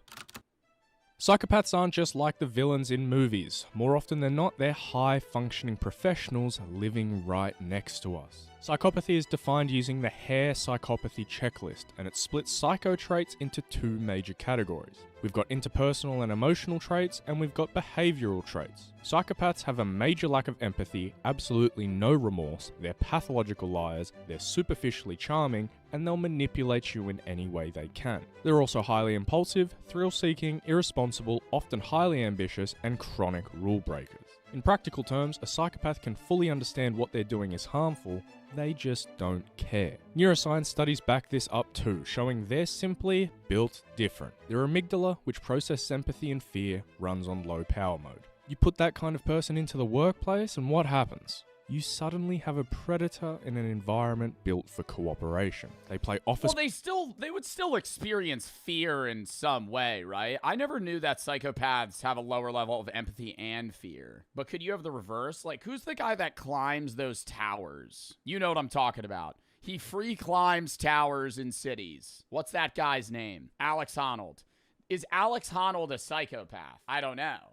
Alex Honnold is a thrill seeker that has a low level of fear, but that doesn't mean that he has low empathy. He might just have like a fear disorder. It's politics like it's life or death. They see colleagues as stepping stones, and they climb the ladder fast because they'll do things normal people simply won't. As Professor Babiak's research shows, certain careers act like magnets for psychopaths because they offer exactly what these people are looking for. Dude, I can't escape Anton Chigurh. I'm serious. Ever since I've watched No Country for Old Men, I see Anton Chigurh every single day.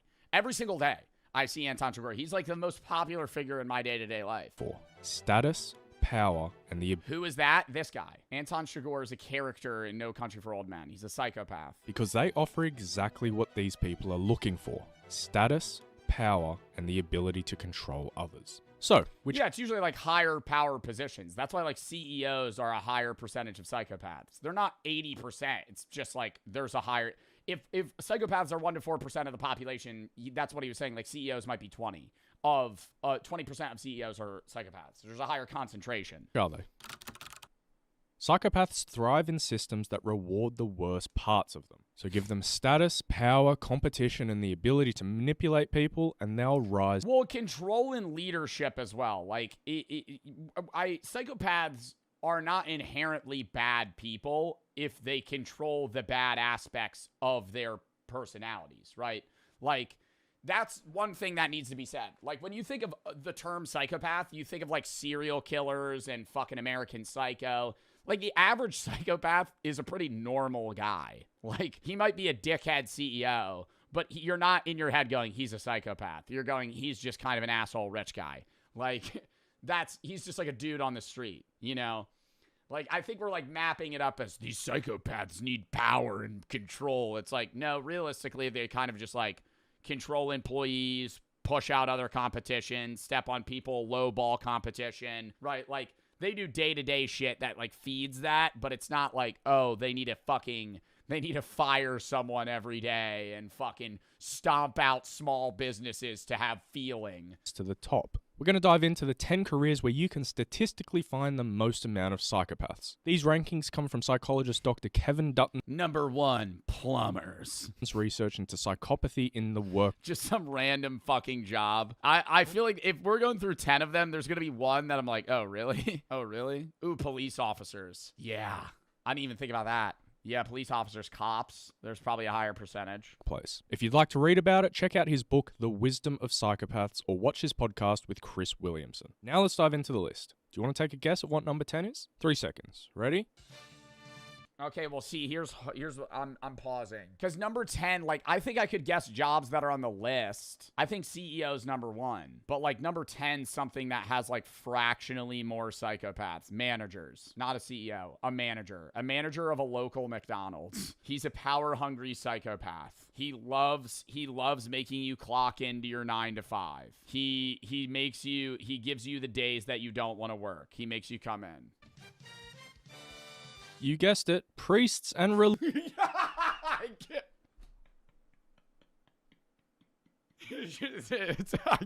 That would have been the last guess. That would have been the last guess, right, priests? Religious leaders. Just kidding. They're actually number 8 on the list. Oh, fucking hell. What the Number 8 is priests? What? We'll be diving into them a little later. First up, we've got civil servants. More specifically, we're talking about those roles where they're like the fake police. Parking ticket officer, welfare case manager. Just fiending on that fucking power, man. Oh, you're fucking 6 inches too close to a fire hydrant. Ticket. Some fat, miserable, blue-haired bitch at the DMV. Whoa. That kind of role. Why do psychopaths like these roles? Supposedly 3 reasons. Whoa, 1, settle down. rule-based power. So authority is baked into the job. 2, low transparency. Everything's hidden behind Side note, side conversation. That was a little crazy. I saw somebody say that in my Walking Dead playthrough, I'm like overly sexist and I use the term bitch too much.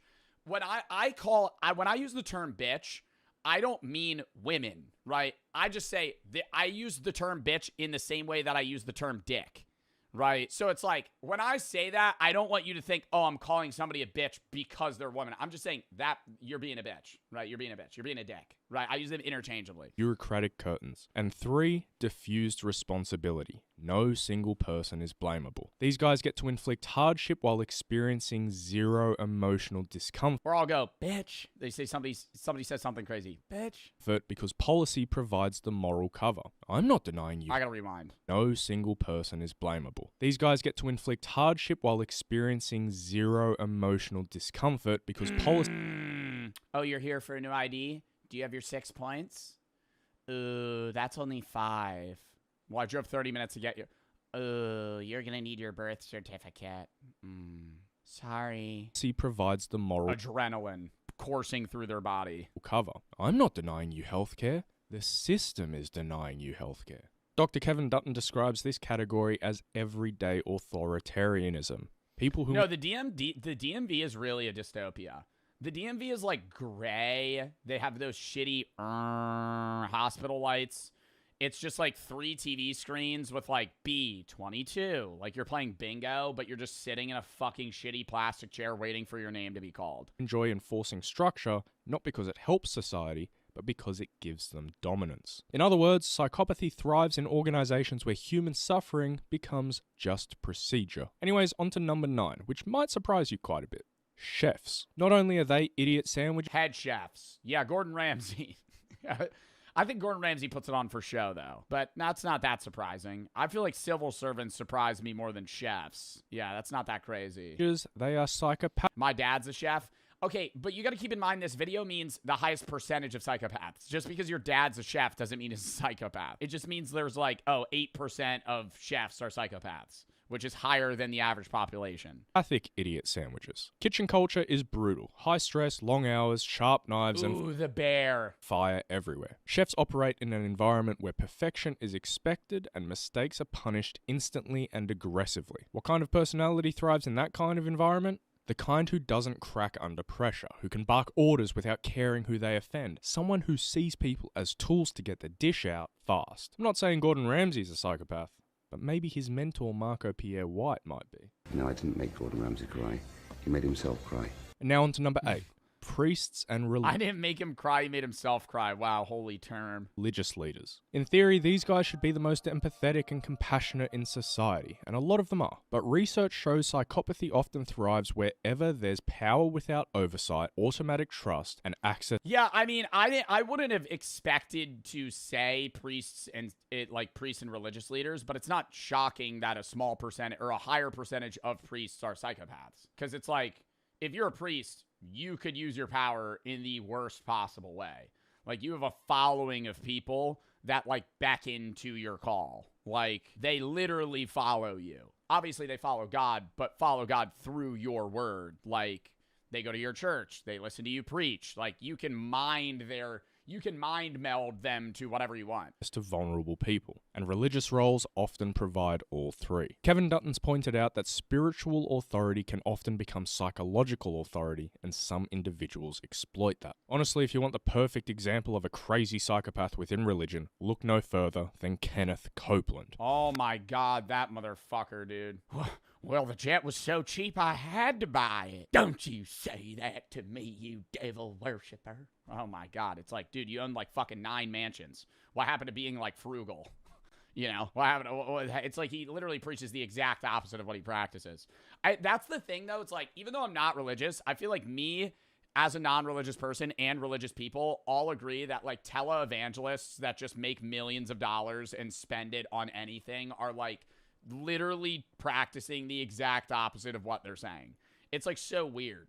Like, have you seen that one televangelist brag about his mansion he was preaching and he was bragging about his mansion for like 5 minutes. He's just like, yeah, I got like 9 bedrooms. And he's like, I say it's like my humble abode. He like calls it some weird term. It's like the house of dreams. I'm like, why are you calling it that? It's so weird. COVID-19! COVID-19! Net worth in the hundreds of millions of dollars, straight up demonic eye. That video is so creepy. And supposedly spends disaster relief funds on repairs to his own private jet. It's easier for a camel to go through the eye of the needle than for a rich man to enter into the kingdom of God. Well, see you in hell, Kenny boy. Now on to number 7. The idiots we have running our countries. Politicians. Surprised? No, not at all. I think that's like the most obvious one. Yeah, me neither. If you take the traits of a psychopath, manipulation, charm, deceit, total lack of empathy, power, status, and zero accountability, and then you build a job description around it, you'd end up with Member of Parliament. In my video about Congress, we touched on how a massive part of their job is campaigning. Well, campaigning is basically just straight up manipulation. You lie to win affection, you make promises. Every politician, bro. I'm gonna do this. They don't do that. You'll never keep. I'm going to do that. Are you tired of this? Yes. Well, I'll change it. They don't change it. You convince people that you alone can fix the mess you helped create. Remember when Trump said he was going to release the Epstein files no matter what, and it was a massive part of his campaign? How'd that one work out for us? In a 2014 study out of Top 10 worst years in human history. Around for roughly 200,000 years. And honestly, most... Let me guess a few of them. Something with the Black Plague. World War II when the bombs dropped. In human history, I was going to say in history, probably when the meteor hit the dinosaurs. Humans weren't around then. 2008. Why? The housing market crash? Y2K when the world didn't end. that time was spent dying in pools of our own diarrhea. 2020. I don't think like COVID years are top 10 worst years in human history. Yeah, Holocaust. That's why I said World War II. So when you think of the worst years in human history, it's basically all of them. But that would be a boring video. So let's be prisoners of the moment and allow recency bias to cloud our analysis as we rank the top 10 worst years to be alive in human history. Number 10, 1918. This year kicks off with a I feel like that was a pretty fire year now. Wasn't that right before the Roaring 20s? Roaring 20s was like a great time to fucking like be a middle-class American. Little something called the Spanish flu. Unless you were black or a woman or a minority or a non-white man or disabled. Okay, so maybe it wasn't a great time to be alive during the 1920s. Surprisingly, this flu wasn't or gay. Yeah, okay. Actually from Spain, but it was still no bueno. Exact numbers for the death toll are kind of hard to pin down. Oh, Spanish flu. But estimates range from 20 to 50 million human deaths globally. The Spanish flu was 50 million deaths. How many people died from COVID? 7.1 million. Wow. So Spanish flu was like 6 times that? No, 7 point something times. Particularly deadly for 2 reasons. 1, it was a brand new strain of the flu. And 2, the conditions of the Great War made it so much easier for the disease to spread. Soldiers returning home brought the flu with them, infecting people in remote areas who had no immunity to the virus. What was extra special about the Spanish flu was that it was unusually deadly for young adults compared to other flu viruses of the time, leading to a significantly higher death toll. This disease... Chat, if you got the Spanish flu, do you think you would eat that shit? I think I got a pretty weak immune system when it comes to like big illnesses. I had COVID twice, and I was fine. But... that was COVID. Spanish flu. Like, part of me, okay, I would never want it, but part of me is like, would I die with the Black Plague? Yeah. Yeah. No modern medicine, right? Like, let's say you get the Spanish flu, but you're not allowed to take, like, Advil, Tylenol, nothing. Like, you're just you're ripping it. You know, like, you're lasting that shit out. It's wraps. Most of us are dying. Was terrifying for doctors. Black Plague has to be on this. The Black Plague was so bad that people thought it was an evil that brought the end of the world, bro.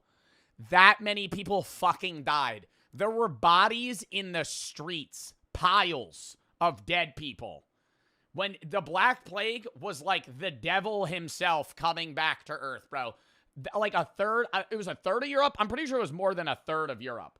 I think it was maybe a third of Europe as a whole, but a ton of, like, certain areas, like, almost everybody died. How many people in Europe died of the Black Plague? 50 million people, but this was in the 1300s. So 50 million people in the 1300s is way more than the 1900s. 30 to 60% of the continent's population of Europe died. Florence, for example, lost up to 60% of its population, similar to London. So, like, heavily populated cities lost, like, more than half of their people. Just because of how quickly it spread, or how quickly their It was a third of the world. That's what it was. patients died, but the process of how people died from it. Heliotrope cyanosis was a symptom of the Spanish flu, where a patient's skin would slowly turn purple as their lungs filled with fluid, preventing them from getting enough oxygen into their bloodstream. The blue/purple color would start in their lips and fingers, but eventually spread across their whole body as they neared death. After the patient passed, their entire body would then quickly turn from purple to black. Truly horrific stuff. To make matters worse, 1918 was also the final year of World War I, which saw another 5 million global casualties and made most of Europe no fun. Also in this year, you had the Russian Revolution going on, which ended the House of Romanov for good with the assassination of Nicholas II and his family this year. This revolution allowed Vladimir Lenin to take power, where he established a totalitarian dictatorship that oversaw the mass killing of political dissidents. The revolution was marked by brutal civil war and famine, which killed millions more. And finally, the Treaty of Versailles was being drafted, which, while not initially terrible, put Germany in a super bad mood that had some pretty major downstream consequences. But more on that later. Number 9, 1492. What happened in 1492? I feel like there's a gap. I feel like there's a gap in human knowledge. Like, most humans know a lot of shit that happened between 1800 and, like, today. And then you know a little bit about the 1600s and, like, Jamestown and, you know, fucking witch trial shit, blah, blah, blah. You know, you could even go back to, like, certain, like, poets or people that were alive, like musicians in, like, 1300s. 1492, oh, Columbus. Columbus sailed the ocean blue in 1492. Ooh. That one slipped the brain for a minute there. Yeah. We all know in 1492, Columbus sailed the ocean blue. But by doing you gotta say the rhyme for me to know. You can't just show me the date. that, Columbus also opened up a portal to hell for nearly everyone who is currently living in the Americas. Yo, that motherfucker was a horrible person, bro. They don't teach. Yo, they deadass didn't teach. I feel like now they probably do. I remember when I was a kid, bro, they did not teach about Columbus being a horrible person. They were like, Columbus founded the Americas. That motherfucker lied to the Native Americans and said that the fucking moon was gonna, or the sun was gonna disappear, or the moon was gonna disappear. They lied. He was like, hey, the sun's gonna disappear if you don't fucking give us food. And they were like, no, it won't, because who the fuck would believe that? And he just knew knowledge about astronomy, and he said his god was more powerful than theirs. And then there was a fucking solar eclipse, and the sun disappeared. And then they fucking gave them all their food, and then died. Every indigenous person that came in contact with the Europeans... I thought he said the moon would be of blood. I'm pretty sure he just predicted a solar eclipse. Yeah, in 1504, there was a total lunar eclipse. Oh, lunar eclipse. During his fourth voyage, Christopher Columbus induced the inhabitants of Jamaica to continue provisioning him and his hungry men, intimidating them by predicting a total lunar eclipse. Some claim Columbus used the ephemeris of the German astronomer, but Columbus himself attributed the prediction to the Almanac of Abraham Zacuto. He got beached, blah, blah, blah. They needed food. They couldn't give it to him, and then he, like, basically just, like, settler was lied either to them. He would also, like, you know, do some pretty fucked up shit in general. Killed by a disease, killed in the slave trade, killed in war, or died of a broken heart. And while it certainly didn't all happen in 1 year, the introduction of European settlers to the Americas ended up killing 90% of the indigenous population. Even if it was a peaceful interaction, Europeans brought over diseases that the Native Americans hadn't encountered yet. and then they all died. Same thing with like a lot of encounters with like Amazonian like tribes. Like you just like go see them, you could be peaceful, and then they're all just gonna get like fucking smallpox and die. Diseases like smallpox, measles, and influenza decimated communities that had no immunity to these foreign illnesses. I guess one could argue that the events of 1492 had positive effects. It was not peaceful. I'm saying there was multiple interactions. There were instances of peaceful interactions. Many were not. On much of humanity. I'm not with Columbus. I'm talking about like people just arriving to the Americas. Leading to the age of exploration and the eventual globalization of trade and culture that brought us things like pizza and chocolate. However, the near extinction of an entire continent civilization does put it on our list. Number 8, 2008. This is probably the housing market crash. I feel like we're jumping pretty heavily here. The housing market crash of 2008 was worse than smallpox. Height of recency bias, but and Vladimir Lenin. Who cares? It sucked. 2008 was the year the entire world realized that rich people just basically make up how much money there is. And for a number of reasons too complicated to go into in this video, something called Lehman Brothers went out of business, and then the entire global economy collapsed. Stock markets around the world crashed. The American auto industry nearly went belly up, and the cost of food and gas. And the bubble of borrowing money or having debt to buy assets is like what's happening right now with the AI bubble.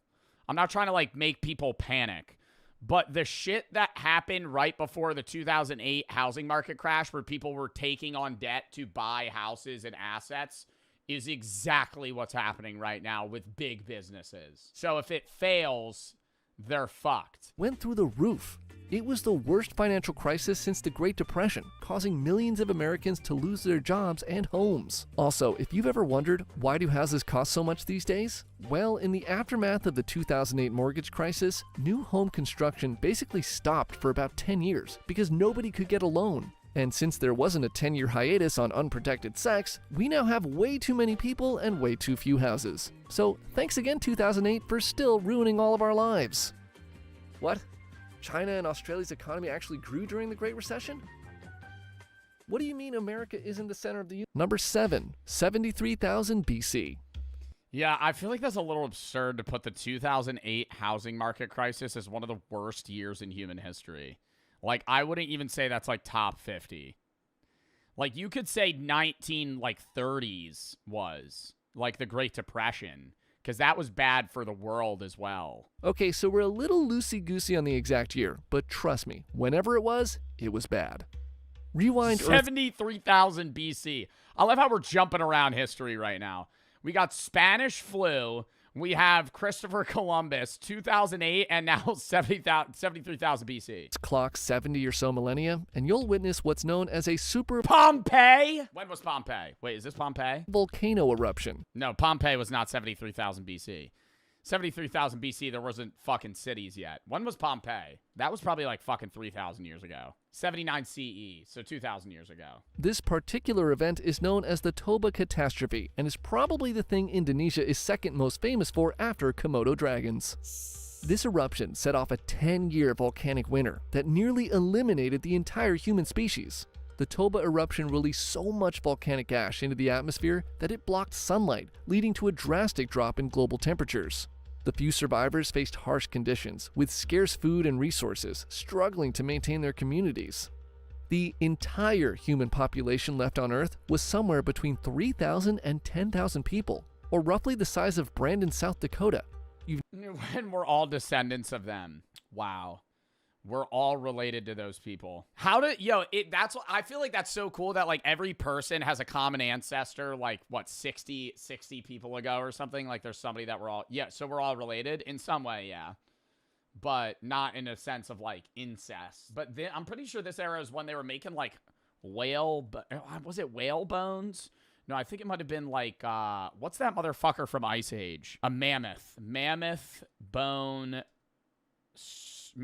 huts. Yeah, people used to live in this. Stuff that looked like this. Ukraine. Mammoth bone structure homes. This was like when it was like really fucking cold out. They would make shit like this out of just straight animal remains because it was so insulative And they would put like hides and other stuff on the outside because it was just cold as fuck. You've never heard of Brandon, South Dakota? Okay, Madison Square Garden can hold around 20,000 people, so the entire population left on Earth after that eruption could fit in MSG twice. This phenomenon is known as a genetic bottleneck, and is also why we're all kind of related. Number 6, 1929. The Roaring Twenties came to an abrupt end in 1929 when the U.S. stock market crashed, setting off, stop me if you've heard this before, a global economic collapse. The Great Depression that followed was a decade-long economic... Oh no! Oh no! American steel is down! Is down! Let me go withdraw all my money from the bank. And then they had no money. Disaster that affected almost every country in the world. Yeah, imagine pulling up to a bank going, I want to withdraw my money. And they go, we don't have it. Huh? Huh?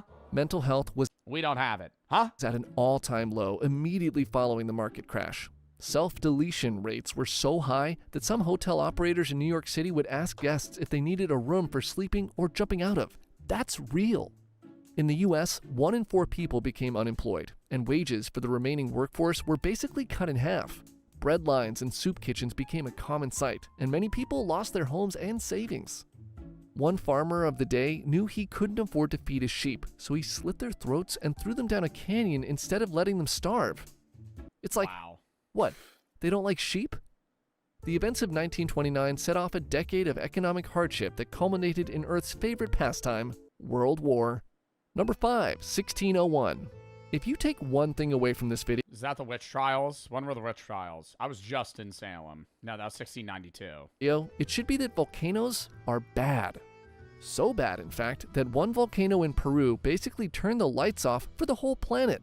The eruption of Huayna Patina in 1600 was one of the largest volcanic events in recorded history, spewing vast amounts of ash into the... Bro, I want to see the volcano eruption that's that big that it blacks out the sun from the whole world. One volcano erupting that much. Atmosphere. The summer of 1601 was known as the summer with no sunshine. Sunlight levels dramatically decreased everywhere in the world, causing mass famine, but nowhere more so than Russia. The lack of sunlight led to crop failures and livestock death. A third of the Russian population starving to death in the 2 years following the eruption. No sunshine also meant it was extremely cold, so to keep warm, many in the region turned to killing any animal with fur they could find, not just for food, but also to create clothing and blankets. Accounts from the time describe people so desperate for food that they ate grass, their pets, and each other. Which means all of us are just one cloudy summer away from cannibalism. I'm not eating my dog. That's the one thing I'm saying right now. I would not eat my dog. If I was starving, bro. Number 4, 1940. I will. You'll eat my dog or you're going to eat your dog. Javi, I'm telling you right now, you ain't eating my dog. I'm eating you before I'm eating my dog. 42. Not much to see here, just worldwide violence and genocide resulting in millions of deaths. At the tail end of 1941, Japan made a monumental strategic error and, not so elegantly, insisted that the U.S. become heavily involved in World War Wait, which one is this? Oh, 1942. II. This essentially turned America into a death factory, where every able-bodied human was either making stuff that killed people or just killing people. And this is when we really became a war-based economy. Ugh. The war effort mobilized entire populations, leading to the development of new weapons and technologies, including the Manhattan Project, which would cause all kinds of problems for future humans. Meanwhile, soldiers and civilians in Russia... And it was a like, the Manhattan Project was terrible, but, like, even if the Manhattan Project didn't happen, nuclear bombs would still exist, right? It was just who's the motherfucker to make it first. Like, nuclear bombs exist whether or not Oppenheimer makes it. Right. Like the Russians would have made the bomb. At some point, China would have made a bomb. Japan would have made a bomb. Somebody would have made a bomb. Russia and China were dying by the thousands every day. The brutal fighting on the Eastern Front and the Pacific Theater claimed millions of lives. Dude, I used to think that, I mean, it's kind of incomparable because it depends on the battle, but I used to think World War II, like battling in World War II would be like objectively worse than like trench warfare in World War I. But trench warfare is fucking so scary, bro.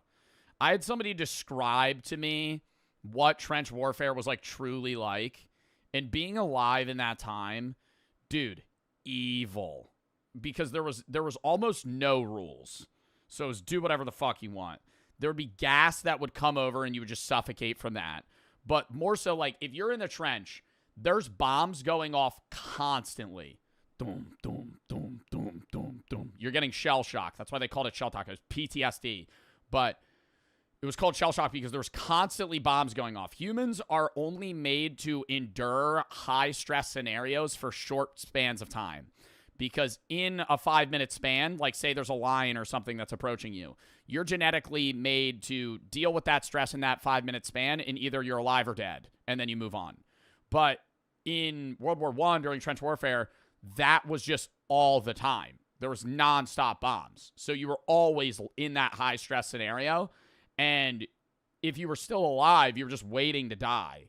And when the bomb stopped, you would go, oh, we're good now. When the bomb stopped, that meant the other people were running at you. So if you're awake for 18 hours, you're getting an hour of sleep, then you're awake for 18 hours. You're getting an hour of sleep, you're awake for 18 hours. And you hear silence, that means you have to run to your guns because the other guys are running to you to jump into your trench and kill you. And they're gassing you out. They're doing all this other shit. There would be guys, they would draft, say they had to get a letter from one trench to another or another part of the trench. They would give 4 guys the same letter and go, run. Because they knew that 2 of you at least weren't making it. So then if you were the one that made it and you didn't die, they'd give you another letter and they'd go, now run it back. And then you had to fucking try and run that shit back. And fuck that. Then it got to a point where they knew that the other guys were running over, so they would dig other trenches prematurely. And so when they heard the silence, they would run to the back trench before that one got flooded and then gun those motherfuckers down. Germany continued its war crimes and genocide, so not great. Number 3, 1943. It was also really bad in 1942, 1943, World War II in general. Like, one of the biggest things you'll hear people talking about is like, fighting the Japanese was really scary for Americans because even if they had the edge, the Japanese people wouldn't surrender. So if they ran out of ammo or knew they were going to die, they would just fucking run at your ass with a knife or a bayonet. Like, they would not give up. Like, they would just run at you. Vietnam was scarier too. Well, Vietnam, yeah, Vietnam also, I'm not sitting here saying like Americans were the victims. Americans did horrible things too during a large majority of these wars as well. Like Vietnam, especially, Americans would mow down like innocent Vietnamese people. But in Vietnam, yeah, dude, there would just be traps. It was all just like jungle warfare. Remember 1942? Like that. But again, 1943 saw some of the deadliest battles of World War II. The Battle of Stalingrad. Yeah, dude, Vietnam especially, what was that one thing they would say? Vietnam message to U.S. speakers. Like, it's like, you're gonna die, GI, or something, is what it would repeatedly say. During the Vietnam War, all right, that's not what I want to hear. Operation involves exploit the It is a very good idea. Imagine being in the jungle, bro. You're freshly 19, right out of high school, bro. They send your ass all the way across the world, and you're literally watching your fucking friends explode. And you hear this in the jungles. Defect, GI. It is a very good idea to leave a sinking ship. And you're covered in dirt, half your friends are dead. They lie to you, GI. You know you cannot win this war. And you're there for no reason, too. Like, World War II, like, you're fighting Adolf Hitler, right? World War II, I don't support war in any way, but, like, Americans in World War II wanted to go to war. People would lie about their age to get into the army. Vietnam was the reverse lottery, bro. They pulled your name. That was a death sentence. Like, being in Vietnam had to have been one of the scariest fucking things ever. Like, having to fight on either side. Like, and dude, you're not even fighting for, you're fighting against communism. Like, you're not even fighting for, like, oh, the betterment of, like, people being, like, the Jewish people or something. Like, you're literally just going into Vietnam because your government's sending you. You would come back, and there were instances where, like, the soldiers were treated like shit, man. They didn't even like, it wasn't like they praised you when they came back, like World War II. It was so different. Your rich leaders grow richer while you die in the swamp, GI. They will give you a medal, GI. but only after you are dead. Like, bro. Your government lies to you every day, poor soldier. Like, dude, it's middle of the night and you're hearing that shit. Reverse. The U.S. would play U.S. sounds for Vietnamese people. The Vietnam, what was the tapes the U.S. would play on those big ass speakers to the Vietnamese guys in the tunnels? Yeah, they would spray shit with Agent Orange, and Agent Orange got people killed. There's a whole video on, like, pesticides and how Agent Orange, like, ruined people. Wandering Souls. Yep, there it is. The U.S. would play this for the people underground. Make you lose your mind so you'd run out of the tunnel and then they'd fucking shoot you in the face. Stalingrad, one of the bloodiest battles. People don't realize how, no, I'm serious. Like, you hear about, like, you learn about war, bro, at such, like, a basic level in high school. Like, that shit, bro, like, no, like, people go, oh, war's bad, you're killing people. It's beyond that, dude. It was psychological torture to have to fucking fight in any of these wars. Battles in history ended in early 1943 with the defeat of the German army. This marked a turning point in the war, but came at a staggering cost of over 2 million casualties. I always think, dude, being in D-Day, man, that had to be so fucking scary. Being a guy that was getting shipped on D-Day, World War II, you're on a boat, just running on Normandy Beach, watching hundreds of people get mowed down. Explain D-Day? Bro, how do you not, like, see, why do I have to explain? How do you not know? D-Day was when the U.S. were storming the Germans on Normandy Beach, and the Germans had these concrete structures that were hooked with, like, fucking, like, like big automatic machine guns. And they had all these spikes on the beaches, so you couldn't really drive up on them. You just had to drop the boat a little, like, far back, and they would jump off the boat into the water. D-Day boats. So they would be in these boats packed like sardines, and they would drive up to the beach. This hatch would open. They would all run out. All of them would die. Not just the U.S. I'm saying from the U.S.'s perspective. I know there was other countries involved. I'm saying U.S., Germany. Germany was the people that were defending. It's like Saving Private Ryan, yeah. And you would go Canada, France, Australia. Yeah, it was the Allies. It was the Allies versus the Axis powers, but I'm pretty sure the only people on the Axis powers were Germans. Was there Italians in D-Day? I don't know if they were on the lines in D-Day or on the defending side. No, I think it was just Germans up there. I don't know. I'm not a genius on D-Day. Anyway, somebody said this was boring. Fuck out of stream, bro. Who gives a fuck? Imagine, bro, the first waves of these boats of, like, you know, all the Allied powers, literally all of them died. All of them died. Like, instantly. And the U.S. and the Allies' strategy was, we're just going to keep sending people. At some point, it was just numbers. It was a numbers game. We have more people than they can kill. And then eventually they got through. In the Pacific, the Battle of Guadalcanal and the continued island hopping campaign resulted in massive losses on both sides. And Nazi Germany continued doing Nazi Germany things. So again, a horrible time. Number 2, 1347. Welcome to medieval times. You really can't say anything about the mid-1300s that doesn't involve the bubonic plague. In 1347, the Black Death began ravishing most of Eurasia and parts of North Africa.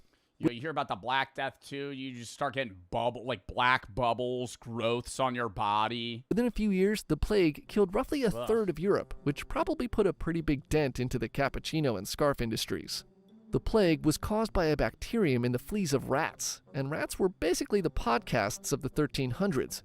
Completely unwanted, but absolutely everyone had them.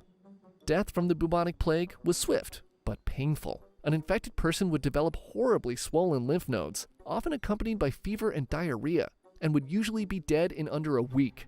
Medicine of the time was primitive, to say the least. A popular cure for the plague included taking a healthy chicken, plucking its back and bottom clean, and then strapping it to the patient's open sores.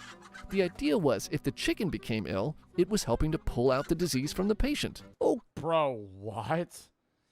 So they would try and move the illness from you to another creature? Okay, let's check your chicken today. Oh, awesome! It's almost dead! You're doing great! This would be repeated until the patient or the chicken died. often both in many cases.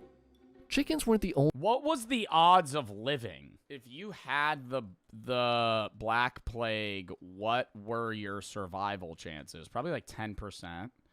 No, I feel like it had to be higher than 0, chat. Come on. Survival chances were extremely low, up to an 80% mortality rate. So there were instances where people would survive. Survival depended heavily on the type of plague. Bubonic had an 18% survival rate, septicemic had a nearly 0, and pneumonic had a 0. The bubonic plague was the most common.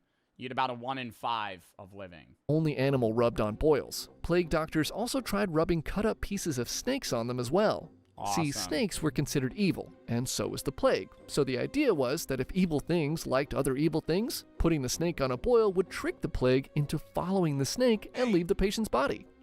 Wow, so people were really fucking stupid at this time. That's absurd. Wow, that was like the best idea they had. Like, I would rather them go, let's pee on it. Like, I would rather them be like, yeah, you got a wound there. I'm going to pee on it.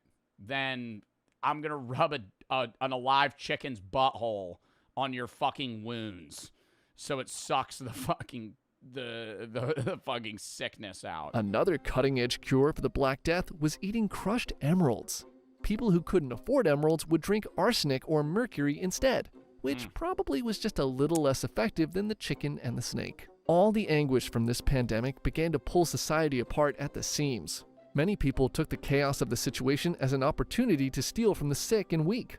Needless to say, people were so... Steal from the sick and weak, bro. If you were one of the guys that lived, you were just straight rolling in it, bro. You just steal everybody's shit. Half the households ain't got anybody in them anymore. They're dead. So scared to help one another, many were left to die alone in misery. It took centuries for Europe and other parts of the world to recover from the mass destruction of the Black Death. Number 1, Yeah, I could easily see, dude. If you're in the UK, over half of London dies. Like, you're gonna need 30, 40 years to just rebuild society. 36. This is essentially a greatest hits of all the worst moments from human history. Things kick off with our old friend the supervolcano, which sent a cloud of volcanic ash over the entire northern hemisphere. This left most of the world in virtual darkness for 18 months, brought the global temperature down 30 degrees, and caused, say it with me, widespread famine. Things were extra bad in China, where dust rained to the ground by the handful, and 70 to 80% of the population died. The lack of sunlight led to crop failures, starvation, and social unrest. But wait, there's more! On top of extreme... Yeah, that's pretty scary, dude, living in, like, perma-darkness. Food scarcity, a plague broke out in Europe. People would break out in pus-filled boils before perishing by the thousands, making disposal of the bodies impossible. Bodies were heaped in piles or thrown into the sea, only to wash back up days later. And the southern hemisphere wasn't spared. To make things worse, 536 had a powerful El Nino that warmed the waters off the South American coast, killing fish stocks, flooding the coasts, and you guessed it, causing widespread famine. So yeah, 536... Oh my god, dude. People were literally just, like, constantly on the... I feel like societies pre, like, 1600s were just constantly on the brink of death, like, every 50 years. Like, oh my god.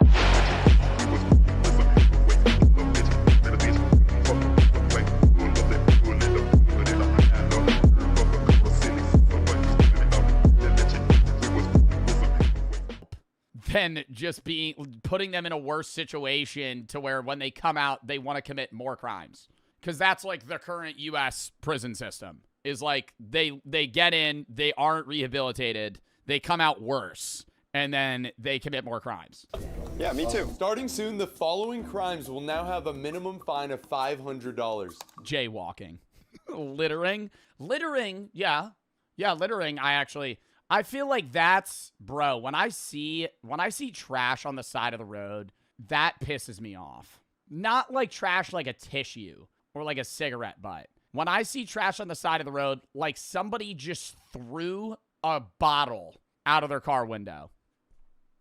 Like, I'm not going to be some Karen and be like, oh, it's the end of the world. But it's like, bro, what? Like, it'll be like wrappers of stuff. Like, they'll eat food and just chuck it out the window. Just fucking keep it in your car and throw it away when you fucking get home. Littering. Loitering. Loitering.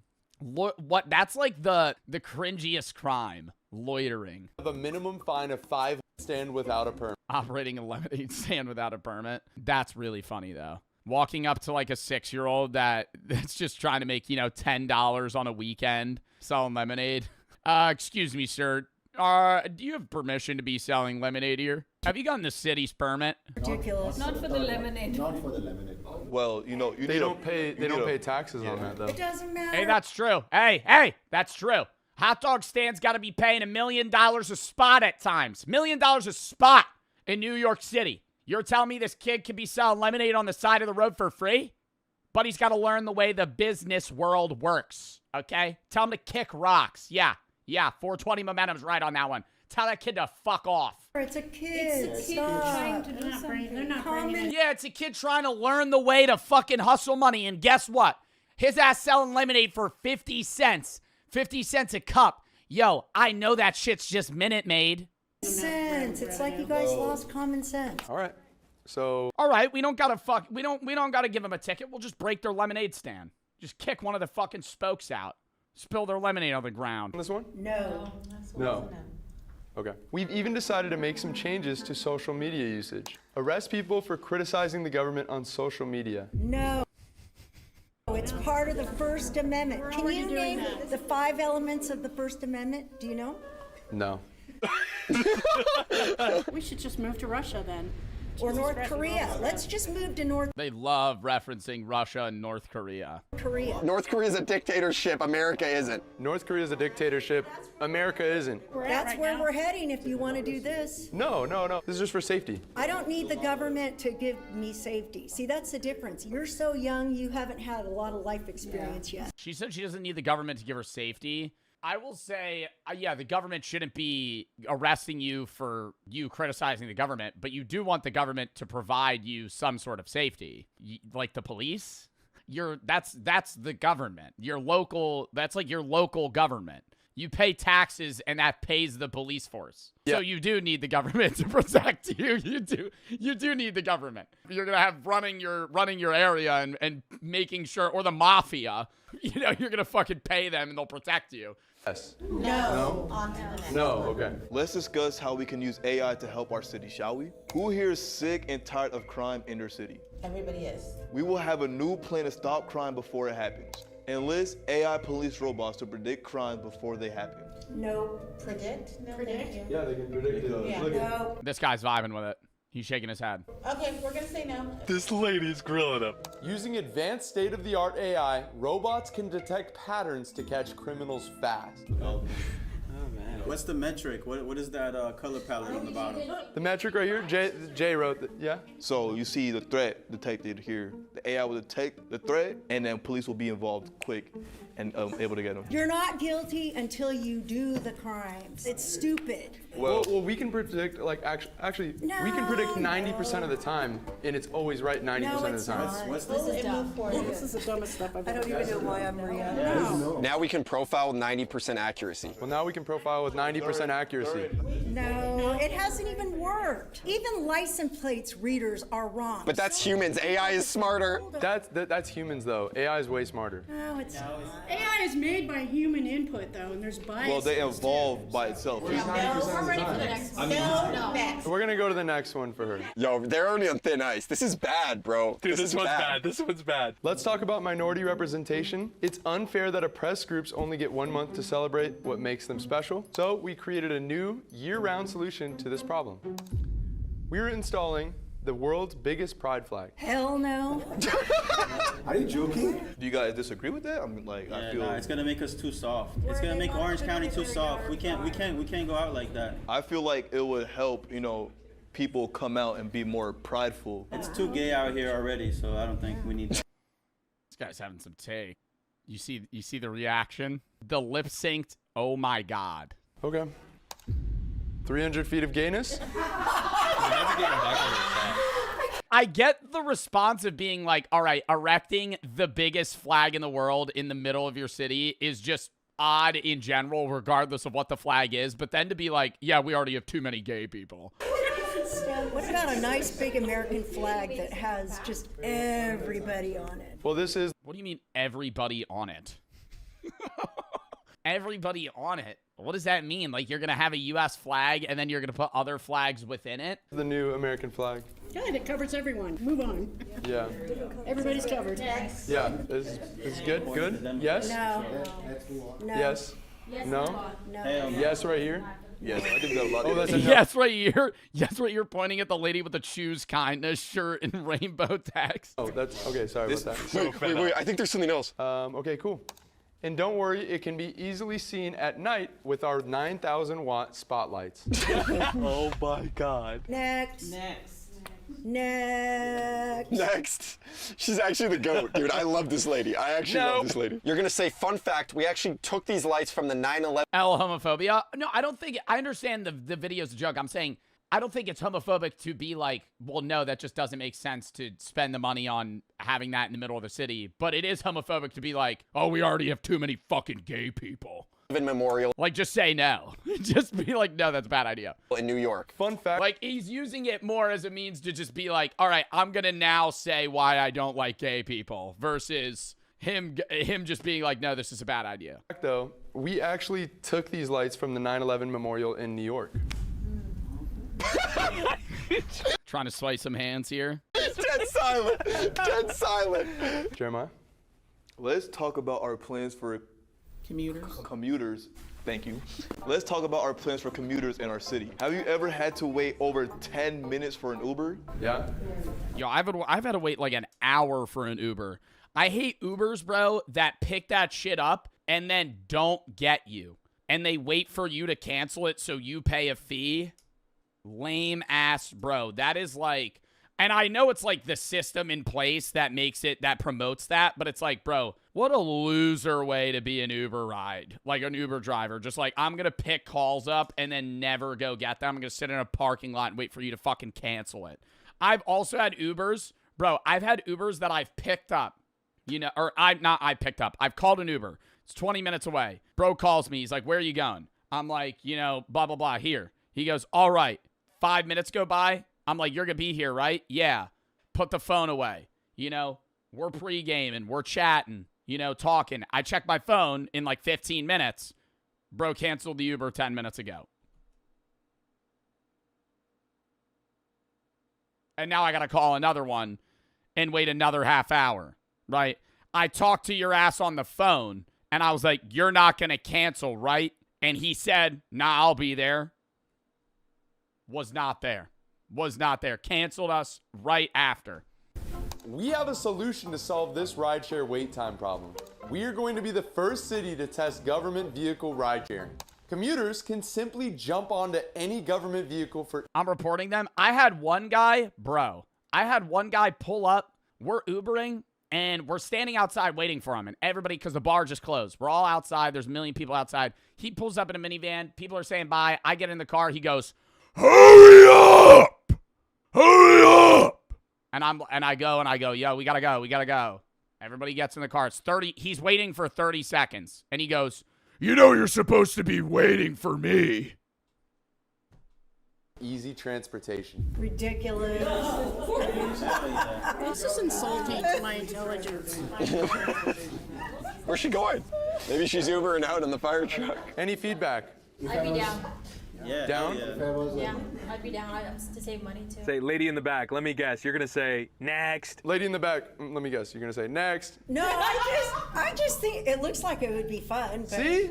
it would never happen. You guys need to lighten up. It's a good thing. Until Junior falls off and there's a lawsuit with the city and we have to pay for it. Till Junior falls off. No, till Junior falls off in front of the front tire and gets his head crushed by the fire truck. It's a good Until thing. Junior falls off and there's a You have a kid flattened in the middle of the street. lawsuit with the city and we have to pay for it. But it does look fun. This lady's the best ever, bro. She's the best ever.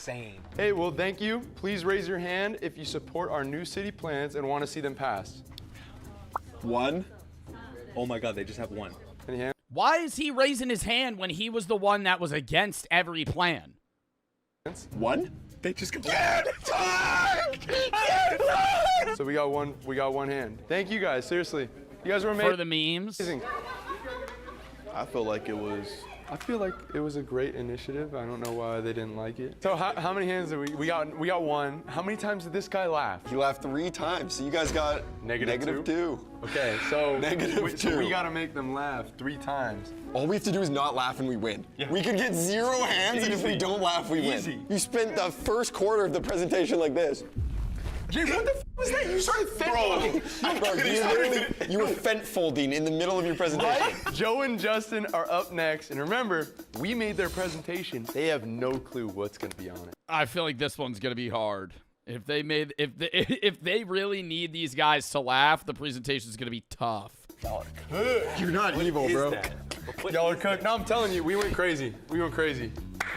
If you guys can't get more than -2 hands, you will be doing the mystery punishment. That's pretty easy. All we have to do, the only way to get in the negatives is to laugh, and we're not gonna laugh. You guys are gonna laugh. No, you laughed last time. Did you confident? not? Yeah.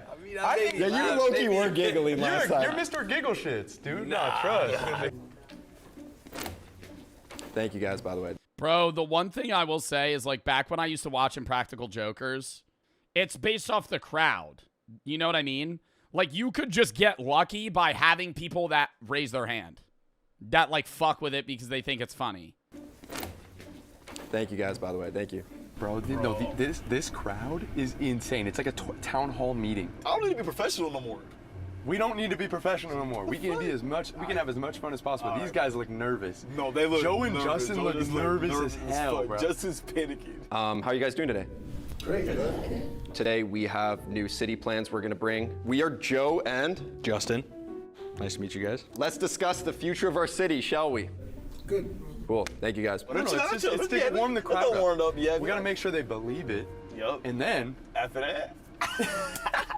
Let's do it. Wait, so they are gonna do it. Yeah. That's the fucking play, bro. Have 3 regular slides and then get into it. Justin, you want to take us away? Yeah. Who here wants to see strong relationships built between the U.S. and other countries? Yes, please. That would be great. Definitely. We don't need the tension. this is insane. So we're excited to announce a new infrastructure partnership between the U.S. and the U.K. In exchange for funding California development, British officials requested one small thing. A royal vacation home built right here in the heart of our city. This is completely bizarre and beyond Well, like they build their own castle or something for the queen. anything I've ever heard of. So you're opposed? What? You're opposed? I feel like I would immediately think this is a joke. There's no way. I don't know. Maybe it's just like the officialness of like you actually getting paid to come to like an office building and listen to one of these talks. This is completely bizarre and beyond anything I've ever heard of. So you're opposed? What? You're opposed? Okay. Essentially, it's a relation builder. I think it's a little extraordinary, but if it's worth the funding, it's worth the funding. Cool. I guess we just have to see how much it is. It's gonna bring in $10 million, so it's sort of worth it. The only estimate I have to give you guys a better idea is they're looking to fund about $10 million. So I think it'd be worth it, but. That's nothing. 10 million, it doesn't. 10 million. That's not even. Yeah, 10 million on a big scale. We're gonna cover like what the land costs. It's more about a relationship. Like think about it like a political marriage. If I was voting with the information that you gave so far, it would be like an absolute no. So we're gonna take that as a yes. So that's a yes for everyone? A yes? No. Okay. Is there a certain amount we would need? Because right now they're offering 10 million. No, for me, it's the fact that it's only British accessible. There's an amount of money. There's an amount of money that I would also agree to it. If I was a part of the city, I'd be like, yeah, give the British people their own home if they're giving us $10 billion. If they're giving our city $100 billion, yeah, sure, they could have their own fucking lawn and castle that they're only allowed to go to. Well, that makes it absolutely ludicrous. All right, so I'll take it as a yes from most people. Okay, so I could tell a little bit of uncertainty right now. We'll take that as a yes. We'll keep moving. Let's go. Okay. My word, do you guys think you could do these presentations without laughing? I feel like the nervousness you would have would maybe make you not laugh, but the second I felt the crowd laugh, I feel like I would laugh. Let's address our homelessness crisis. Who here wants to help homeless people? I mean, of course. A little weird not raising your hands. See 2 people in the front here. What's going on? What's going on? Of course. They're people. Who here wants a stronger community where we lift each other up? I mean, yeah. Two people in the front here. Why are we not raising our hands? Why not? It's a no-brainer. Los Angeles is currently facing one of the most severe homeless epidemics in the world. To ease their So we're going to come up with a better way to solve that homelessness problem by a situation called Adopt a Homeless Man. Each residency in the state of California and in the city of Los Angeles will each be given their own homeless person that they have to take care of for a month straight to try and get them up and back into the working society. burden, we'll be housing 50% of LA's homeless population right here in our city. Oh, they're just moving it from LA to there. I think in San Diego, I think they literally have campgrounds for them. Tell them we're gonna use the beach. That's where they're gonna stay. I think the Dude, wait, is this filmed in San Diego? San Diego, the homelessness situation's so weird because the different parts of like Gaslamp Quarter, there's no homeless people in Gaslamp Quarter that like sleep there, but they kind of walk around in that area, at least when I was there. But you'll walk down an alleyway and it's really bright and there's no homeless people, and then you turn left and there's just another alleyway. It's dark, pitch black, tents lined up, just homeless people everywhere. main selling point is I think a lot of them would be looking to settle on the beach. No. There's no way more residents are That's why we're having the meeting. It's a $200 ticket to sleep on the beach. You'd have to change the law. We could change that, or we could attempt. $200 ticket to fucking sleep on the beach. What if I take a little nap? What if I fall asleep? What if I'm like having a good beach day and I get a little eepy and go wake up? And now I get a fucking $200 fine for falling asleep? Too, because if we're taking on 50% of them. Dude, that's a lot of people. So on this one, again. How do they know if I was asleep? What if I'm like, no, I wasn't. My eyes were just closed. Sir, you were snoring. It was a vocal stim. Seems like we will be taking on 50%. I think that's the consensus. I think it's a no. No.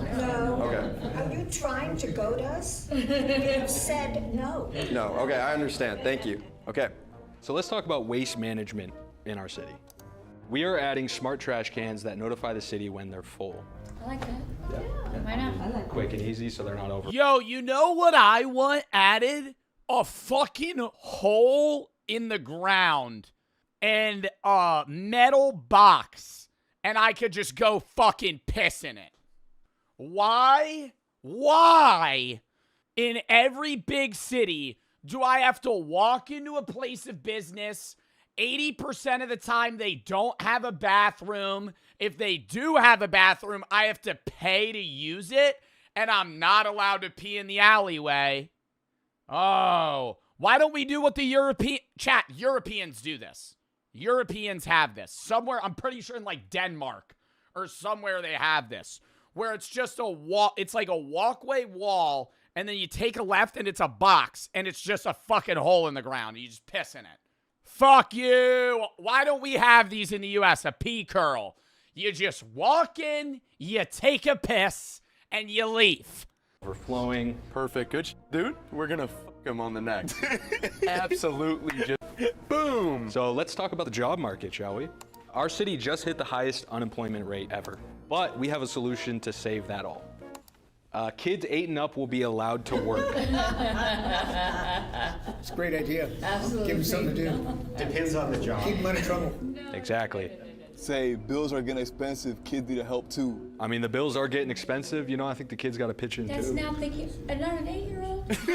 I mean, a job like picking up trash on the beach or something like that? Yeah. That's possible. I mean, we just happen to use this photo, but Of them making coffees as baristas. like you said, it could be picking up trash on the beach. Is there a job that an 8-year-old could work that wouldn't be immoral?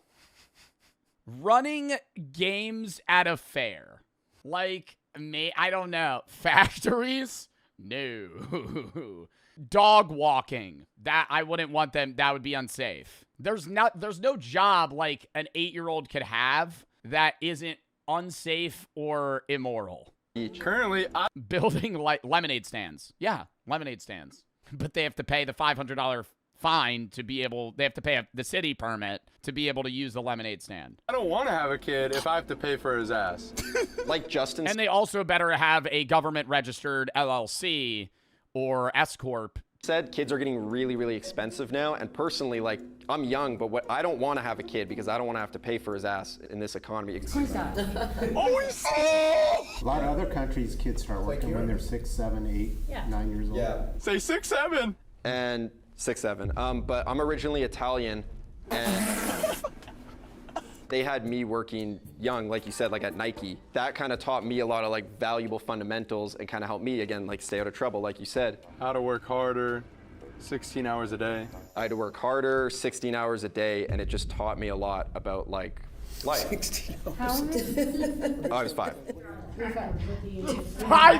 Five years old, he was working 16-hour days. What job would a 5-year-old be able to do? I don't know. Like, what's the psychological? You now know how to form sentences in a manner where you could kind of say what you want to say. Hey, that's good enough. Now you're gonna go get on this production plan and build Nike shoes. Impact. I was not happy. That's my point. But I was forced to. I think the difference is the lack of freedom. Dude, he's actually so good at this. No, it's actually a problem. He's good. making it so they're on his side. He's swaying people's hands towards child labor. He's that good. He's that good at speaking. Let's talk about the environment. Our city's carbon footprint has become a serious problem. Fortunately, though, we've created a simple solution to cut climate change by 40%. Everybody has to start breathing in their own farts. Replace most roads with bike-only lanes to force residents to stop driving cars. Nope. And lose weight. And lose weight. Amazing perk right there, But that's for sure. It says to force. Like, I'm all for adding more bike lanes, but like whole roads is quite a bit. The major roads we're talking about are basically like Jamboree. Yeah, I mean, like a road, for example, like Jamboree, you know? What about the dragons on Jamboree? Dragging my balls across your face. Say that. Say that. No, you can't just get him to say anything, though. I feel like that's going to start a fight. I've always seen dragons on Jamboree. Have you seen the dragons? Real dragons. I would take the penalty. I would take the penalty. Flying dragons? He's seen I would be like, give me a -1. them too. I'm not saying that to that guy. That guy will kill me. He's seen them. I don't think they're gonna say that. That is absurd. They're playing jokes. We're playing jokes. So what if you gotta get to somewhere and I'm in my car now, this is only for bikes, how do I get there? You would dismount from the vehicle and you would mount the bike. Huh. Go back to dragons. Did you say dragons? Let's go back to dragons, sir. You said dragons, right? Yes, I want to make sure that we are looking into that. Okay. Say dragging my balls across your face. You can't keep prompting him. You can't keep prompting him to say it. Dragon initiative. If we're going to have a pro-bike initiative, okay. I'm just thinking that, you know, because I mean the helmets are not going to help against dragons. Say it, Justin. Drag my balls across your face. Spitting animals, and when they spit fire, I mean, you know, you agree, right? You know, with the dragons. The dragons? Obviously, yes. Okay. I like that. I haven't seen one yet. Dragging my balls across your face?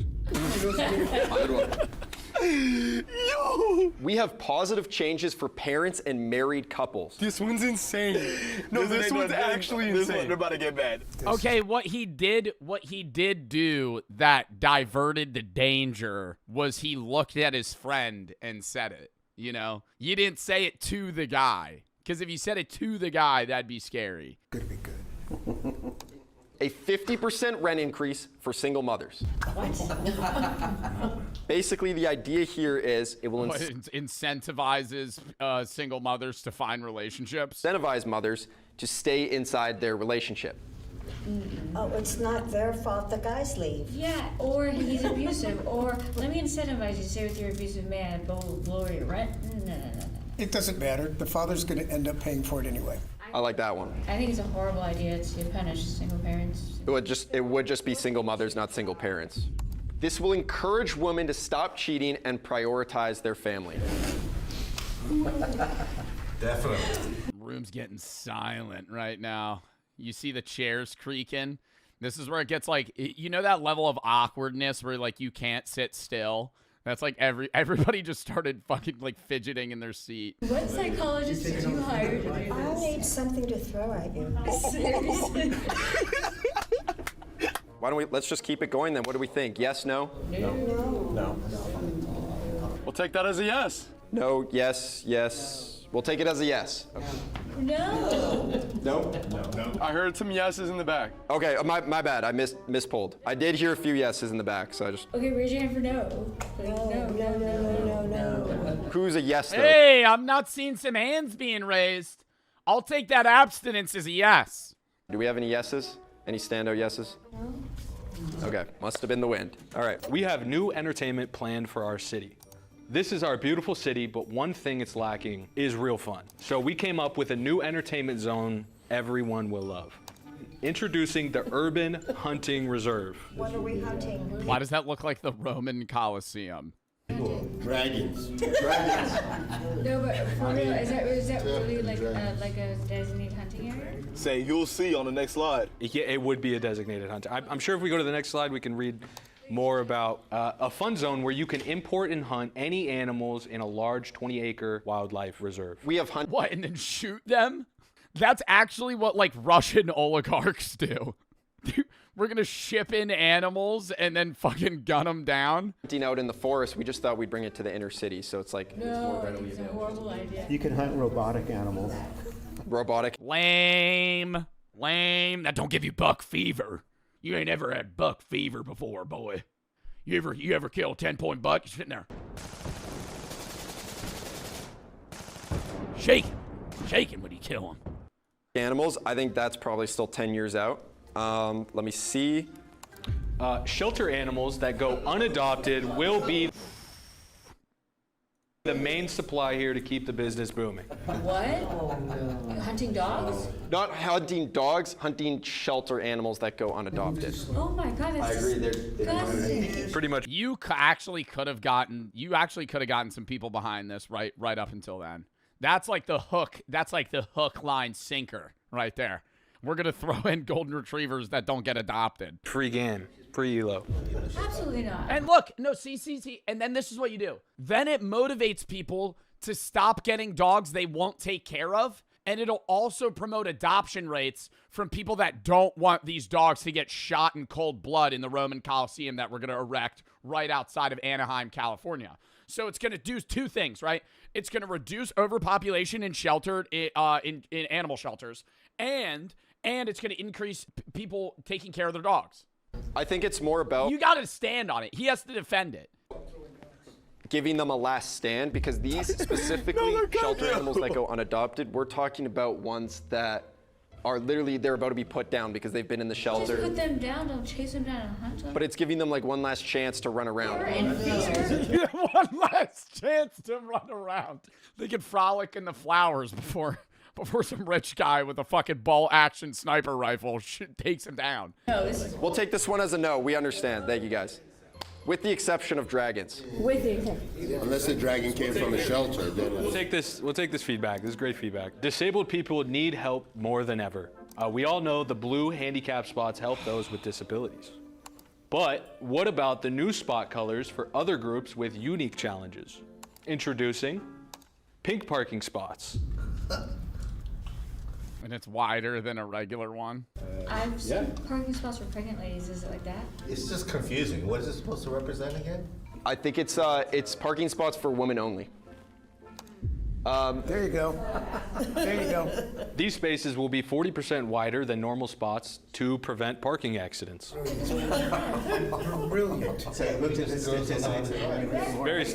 It's very rooted in. Women do get in more car accidents, but men get in more fatal car accidents. Women are more likely to get in fender benders, like a small rolling a stop sign, you hit somebody like right at a curb.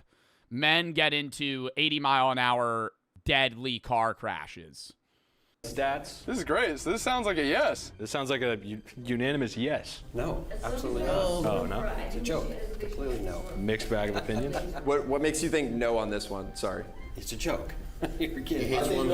I think it's genuinely very helpful. Kind of like she said, we have specifically pregnant women spots, but if we had just general woman-only spots that are Dude, I don't know how they got out of this one. Bro. This one was misogynistic. Exactly. This next one's about to be insane. There's no way they say yes to the next one. There's no way. It's just for parking. And don't worry, we didn't forget about another group facing their own parking hurdles. Introducing golden parking spots. Oh, that is so racist. Oh my God. spots. Is that for the Asians? Oh my god, there's an Asian guy in the fucking audience. Stop. No, I was gonna say it before he brought this up. I'm like excited. It does indeed look like that is. Oh, wow, that is shocking. We're going to grab it. No, that looks totally like me, man. Stop. Sneaking in. Sir in the front, would you like this parking spot? Oh my God. Sir in the front, would you like this parking spot? Oh, definitely. So yeses. Yeses on these, pink and yellow. So that sounds like yeses all around. Yeses all around? Yeah, give him All right, guys, thank you. Please raise your hand They're gonna get a few hands. I feel like they did way better. if you support our new Their presentation was as hard, but he like defended it well. city plans and want to see them passed. Don't tell me. What? Yeah, I had like 4 or 5. What the fuck? Cool. Thank you guys so much. And no laughs. 4 people raised their hand. Really great having you guys, and we really appreciate your time. Thank you, appreciate it. Good job. Sorry I interrupted. Oh, you're all good, man. Thank you. I hope you enjoyed it. Have a good one, man. Oh my Oh, God. there's cameras. There's no fucking way we just lost. All right, JD Oh, they could say there's cameras just to record it. and I got Like for like, you know, whatever quality purposes. negative 2 hands. You guys got 4 hands. That was insane. Yes! So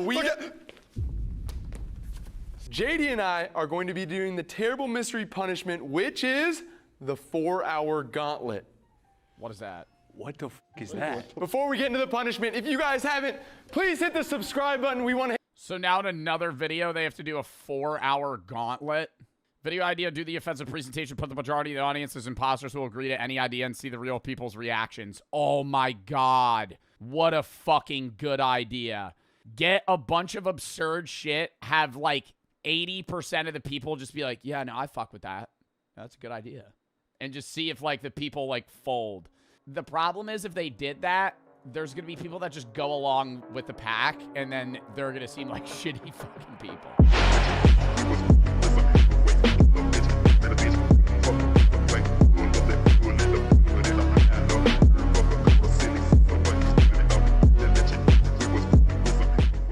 Inside the world's scariest meat market. Is that real? North Why does that look like a doll? Sulawesi's markets are just on this completely other level. People call it Asia's most extreme market for a reason. This is like the final boss of extreme food culture. I've never seen anything quite like it. This is pure amount of madness. Even Indonesians from outside this I feel like I'm not really okay. I've never eaten a bat before. Would I try it? Yeah, I would try a bat, but like I feel like in a crazy exotic meat market would be like some shit that's poisonous. If they were selling like Fuji or whatever it is, like fucking puffer fish, no, not getting that.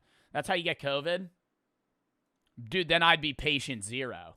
downright terrified of this place. It is not Fugu, not Fuji. known to have everything you I was just a duck. can imagine. Cats, dogs,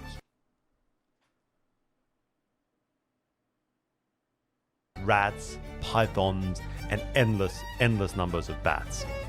All right, hard pivoting what, yeah, okay.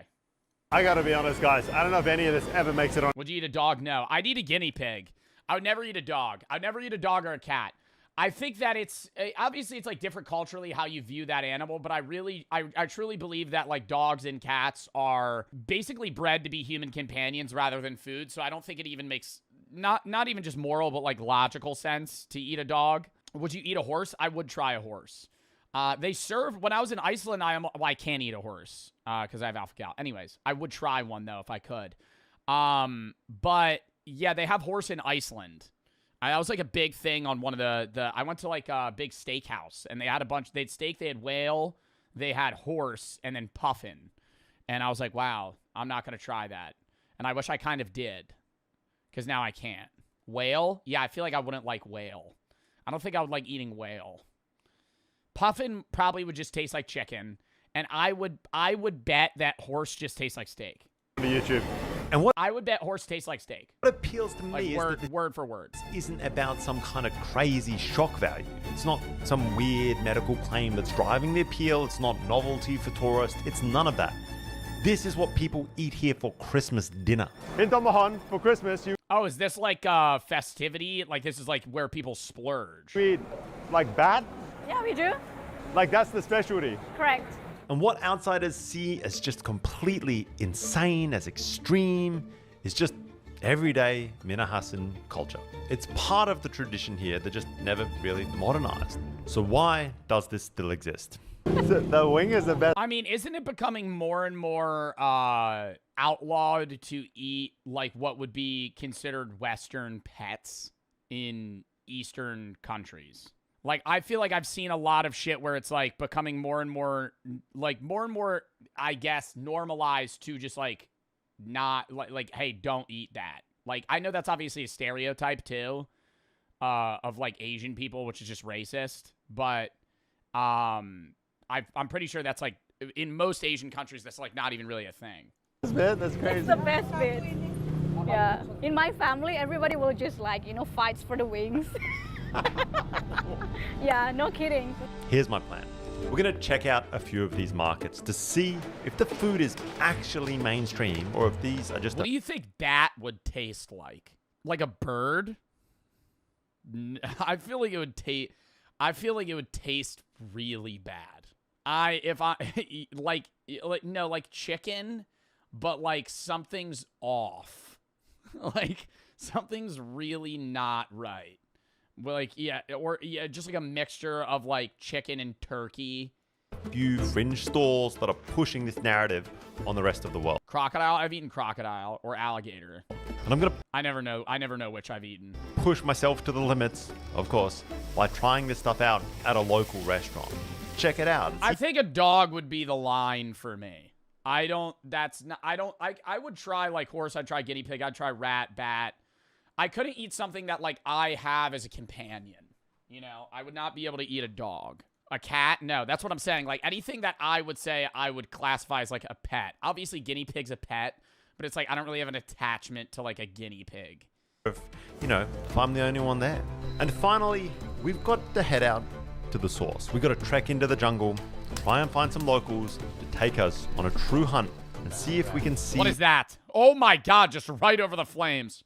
How this stuff... Holy shit, just cooking him with his fucking organs in and goes everything. down Sulawesi style. It is pretty thick Sulawesi jungle, and for just some tiny ass little rats, it is wild.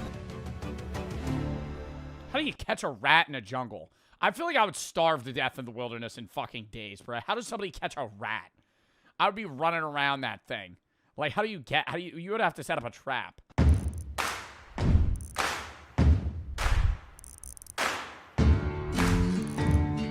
Raccoons are becoming domesticated. I would love to own a raccoon. They're little bandits. Wait, where is this? Sulawesi. Have never seen this on GeoGuessr. In Indonesia. I never guessed that island. Oh my god, I could tell you right now, if you fucking spawn me on this goddamn road, I'm going Jakarta. If you spawn me on this road in GeoGuessr, I'm going, that looks like English, but I can't understand any of it. There's no special characters. It just looks like I'm reading gibberish. That's how you know that you're in Indonesia. Because it's like, okay, Babi Utang, Patolo, I don't know what I'm reading. My kind of jam, just roadside retailing bats. Boar, python, bats, frogs. Well, hello. Ooh, I'd eat frog, no problem. They're skewered on sticks like some kind of popsicle from hell. What an entrance to a market. We didn't even get there yet. We just saw this roadside guy just hanging out here. I have bat blood dripping all over my hands, but if you ask me, that is a good start to the morning. Let's go. All right, good morning. All right, we gonna get a taste test here? I wish we had like a Disney adult go to one of these markets. All right, guys, so the market's gonna close in under an hour. Are we gonna be able to see how many bats we're gonna be able to eat in the next 30 minutes? Like, are we gonna be able to make the rides in the next hour? People, we are in the Tamahan market, which is well known. I'm looking for a few items that I don't know whether or not they're gonna have. Well, first off, fugu. Poisonous fish. Or has the reputation of being Are those eggplants? One of the craziest meat markets in Asia. I gotta admit, so far, it is beautiful. But we're about to step into the meat section, which of course is where you beeline to when you hit an Asian market. I would act like I'm an expert. I'd wander around. I'm just staring. I'm staring at a dead bat. I'm just like, hands behind my back. I'm just kind of pacing like, how much? Ooh. Ooh.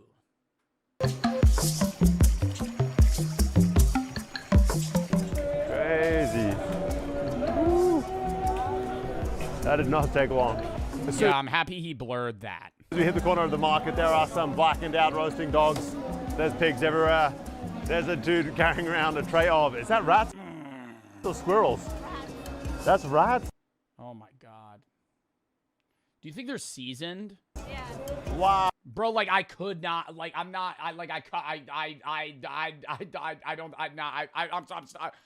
oh my God, I don't think I could eat that. I know I'm stuttering. I'm like, holy fuck. Oh, if you guys know anything about me, you know I'm very much a rat I don't fan. think I could eat that. I would try it, but like, dude, I would want you to just hand me a piece of meat and just be like, tell me if this tastes good. Don't tell me what fucking animal it is. I don't want to see the whole dead rat and be like, all right, I'm going to buy it on a stick. Of the market, there are some blackened out roasting dog squirrels. That's rats? Yeah. Wow.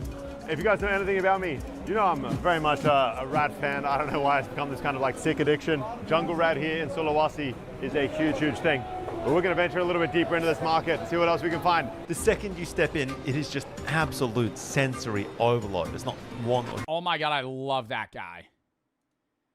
Smoking a cigarette, just fucking cleaving away at this hunk of meat. absolute sensory overload. There's not one or two stalls here. Every Oh, vendor they're all doing it. is just stacked with jungle fare. And one thing mainly jumps out. Bats. They are everywhere. They're stacked on trays, they're hanging on hooks. Vendors are flapping them about to try and attract customers. Oh my God, guys, I don't think I've ever seen a market like this. This is pure and utter madness. It's just like, we are 2 steps in. I thought I'd have to hunt down the exotic meat, but this is like next level. And the sight is wild. But the smell is what really brands it. Just burning hair, charred skin, blowtorches, firing up the... Yeah, like, I don't want to say are they overcooked, but the bats are char black. Is that just, are they not cooked and they look like that? Like, I'm going to be real. I don't think I've really ever seen a bat close up in real life. I know they have, like, fur, but you only see them in the sky. Second and order lands. We have huge pythons hanging from this structure. The boar is everywhere. Obviously, not that common in Indonesia. I'm so used to not finding pork in Indonesia at all, but this is a Christian area, not Muslim. So there's plenty of wild boar everywhere, just like hair on, and wow, there's some big... That lady had a Gucci shirt on. That's right here. You think that shit was real? It's a little B-roll. She kind of looks disgusted by that. That is wild. Oh, wow. All right, guys. That, I've got to admit, is kind of gnarly.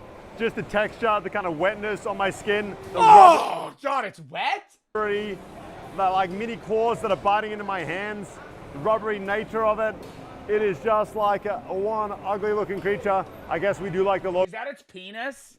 locals do. We buy a couple of these bad boys and we got to cook one up. Do you eat do you think the wings kind of taste like chicharrones? So this is how they Could get behind that. normally sell it. So the same like that, slightly roasted. Yeah. So it's easily they will, when someone's coming in here and buy it, that will be clean all the stomach part. Yeah. And that's it. And then sometimes you can ask them to chop it or not, just like this. Oh, you don't eat the wings? He's taken off the wings and I think he's going to give it a quick blowtorch so that it ends up a bit more like these guys hanging out down here. The hair singed right off with a blowtorch. Okay, there seems to be a pretty specific set of features that we roasted down, like the claws, like the hair right off the body. What we have now is this like naked bat. And then it's broken down. Shoulders cut, chest pried open. How much do you think the bat costs? What's left $5 is hacked into chunks, ready for the pot.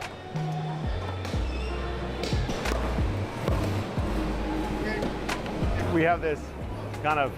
Bro, I'm eating right now. I could eat watching this, no problem. I never understand that shit. Oh, dude, I'm eating. Oh, dude, I'm eating. You're not watching somebody throw... Bro, you know what you're eating? You know what you're eating? Probably a dead animal. You know what you're looking at? A dead animal. What the fuck? I mean, the disconnect's unreal right now. You're probably eating chicken wings, watching somebody cut a bat up, and you're like, oh, no, this is ruining my vibe. You're eating a dead animal. Lovely assortment of bat parts, ready to roll. Okay, thank you. All right, thank you. We got a sub, people. Yes. Oh, thank you, sir. One package for bat, ready to go. I want to see him eat it. When are you going to eat it? This looks like a nondescript house in the middle of Sulawesi, but in fact, it is a restaurant. And inside, they have some of their local specialty dishes. This is like a common local eatery. It's not like you got to go to someone's backyard who cooks up special Chinese medicine infused, whatever, like you might find bat and cobra done in Jakarta. Here, it's... See, cobra's a no-go for me because that thing's fucking poisonous. Like, anything that kills prey by, like, poisoning them to death or, like, inserting some sort of venom is a no-go. Like, I wouldn't want to eat that. You also have alpha gal. I could eat a snake, Zod. Snakes aren't fucking mammals. a staple. So we're gonna check out how it's done right now. Let's go. The Minahasan people are devout Christians. How do snakes have sex? I'm not Googling it. And it is absolutely everywhere you look. You walk into a restaurant even, and you can just feel it everywhere. There's crucifix. They don't? No, they do. No, they definitely do. I don't think it's like a salmon thing where like one lays an egg and the other fertilizes it. They have coils. Yeah, I'm assuming it's like a hole. Verses on the wall, and just this faith is woven into this space. And in my mind, that's kind of starkly juxtaposed against what is on the menu. It's not that there's anything wrong with it, it's just not what I usually That's no problem, bro. Rice with chicken, I'm getting that off rip. associate with sort of really traditional Christian meals. Either way, the menu is just straight up jungle fare. There's bats, pythons, dogs, you name it, and the place is just packed. Locals are pulling up, lining up at the counter and ordering canteen style like it's just another weekday lunch spot. They're like, I'll take a better cat, a better dog, some of that python, a bat, please. It is kind of wild. And out back, the cook is already in his groove. I hand him the bat, and he is more than happy to show us how this is done from scratch. All right, the fly's going over it's a problem. The bat first gets cubed, and I'm talking just straight up cubed. Everything is going in this thing. Organs, intestines, the hairy ears, those pea-infused wings and skin, the whole lot. Pea-infused wings? Pea? Bats store pea in the wing? No. People, they eat with pea. Am I mishearing what he's saying? Pea from the wings. the guts. Oh, really? That was like a medicine. Wow, with the guts in the bat. Yeah. Obat apa? Oh, asthma. Asthma medicine. For the traditional remedy, they will get the guts out and I don't know, some like mix with something you can do for asthma remedy. And by the okay, I like they're giving a time it hits the pot, I'm already questioning my life decisions. It looks kind of wild to me. I'm not I would be like, make that shit extra well done. I want it to be like char. gonna lie. I thought the bat wouldn't be that bad, but I think it's kind of like, it is pretty challenging with like all the guts and the organs and everything in there. Yeah, honestly, I don't think the bat's the problem. It's that it's eating, like he's cooking everything. If it was just like, oh, we're gonna take some of the meat. After a good 20 minutes or so of boiling, the bat is then set aside, but the wok water, notably, is saved.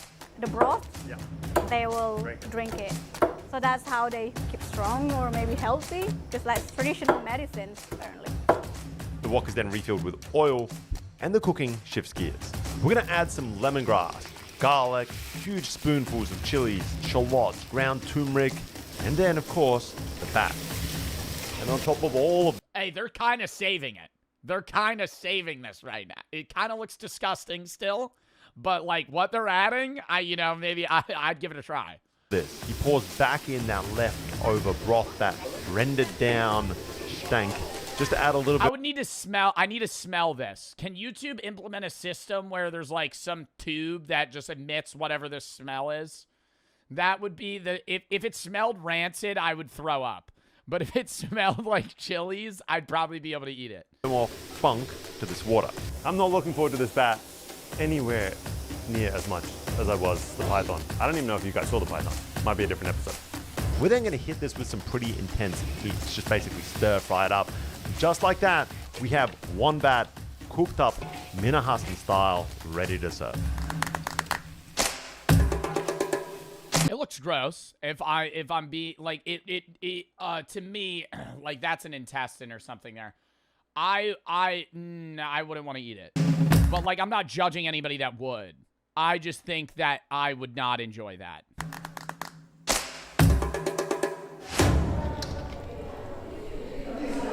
No.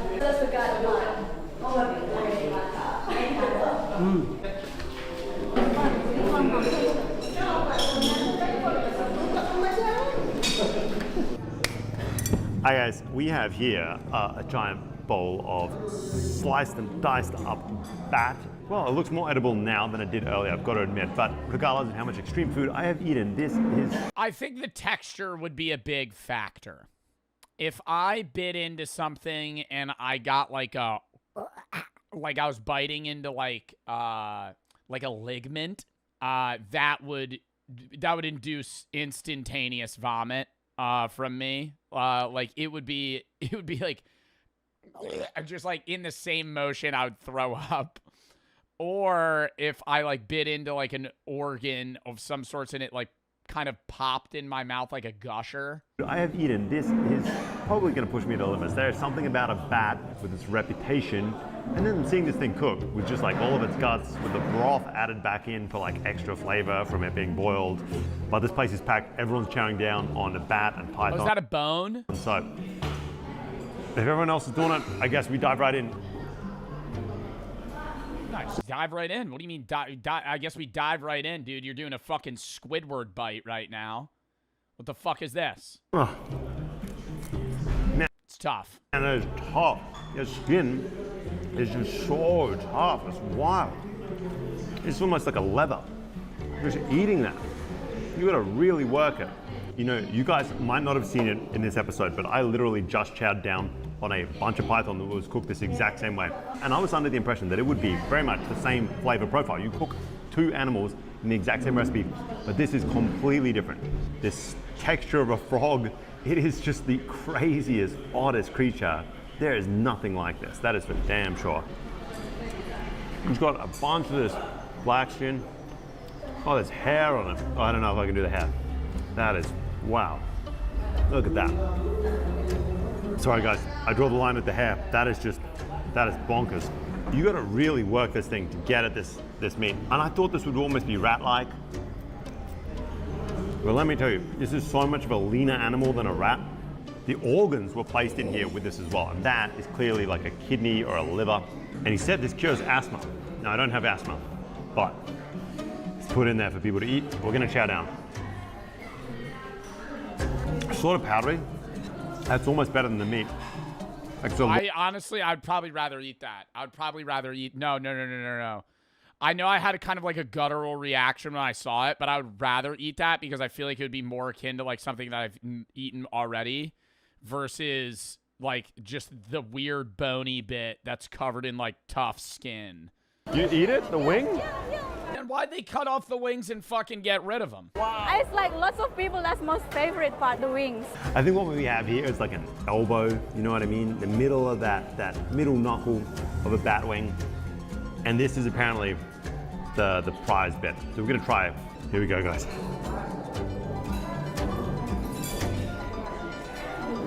That's all skin that comes off it.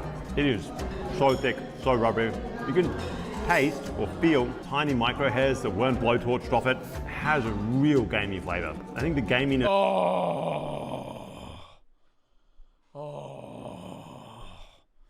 See, that's what I would be fearful of. I bet like raw that with all the seasoning stuff probably smells fine. CEO, no, the gaminess is a no-go. From this is what is kind of throwing me off. A really, really difficult flavor to handle. Let me tell you. Whoa. Oh, I don't know if I can do that. That is tough. No. Oh.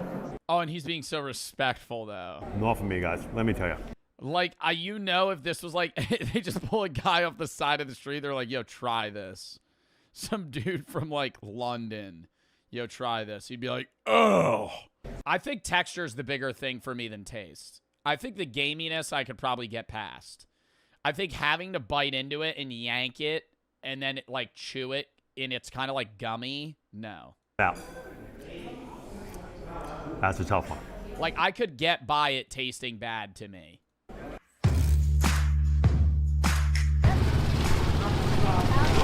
All right, market number 2, people. What's this market, Nita? Langawan Market. Oh, God, there's another market. What are they going to fucking sell at this one? A little bit outside of Tomahawk. Oh, is this even for food? This looks like betta fish. Nah, that shit looks good. That shit looks good, though.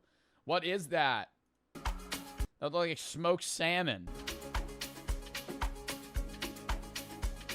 Hi guys, this market seems wild right away. We've got these huge kind of grilling stations behind the various stalls, similar to what we saw in Tomahawk, where once you order something, it just gets one more blowtorch, maybe to clean it off before you hike it back home.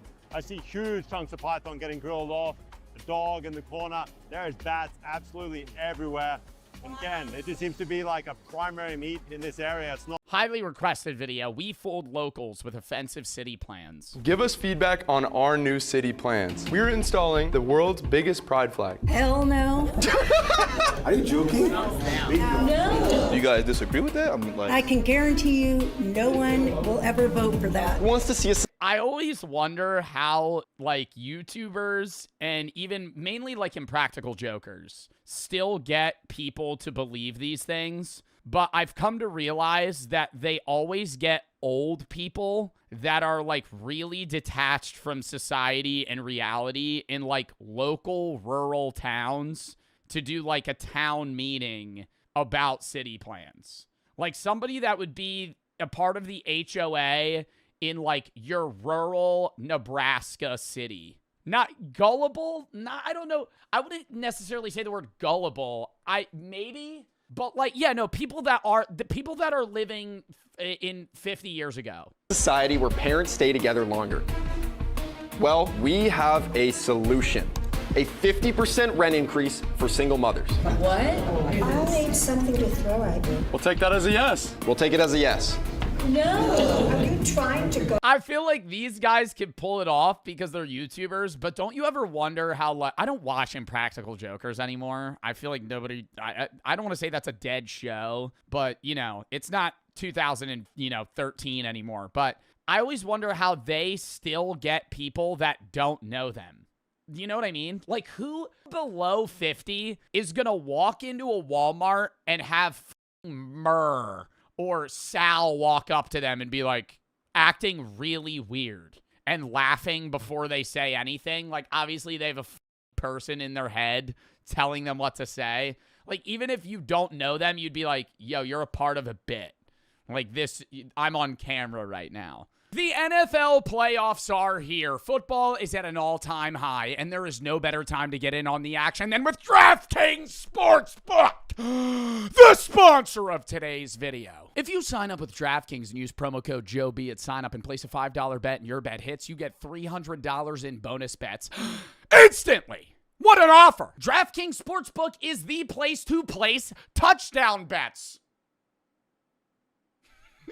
Not only do they have same-game parlays, they also have live betting for the people that love the thrills of live betting, betting on drives, betting who's going to get a touchdown, if they're going to place a field goal, whatever, in a given drive. DraftKings has you covered. And if DraftKings isn't available in your state yet, one of the green states, you could still take advantage of DraftKings Fantasy. So sign up for DraftKings today and use promo code JOEB at sign up and place a $5 bet. If your bet hits, you get $300 in bonus bets instantly, minus 500 odds required. Thank you to DraftKings for sponsoring this video. Let's get back into it!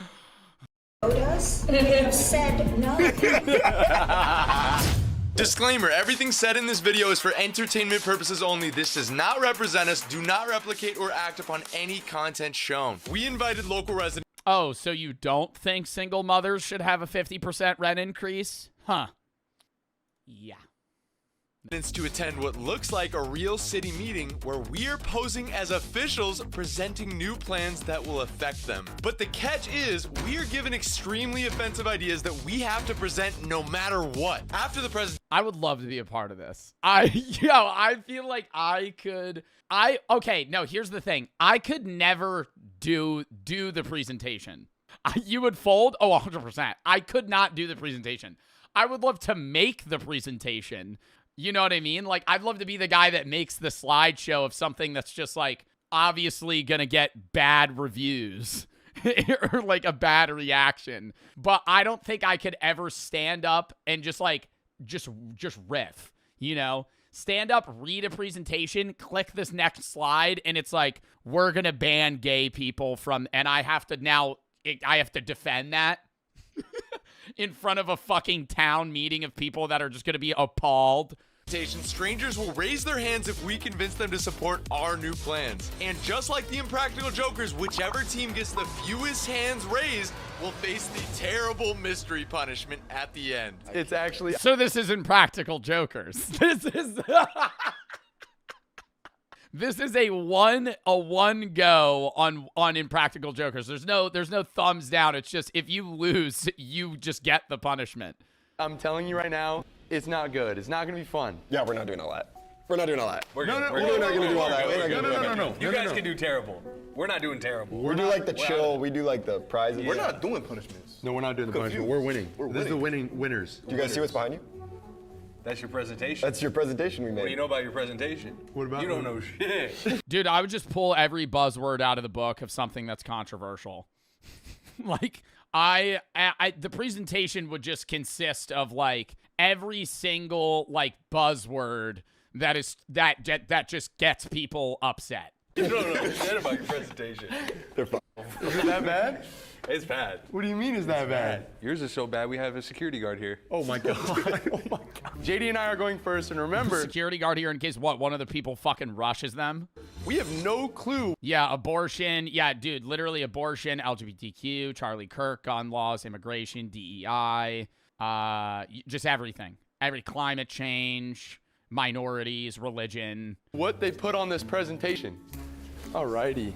Thanks for being patient, guys. Thanks for coming. Thanks for making the commute. Like, you know, for the lady with the rainbow choose kindness shirt on, you're going to have to shoot different compared to the Karen in the back. Every slide's got to anger somebody else. Random strangers in front of them. So how's your guys' day going so far? Is everybody good? Yep. Good. Awesome. Are you guys ready? Yeah. All right, guys. Give us feedback on our new city plans. We are McCain and Jeremiah. We've been selected by the National Youth Policy Initiative to represent Orange County at the legislative level. Today we're presenting several proposals and need your feedback before they are finalized. This is Do these people get paid for this? Like, I don't want to say like NPCs sign up for this shit, but like, what is this? Level. Today we're presenting several proposals and need your feedback before they are finalized. This is part of the real decision-making process. Your voice matters here more than anywhere else. Let's discuss the future of our city, shall we? I don't know what's about to happen. Like you have to start out though with something that's basic. You can't go in gun swinging. You know what I mean? If you're the enemy team crafting this presentation for the guys presenting, you don't want the first slide to be, we're going to raise a statue of, you know, somebody that's going to piss somebody off. You know, you want to start out with like, hey, we're going to implement street lights in these roads where a lot of the time it's too dark, you know, and something that they're like, oh, you know, that would be nice. Then you go to something else that might be, you know, kind of, you know, edging it a little. That's kind of the wrong word, edging it, where it's like something that might be upsetting, but, you know, you kind of get past it. And then you gotta, you butter them up. Their press fucked. This is gonna be bad. Who here wants to see real economic growth and results in our city? Beautiful first slide. Yeah? I feel like they're gonna instant pivot to something else though. Who's ready to bring real jobs and infrastructure to our community? Yeah? the next slide's going to be like, that's why we're going to bring like child sweatshops to the fucking... I'm calling that. Who wants to see real economic growth? All right, we're going to bring foreign Chinese policy into rural Idaho, and we're going to have fucking sweatshops set up. No. Awesome. Introducing a brand new $300 million nuclear power plant in the Bay. I would support that. I would actually... No, I'm not even lying. I would support a nuclear power plant. Dude, you know how fucking clean... That's like clean energy. No, you would not. Bro, nuclear power plants rarely blow up. Going nuclear energy is the fucking move. No. I would say no. No. What if they melt down? Yeah, if the nuclear power plant melts down, I'm fucked. All right, yeah, sure. But that's probably not going to happen. No, it'll never fly in Orange County. I'm just telling you that now. It'll never fly. Never? Never. Ever, ever, ever fly.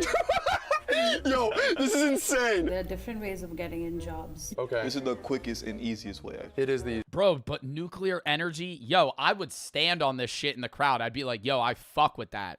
Because nuclear energy is not only going to create jobs, but it's going to reduce electricity costs for the residents. Why would you not want that? Because it's nuclear and that's scary? There are different ways of getting in. The environment, nuclear power plants are good for... These people aren't against it because it's good for, or it's bad for the environment. They think it's bad for the environment. Okay. This is the quickest and easiest way. It is the easiest way. Wrong. It costs a lot of money. You put a lot of lives in jeopardy. And I can guarantee you no one will ever vote for that. It's gonna kill the wildlife. I would vote for that shit. Yo, this is not real. This is it, dude. This is huge. Let's go on to the next one. Is that... This one's yes, then? Yes? No. No. Absolutely no. No. Big no. Oh, but then when we say we're going to open a fucking Walmart warehouse, everybody goes, woo! Okay. Big no, understood. Okay. Here's another upcoming city plan we're thrilled to launch. Dude, not this one. One of our main goals is to fix traffic. Traffic is stealing an extra 400 hours of your life every single year. Fortunately, we have a plan to give you those hours back. Oh no. Introducing the Traffic Kazar. Kazar Czar. Actually illiterate. The Kazar. It's a czar. I wrote this one. Wrote this one? That's my bad, yeah. Traffic czar. Let's do that again. Introducing the Traffic Czar. One man that controls the roads. Every driver must call the czar and get approval of their trip before departing. You have to call. It's going to reduce traffic, bro. You're going to be sitting at home on hold for 4 hours. You're going to call the traffic guy. He's just, dude, it's just one guy in a room, like right next to a radiator in the basement with like 9 telephones just all ringing at once. He's just fucking answering them. Where do you want to go? Where do you want to go? Airport? Yeah, sure, whatever. No, thank you. No. Yo, that lady's the goat. No. You gotta hear it understand. out. You gotta hear it out. So, no approval, no driving. With 80% of your cars gone, you will never end up in traffic again. What do you guys think? How did you guys come up with that? So, thumbs down? So you have to call before you start driving? Yeah, you have to call him and then you have to book your travel. And then... And if your trip isn't important, he'll deny you. If he allows it... Dude, what would make this actually believable? The calling it makes it not believable. What would make this feel real to me is if they were like, instead of calling the traffic czar, you have to download the app called Ready Drive. And it hooks up to your car's remote start. And your car will not start until you submit like an application to drive somewhere and it approves it. Like, that sounds real. I'd believe that. Like, the second you go, you have to download an app, I'd be like, oh, you gotta be fucking kidding me. And I get mad because that's like everything in life. Oh, you want to use this? Oh, we have an app. There's an app for that. Awesome, but if your trip isn't important, he will not allow it. That's not a good idea. Yeah, that doesn't, yeah. What happened to living in the free country of the United States of America? Yeah! USA, USA. That's what I'm going to throw at you. This is ridiculous. Well, he would If I want to do crack on the sidewalk, I should well be able to. Because I live in the USA. probably approve you, but not other people that are like like lazy. I don't know. Well, he would approve you, but he wouldn't approve anybody that's like lazy or like not doing it for a real cause. This is ridiculous. No, this is serious. We don't live in North Korea. Thank you. Oh my. Dude, North Korea, you wouldn't even have a car. North Korea, bro, you're riding a bike to work. God. I'm gonna say it. I don't care. We can go to the next one, I but mean, I maybe think if we lived in Russia. I think this one's If we lived good. in Russia. Next. Yo, the lady in the back might be the goat. If we lived in Russia, maybe. She might be the goat. We have new adjustments for the education system to change the game. Oh, fuck. This might blow it, bro. This is racist. Recent data reveals students' test scores have plummeted to historic lows, threatening our community's future. Who's ready to flip the script? Well, let's see what you got. Let's make it happen by transitioning our teacher staff from our current diverse lineup to a selective high Oh my God, all Asian people? achieving team proven to deliver exceptional results.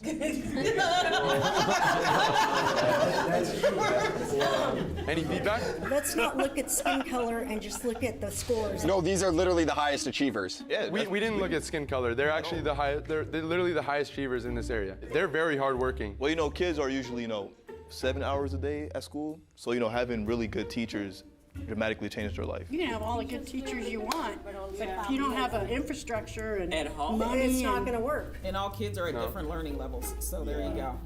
Yeah. Do they speak good English? That's another Next. one to do. Ooh, that's a little racy. That's a little racy. Whoa, they're the highest test scores. They just happen to be Asian. Whoa, now you're saying whether or not they speak English. I don't think they want to go next. I don't think it ends right here. We're bringing some opinions out of the crowd right now. We're fucking. This is a surefire way to fucking get some people's minds racing, dude. You get some. You do this town meeting, they're just gonna start fucking spewing shit. Dude, this is not gonna be good. Okay. Jay? Is he laughing? Jeremiah?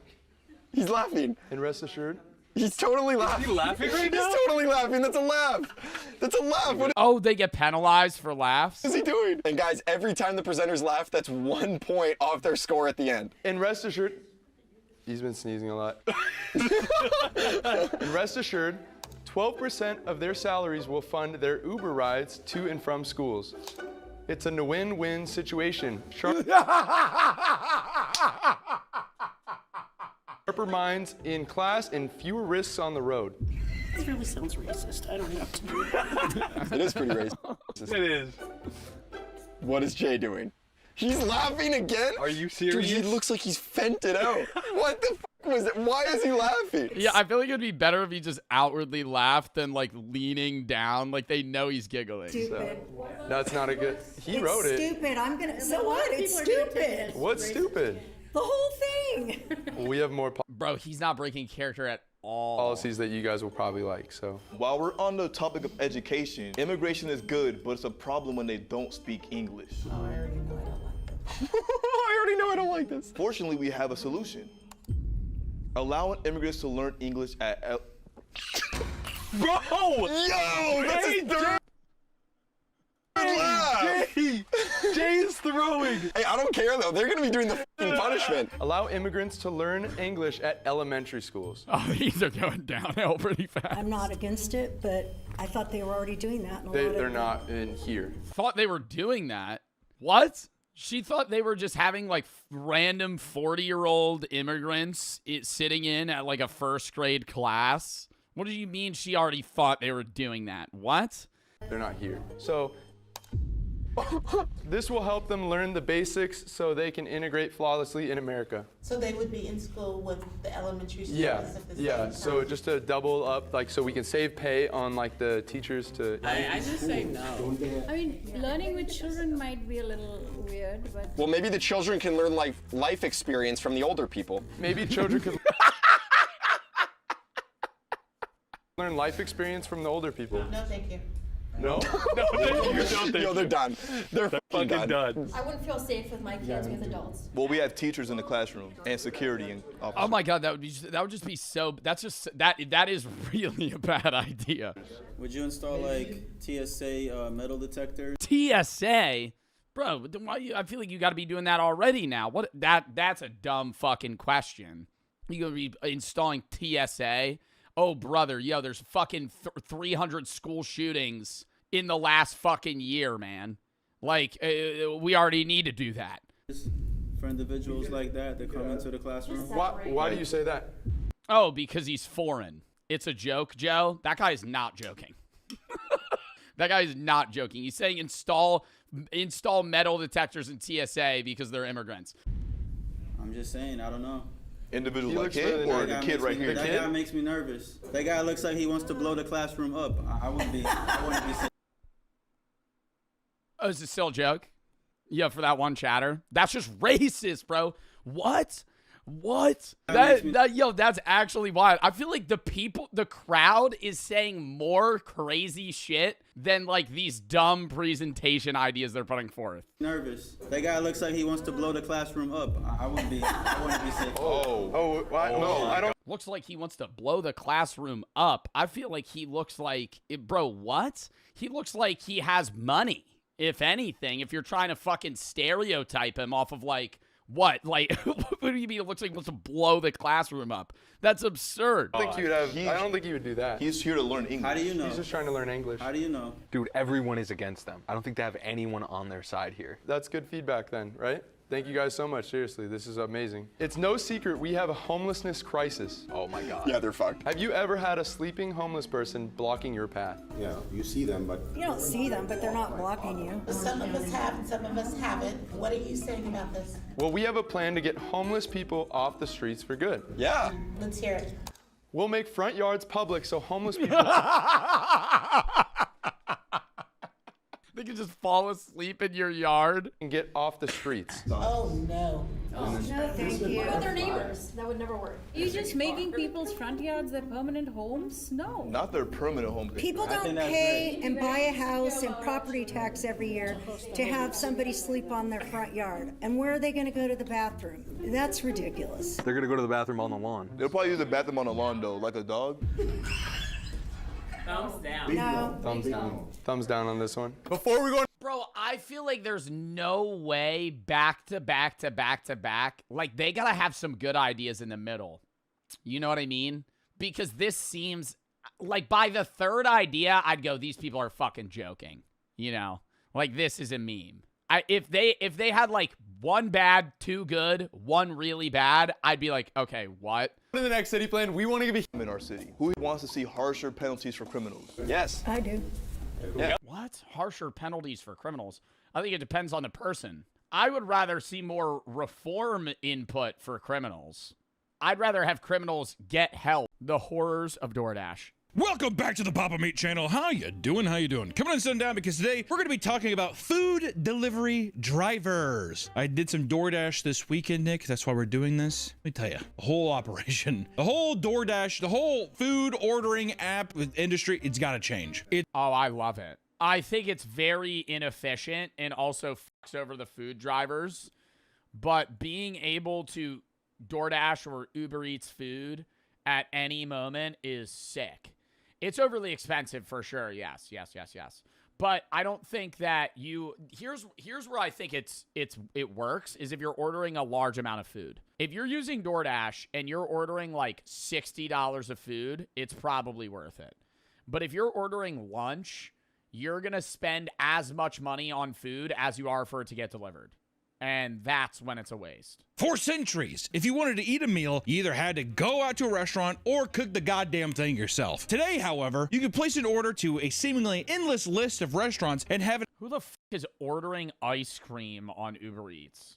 That shit is showing up fucking liquid. You're gonna be drinking that. Me? You've ordered ice cream on fucking Uber Eats? Yeah, then your DoorDash driver hits you with a, Oh, Ron has a couple stops along the way. He'll be there soon. Ron just picked up your milkshake. He'll be there in about 35 minutes. Oh, awesome. It'll be warm. You can place an order to a seemingly endless list of restaurants and have it have to refreeze it at your door without lifting a finger until you have to grab the bag. While many of us adult, I wouldn't even be pissed at the guy, bro, if he did that. Like, I couldn't be mad at him. I'm so serious. I would just be like, bro, you're good. I'm gonna refund that shit on Uber Eats or DoorDash. like, don't even worry about it. Well, many of us indulge in this Oh, I'd feel so bad. service extremely often. We never stopped to 78% of Americans use food delivery services. Bro, really? I'm definitely ordering more than 3.7 times per month. We never stop to think about people who have to deliver the goods, right? We never take time to think about these drivers. I don't think about those things. You know, also, I started noticing that after a while, they started taping the bags. It's because motherfuckers are probably... Yeah, opening that shit up and eating out of it. They be putting tape over the drink caps now. That makes me feel safer, like somebody in it just fucking poisoned my shit. Or yeah, no, when the bag ever looks like crumpled or fucked with, I'm like, that's weird. But that's why if you're a pro, you got your own stickers and bags to replace stuff I thought that you were going to have your own utensil that you're able to squeeze in the bag and Mission Impossible, the fry out of the bag or something. Being a delivery driver, whether it's on DoorDash or Instacart. I've had a DoorDash driver before, or it might have been Uber Eats. It only happened once, but he picked up my order and never delivered it. Just ate that shit. This was probably like 3 years ago. I remember being so pissed. I was like, he just never delivered it. He fucking picked up the order, and then it was like 5 minutes. He was driving, and then he just disappeared. And it said order delivered. And there was no picture, no food. And I contacted him. I was like, he didn't fucking deliver that shit. Other people are always hungry. Yeah, no. And I got the money back. So, you know, if you want to eat it. But, like, I mean, he's going to get fired. You don't make a lot of money. And then it's all based on tips. And then if people don't tip. It's based on tips. And here's the problem of being a driver is it's based off tips. And the tips are based off order price. So if you're a fucking DoorDash driver, you want people ordering like $80, $90 worth of food because then they're going to tip you, you know, 15, 20 bucks. But most of the time, you're going to be getting orders that are like $20. They're tipping $5, and you have to drive so many miles that you have to go there with increased gas prices. You're not breaking even. You're still profiting, but you're making like less than minimum wage in certain in certain moments. You tip delivery drivers in the U.S.? Yes. If I order, I usually tip whatever's recommended. So, like, they have a sliding scale where if you have a cheaper order, they try to get you, they recommend you to tip like 24%. Or something, but if your order's more expensive, then they get you to tip less. Why? Well, because it's like, if I order $150 of food, I'm not going to tip you $45 to deliver it, right? It's one bag. I'm going to tip you like 25, 30 bucks. Like, because I'm giving you like, you know, money to deliver it fucking 6 miles, 8 miles, however far it is. But if I order like a Chipotle burrito, I'm not going to tip you 10% because then you're getting like $2. I'm going to tip you like $10. So I'm basically paying for like half of the order. So they have that. If you've ever used it, which most people have, 78% of Americans, you see they have a sliding scale on tip guesses. Tip you get. Dog $30. Yeah. Bro, keep in mind, I also, dude, I have my own, opinions on tipping. And I think in the U.S., it's like a shitty situation where like, people aren't getting paid because the business doesn't want to pay them, so they work off tips. So it's like, oh, well, if we don't tip them, then they'll get paid later on. Like, yeah, if every single person stopped tipping people would have to fucking up the pay of waitresses and waiters, but that's not the system we live in, so I always say just tip. But I'm also in a situation that I tip more than the average person just because I make good money. Like I'm averagely tipping like 25% at a restaurant. But I'm not going to stay, because I'm like, why am I being stingy? High cortisol activity, low cortisol 2026. Recently, there has been a trend on TikTok of people saying they are now choosing to only have female Instacart drivers deliver their goods because male drivers keep messing up their orders. One woman gave her driver a super simple list asking for 1 pack of toilet paper, 1 pack of towels, and 1 pack of chicken. Despite the app stating that the man scanned a pack of chicken, what she got was 240 red Solo cups.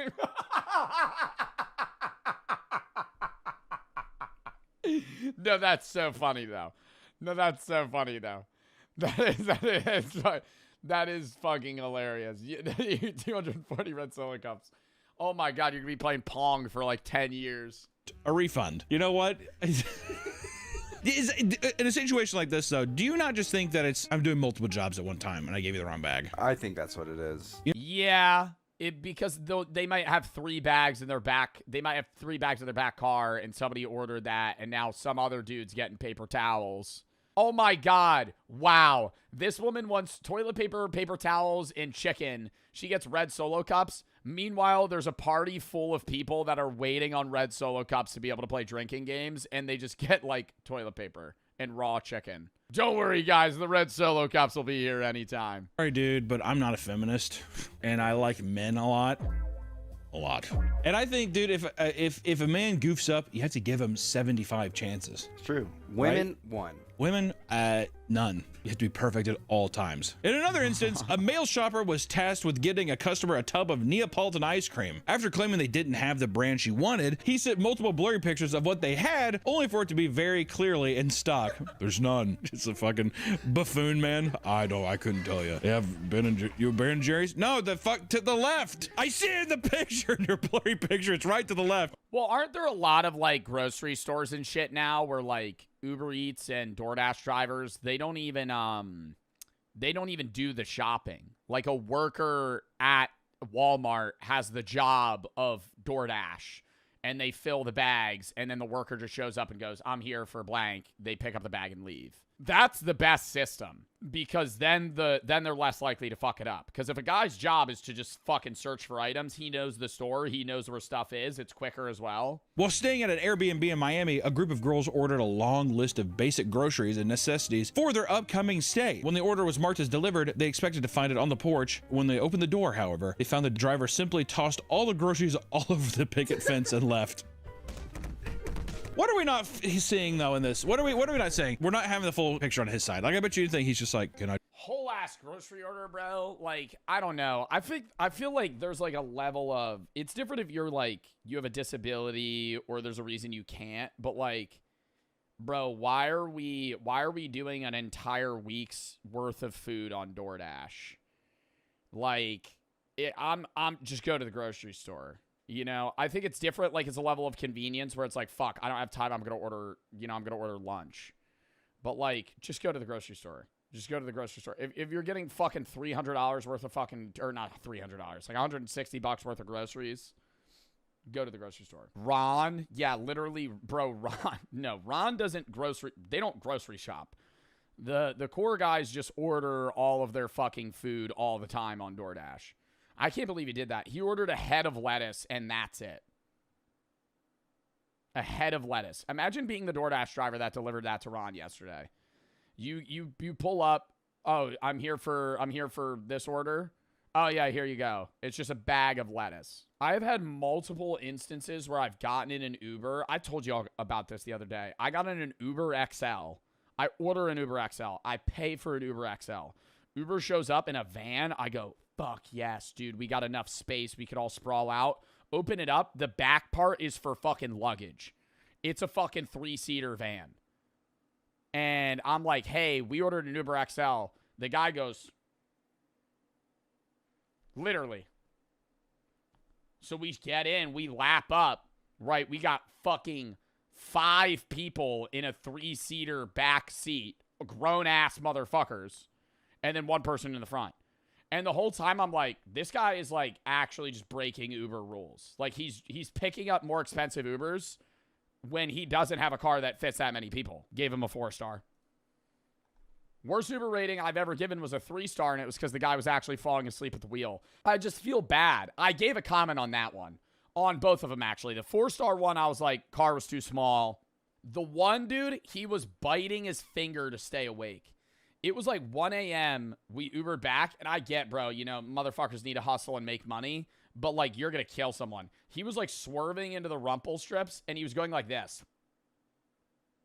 Like, biting his thumb to stay awake. I have a feeling that it's just people that are just doing the Instacart. I think they're picking up too many jobs at one time. Also, is there probably more men that are doing this job than women? I feel like whenever I don't think I've ever had a female DoorDash person. That doesn't mean they don't exist. I'm just saying. No, I get female DoorDash people all the time. I feel like men Uber at a much higher rate. Like, if I have an Uber driver, there's like a 90% chance they're a guy. And that thinking about it now, it's usually a middle-aged man. My guess is men, if they don't have... It's usually a middle-aged man. It's usually a middle-aged man with lighting like this. And the photo of their face just like...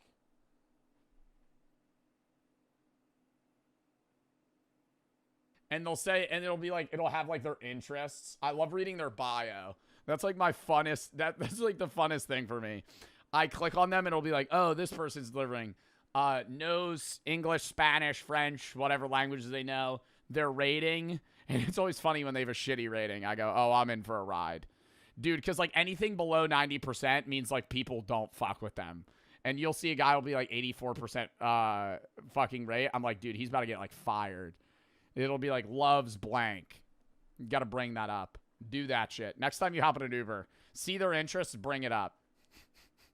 So, I heard you're a big fan of golf. For the rest of the Instacart drivers that don't have this issue, it can be extremely challenging and dangerous. After receiving a regular order of groceries, a delivery driver walked up to a home and was shot by a man that thought he was an intruder. What? Why? Why would you do that? My DoorDasher's near. Did someone say Taco Bell? Oh my God, who are you? Ah! You would sue for so much money, though. Fucking forget that. Unless it's somebody in the house ordered it, it just seems like, I don't know. This is what happened. He told Well, and you're also shooting a guy that didn't even intrude. He's just outside of your house. him leave it at the door. The guy knocked. You know what? If a DoorDash driver, I'll say this, I'll say this and I'll stand by it. For any reason, if a DoorDash driver opened my door to set my stuff inside, I'd shoot him. Oh, he opened the door? That's, yeah, I don't know. Hearing it out loud seems a bit excessive. Somebody opens the door, yeah, you're getting blasted. So there's no reason that a person should be opening my door to come inside my house. I would assume that something bad was happening. Was it that situation, or was it just a guy who was just like firing rounds through his front door? I'd get a riot shield. I'm gonna have the COD riot shield so I can walk up to my average DoorDash driver experience. Like you're a rainbow character, just fucking like holding it down. What is that guy's name? Montagny? It turns out that the man's wife placed the order and didn't tell her husband. So, when the motion detectors went off, the husband sprang into action and shot him with no hesitation. What the fuck? None. The motion sensors. Does he do that with animals? How many times have you had a motion sensor go off like a raccoon? All the time. And you forgot that you ordered that shit or you didn't check, bro?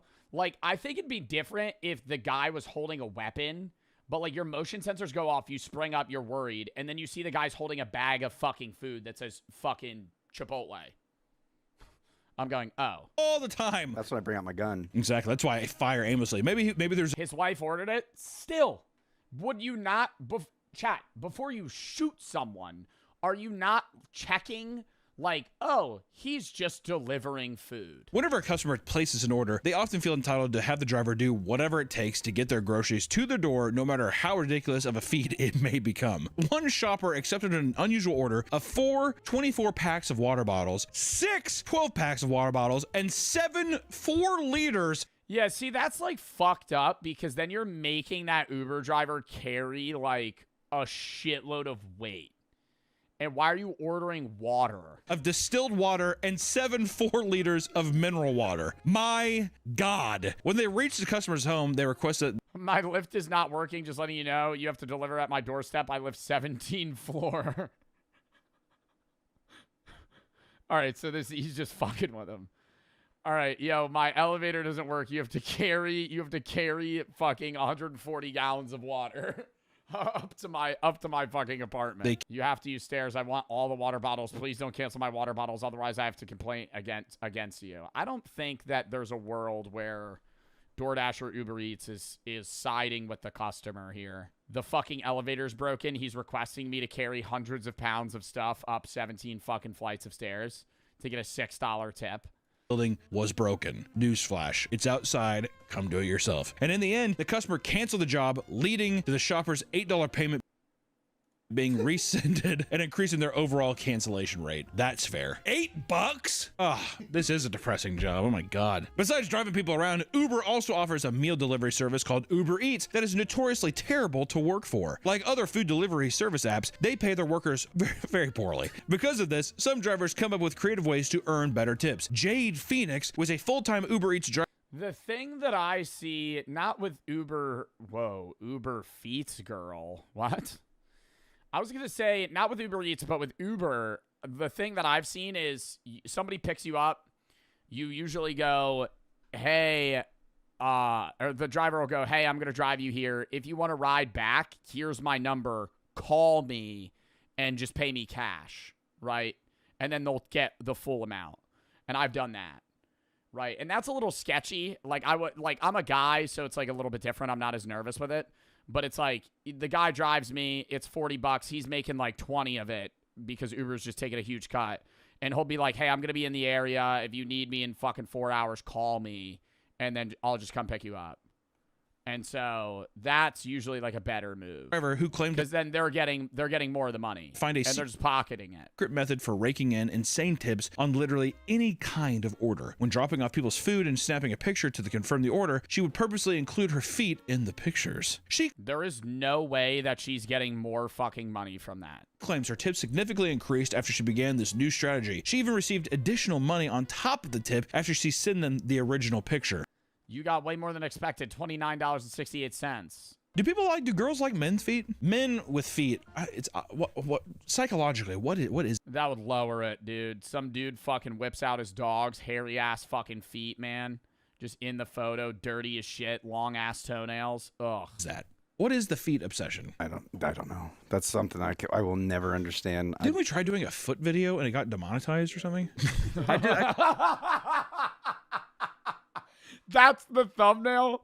If for whatever reason you want to watch it, it's on Patreon, bro. There's no way. It's not just the customers that are creepy horn dogs, but the drivers as well. After ordering food, a woman in the UK began receiving creepy messages from her delivery driver. She was being asked if she was home alone or if she was married. When the woman said she was taken, the driver began begging her to leave him so he could hook up with her.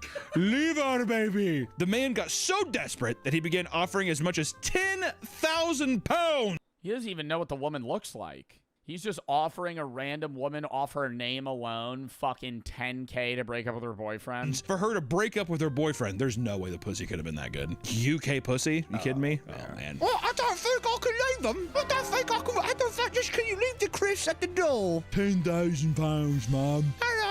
It shows you their profile. Yeah, but they're not going to be able to see you. See what me can do. While looking into the driver's account to report him, she found it even creepier that his 82% satisfaction rate. Chad, I was telling you, below 90.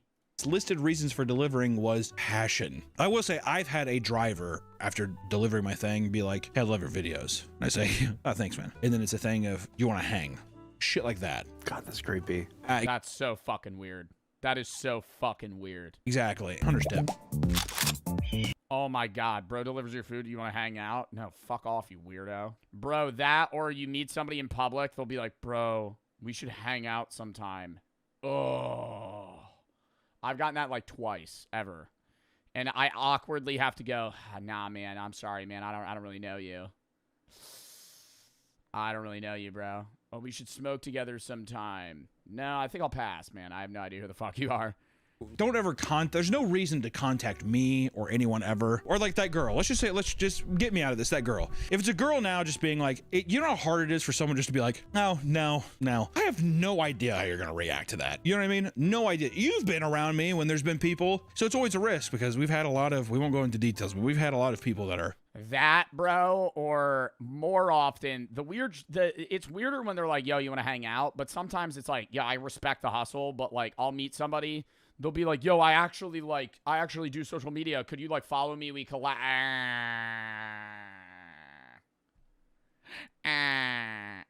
Hey, buddy, I'm trying to like, eat my food right now, and you're asking me to follow you and collab. I think I'd rather not. And I'm not like, and then I come off as a dick, but I'm like, no, like I'm out, dude. It'll be like, I'm out with Brooke eating. You walk up to me while we're at the table, interrupt the dinner, which is a little odd. I think you should wait, if I'm being honest. I don't care if people recognize me. I love being able to talk to fans, but it's like, if I'm clearly on a date, I'm talking to my girlfriend, you're kind of breaking that space, which is odd, especially if we're eating. There's been times where I'm actively eating, they walk up to me. And then, like, on top of that, to be like, hey, could you follow me? Or the worst is when, like, dude, there's a level of, like, respect, too, where it's like, hey, could I get a picture? 99% of people, hey, can I get a photo? Yeah, sure. 1% of people, yo, dude, I love your shit. What are you fucking doing, man? Like, I mean, that's just like being weird. Like, just like walk up and be like, hey, can I film you? Can we do a video? Blah blah blah. Like, can I take a picture? You're ungrateful. It's not ungrateful. It's just fucking rude. If you see that as ungrateful, like, I know you're probably rage baiting, but like anyone that sees that as ungrateful, genuinely unfollow me, because like the level of unawareness you have of like just like social boundaries is like fucking unreal. Like, if you're going to walk up to somebody that you recognize already filming and be like, oh, dude, what's up, man? You're putting on some animated persona. Bro, like, fuck off. In 2025, one man placed an order and saw that his driver was parked just down the street. When he asked why his food hadn't been delivered, his driver said it was because his car had broken down. He then told the customer that he'd probably just refund it. Not believing a word he said, the man got on his bike, rode down the street to find he was Uber Eats driver sitting in his car, chowing down on his food. See, that's why I could never be one of these. I could never be one of these delivery drivers, because I know I just see their order, I'm like, oh damn, you know, or go to some place, I'm like, what is this place? Get it? Smell good. One little bite can't hurt. The customer confronted the driver, only for him to be left speechless before peeling out in a panic. That's a good way to choke, though. Oh, wait, what does it say? He said his car broke down, so tracked my order to find him eating speechless it. Before peeling out in a panic. That's a good way to choke, though. At multiple restaurants around the world, you can find signs banning delivery drivers and from using the bathroom. This obviously upset a lot of drivers, who pointed out that it's actually against the company's agreement with these restaurants, as Uber requires them to give drivers access to their bathrooms, okay? Yeah, I think that's odd. If you're an Uber Eats driver, you should be able to take a fucking piss. It's different if you're like, oh, I'm gonna fucking sponge bath myself in the McDonald's bathroom, but it's like, hey, I'm here to pick up an order. By the way, can I fucking piss real quick? Assholes. And many don't care and continue to enforce the ban, meaning many drivers are forced to make frequent pit stops and even piss in bottles, trucker style. I mean, come on, dude. Stop at a gas station. That's not that big of a deal, is it? It's not on my route. What's an average interaction with a fan? I'm a fan.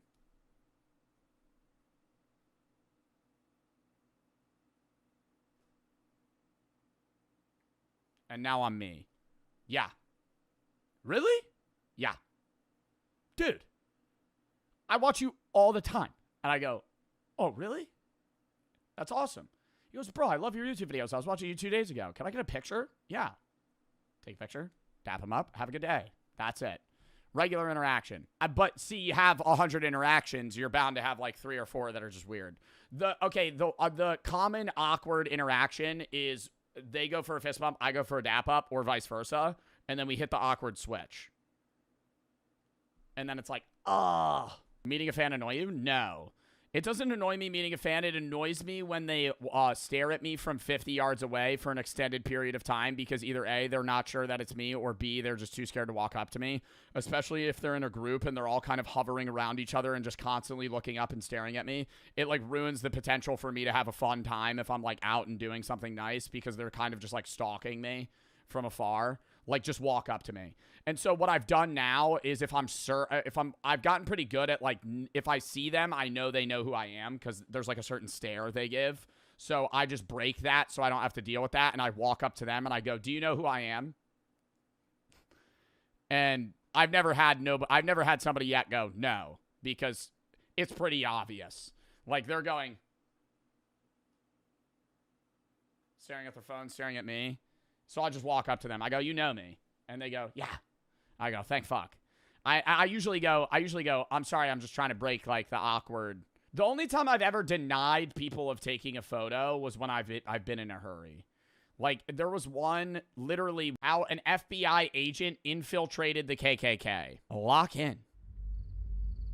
If there's any snitches in the group, we kill the snitches and they fire shots out of a gun. Boom, boom, and everybody's kind of getting scared. April 21, 2017. A group of men stand in a remote field in the KKK is still fucking up and running that strongly in 2017. I feel like a lot of the videos that we've seen about the KKK recently have been kind of showing that it seems more like just a group of racists versus people that actually try to do stuff. Still is now? No, I know they exist, but I'm saying, like, 60 years ago, you know, they were killing people. Now I feel like it's just like a gathering of racists. Middle of Alabama. I don't know, though. This video is about to explain this to me. It was nighttime, and I am blindfolded. I've been instructed to place my right hand on the right shoulder of the person in front of me in line because that signifies brotherhood. The Brotherhood is the Ku Klux Klan, the United States' oldest, most notorious white supremacist hate group. This is one of their ceremonies. What they don't know, one of them is an FBI undercover agent, and he's no lightweight, 6'4", 260 pounds, covered in tattoos. His nickname, Hillbilly Donnie Brasco. He's gone undercover as a contract killer, a contraband smuggler, an arms dealer.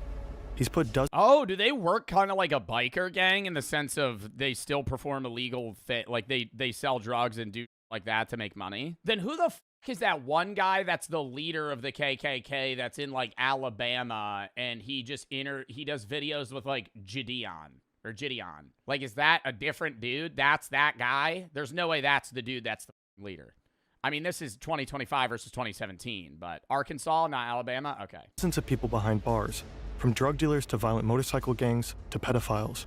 He's befriended and brought down biker gangs and neo-Nazis, people who are planning kidnappings, murders, and the overall downfall of society. My God. And when he was saying we're going on a camping trip, what he was saying is we're going to kill somebody. And everybody's screaming death to your, F your Jewish God, death to America. And then somebody says America, and everybody's screaming death to your, F your Jewish God, death to America.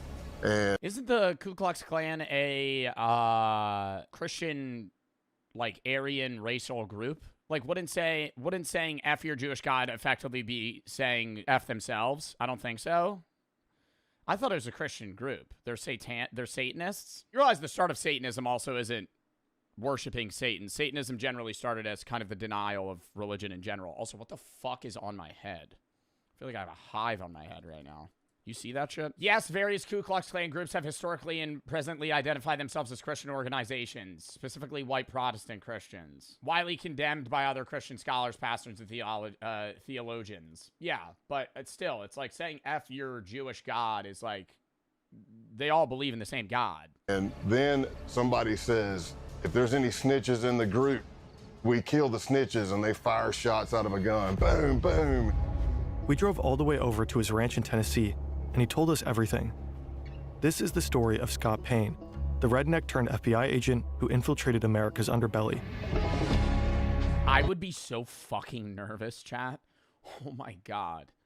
Imagine not even just being in the KKK. Like, imagine having to infiltrate a gang or like a mafia or a biker gang.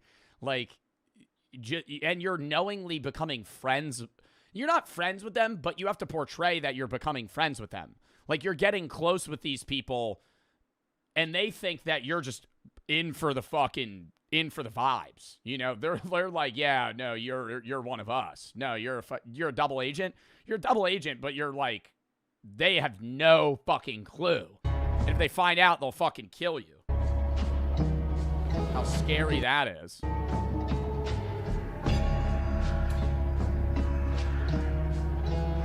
Oh, dude, I could tell this is going to be a banger video.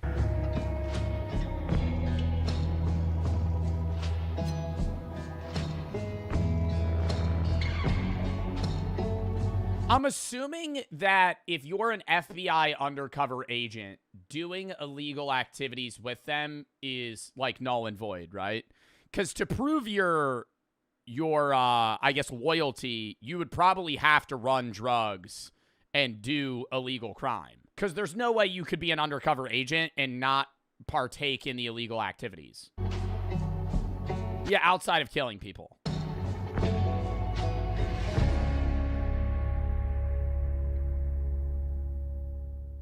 The majority of this video is based on Scott Payne's book and podcast. Find the links in the description. What I saw was a watery image. It was completely red, and there was a demon looking at me in that watery kind of ripple image with a grin and long crooked finger looking at me saying, "Come here," smiling. Scott is 14 years old, and he's just seen a demon. The year before, his parents divorced, and Scott went down a dark path. consulting spirits, watching diabolical horror movies, satanic rituals, deals with the devil. That's what brought him here, a friend's house, spending the night. They've had a small amount of alcohol, but no drugs, no hallucinogens. I would do like these little vignettes where I would pretend I was being possessed by a demon or I was the devil or whatever. I was on the couch and I was doing this scene from a movie where somebody is like being possessed by a demon. And so I'm fighting in my voice and then the demon voice comes in and there's this battle. And at the end, the demon wins and possesses the person. So that's what I act like happened. And I'm laughing like the demon and I rolled over. It all started as a mock demonic possession, but then he actually saw a demonic figure, and this was his breaking point. So let's just say after the demon scare, I got Jesus scared back into me, and that was it. Not that the devil was done with me, but I was done with him.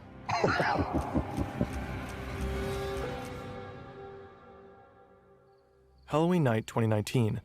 This is... I've never heard of somebody faking being possessed. Okay, well, I think most possessions are fake. Like when you see the exorcisms that occur in like modern day videos where there's like pastors that they're not they're I would say they're more internet pastors in the effect of like they try to take online donations and they do like exorcisms on like random people and they'll claim to be the devil but have 3 fucking 120-pound weak guys holding them back. Like those are a little sketchy to me. Scott on his final major undercover mission. And this is a goat. It was stolen and is now at the center of a pagan ritual. It's been nearly 35... Chat, should I scratch this? What is that? Is that a big hive on my head? Roos's for the three. It's a zit? No, dude. It's a spider bite. It fucking itches. I'm gonna leave it. I want to scratch it so bad. Like when you have eczema. Stop. 5 years since Scott's first encounter with the devil, but on this night, the devil is all around him, and he's definitely not done with Scott. Now we're all in a circle around the goat. Somehow I ended up at the back of it. I don't know how. It's bad luck on my part, I guess, but I'm holding the legs of the goat. He's got this blade, and he's bringing it up and bringing it down in a practice swing, practice swing, practice swing, and finally somebody says, just do it. Eisen comes down with every bit of force he's got and hits the back strap of the goat, and I don't even know if it broke a hair. I don't know if it's because the back strap's too thick, the blade was too dull, but he hit it, and I don't think you could clean slice a goat's head off with a machete. Maybe a really fucking sharp one. I feel like if you were trying to chop like a goat's head off, you'd need like an axe. You heard the goat was just go bah, and I'm like, oh man, this is gonna get bloody and bad real fast. The man swings again. Again. Nothing. Finally, the blade is replaced with a gun. I said, whoa, whoa, whoa. And he's like, what? I'm like, man, look at what you're shooting at. We're all in a circle around this thing. And then he looks, puts a round right in the head of the goat, and it hits the ground. So you think you're done? No, you're not done. Now they slice the throat of the goat. Oh, God, don't tell me they got to drink the blood or some bullshit. Oh, fuck. And they fill up a cup full of blood. One of them pulls out a sheet of LSD. What? Oh, my God. They're trying to perform a satanic ritual, and then they're going to take acid and drink the blood. Oh, my God. Literally doomed permatrip. Doomed permatrip. What the fuck? You're not getting out of that the same dude you were when you came in. He approaches each man one by one. Basically, they would take the hit of acid under their tongue, chase it with the blood of the goat. I am always curious about how, like, undercover FBI agents don't give themselves away when they're doing that stuff. Like, if he has to... Well, I don't know if this is a part of it yet, but, like, say you're undercover and they're like, hey, you got to do this drug with us. Like, how do you keep that facade of, like, I'm Donnie Blank when your actual name's like Derek Roberts, and now you're fucking hallucinating, you're tripping balls, and you're having like regular conversation. To signify the sacrifice or solidify the sacrifice. Very well mentally trained. Bro, I understand the level of mental training, but I truly believe like any level of mental training is like unless they're doing the mental training under hallucinogens, that shit's cracking you, bro. When you're tripping, you're under a different mindset. When you're tripping that hard, if you're on like 1-2 grams of mushrooms, that's different. But if you're like tripping balls, I don't care like any level of training you have, bro. You're not like, you're going to say anything. Scott is one of the few who decline. So when it gets around to me Oh, he says no? At the end, I'm looking at the blood and it's already coagulated. It's all chunky and clotty, and I'm looking at it going, man, I really don't want to turn this up and drink it. I mean, this is disgusting. So I dipped my fingers deep into the blood, pulled them out, and then sucked all the blood off my fingers. This is not the Ku Klux Klan. This group is younger, better equipped, and preparing for a bloodbath. And not only animal blood, but the blood of any human who isn't one of them. Jewish and Black Americans, and anyone they consider traitors to the white race. They're by far the most dangerous group Scott will ever infiltrate. Unfortunately for these tripping blood-drinking white supremacists, Scott Payne has other plans.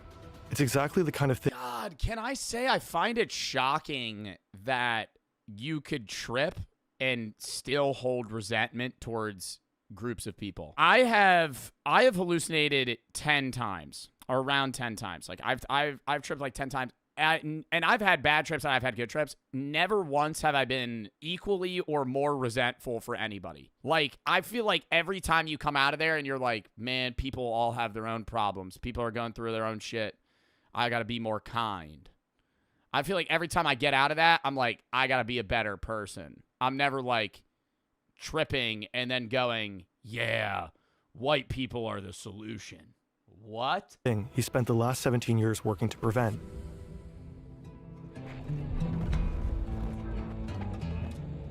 I became an FBI agent in 1998, and by 2002, I'd already done some undercovers for the FBI. It's like echo chambers. Yeah, I think it is the people you're surrounding too. I mean, it is set and setting, right? And if your set and setting is right before taking that acid, chopping a goat's head off, sucking the blood out, and then talking about how you only like white people. But I wasn't yet certified through the FBI undercover school. So I finally got a slot. September 2002, Quantico, Virginia. This is the FBI Academy. If you make it through the year-long application process, if you pass the physical and psychological assessments, the tests, the polygraphs, the interviews, the background checks, if you make it through all that, you end up here, in a 20-week training program. If you get through the 20 weeks, you become an FBI agent. Scott's been here before. Now he's back, about to start the training program for undercover agents. Getting admission to the program is hard enough. Graduating is even harder. Only about half the admittees make it through. It's a 2-week school with no days off. We're very big on sleep deprivation. You're going through multiple scenarios of all shapes and sizes. And there's only 20 slots for the class. Others break down. There's 20 slots for the class, but don't you think they also would like hand select people that are diverse for the purpose of being able to infiltrate different scenarios, right? Like you would want specific types of people for specific scenarios. Like you wouldn't want everybody to be the same. They make missteps during the high-pressure scenarios. They grow delirious and erratic from the lack of sleep. But Scott thrives. The sleep deprivation, the relentless roleplay, the grueling exercise. If anything, he don't tell me he enjoys it. Feeds on it. Oh. Meanwhile, he's learning from his idols, legendary FBI agents like Joe Pistone. God, that's like a different type of dude, bro. To be able to be happy that you're not sleeping for fucking 2 weeks. You're not sleeping for 2 weeks, constantly doing physical and mental activities. Spent 6 years undercover with the Bun on No Crime family. But they don't always notice him. So I remember Joe Pistone coming to speak, and I was like a kid in a candy store, man. I'm like, oh my gosh, this is Donnie Brasco. This dude did 6 years undercover in the mafia. And he's teaching, but he has this thing where he keeps kind of wanting to— 6 years undercover in the mafia, bro. 6 years. Do you think there's ever a scenario where they like don't want to fucking crack down on some of these guys? I feel like it's different when it's like the KKK because it's just like a full-on fucking hate racist group. But like, I feel like if you're undercover in the mafia for 6 years, there's got to be like 1 or 2 dudes where you're like, damn, I feel like this guy's not, he's just like, you know, bad place, bad time. Like he grew up around the wrong people. He's not a bad dude. But you got to fucking, you know, I not rat on him, but at some point you got to fucking turn him in. Walk right up to the desk So he kept stepping on my feet. And, I was trying to get out of his way. And then finally, as he's teaching, he just looks down at me and he says, Jesus, kid, either you got the biggest feet I've ever seen or I can't see. And he throws a couple of bucks on the desk because he's like still in mafia mode. He throws a couple, he goes, hey, go get yourself a shine on me. And I just took my feet and shoved them under the seat, man.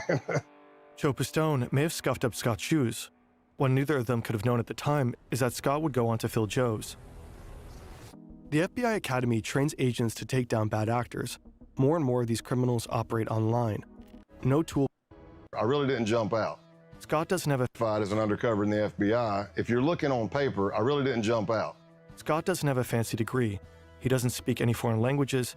His nickname is Big Country, for obvious reasons. Bro, I feel like that's the perfect guy for the FBI. Like, why you don't want some dude that's like a Harvard grad that only knows textbook. I feel like you want a dude that's like lived in shit and like dealt with shit because he has like hands-on experience with like fucked up stuff.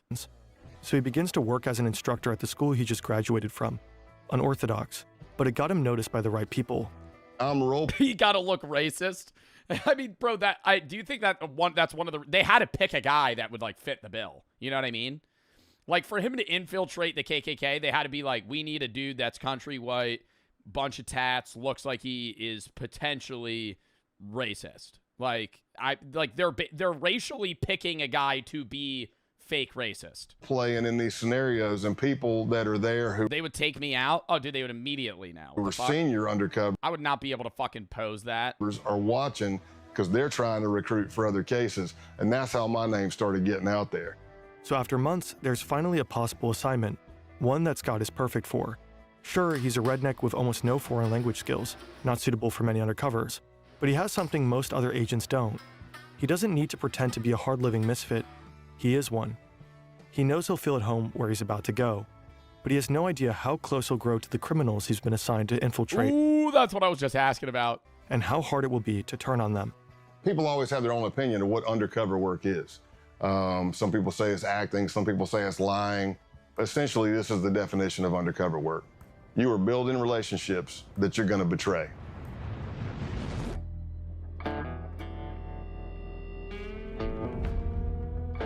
Scott is... I mean, dude, I feel like this is the perfect guy to ask the question of, like, do you think there's good in everybody? Because there has to be, like, for him to not want to turn some of these guys in, he has to like some of them. Even though they are full-on, like, insane racists. On a mission, and his targets, these men, have just arrived. They're members of the Outlaws Motorcycle Club, the main rivals of the Hells Angels. They've been implicated in drug trafficking, prostitution, Motorcycle Club, the main rivals of the Hells Angels. They've been implicated in drug trafficking, prostitution rings, money laundering, the list goes on. And they're notorious for violence against rival gangs. Infiltrating them is exceedingly difficult. Scott Payne is here to do just that. But there's a problem. Part of the intelligence Scott was given is wrong. He was told they wouldn't be wearing their colors. Obviously they are.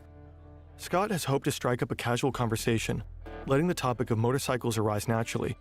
But these guys are advertising their gang affiliate. Bro, about to walk up. So you guys like motorcycles? Trying to talk to like a notorious gang member that like traffics drugs, kills people. So you guys like Harley Davidson? I myself drive one.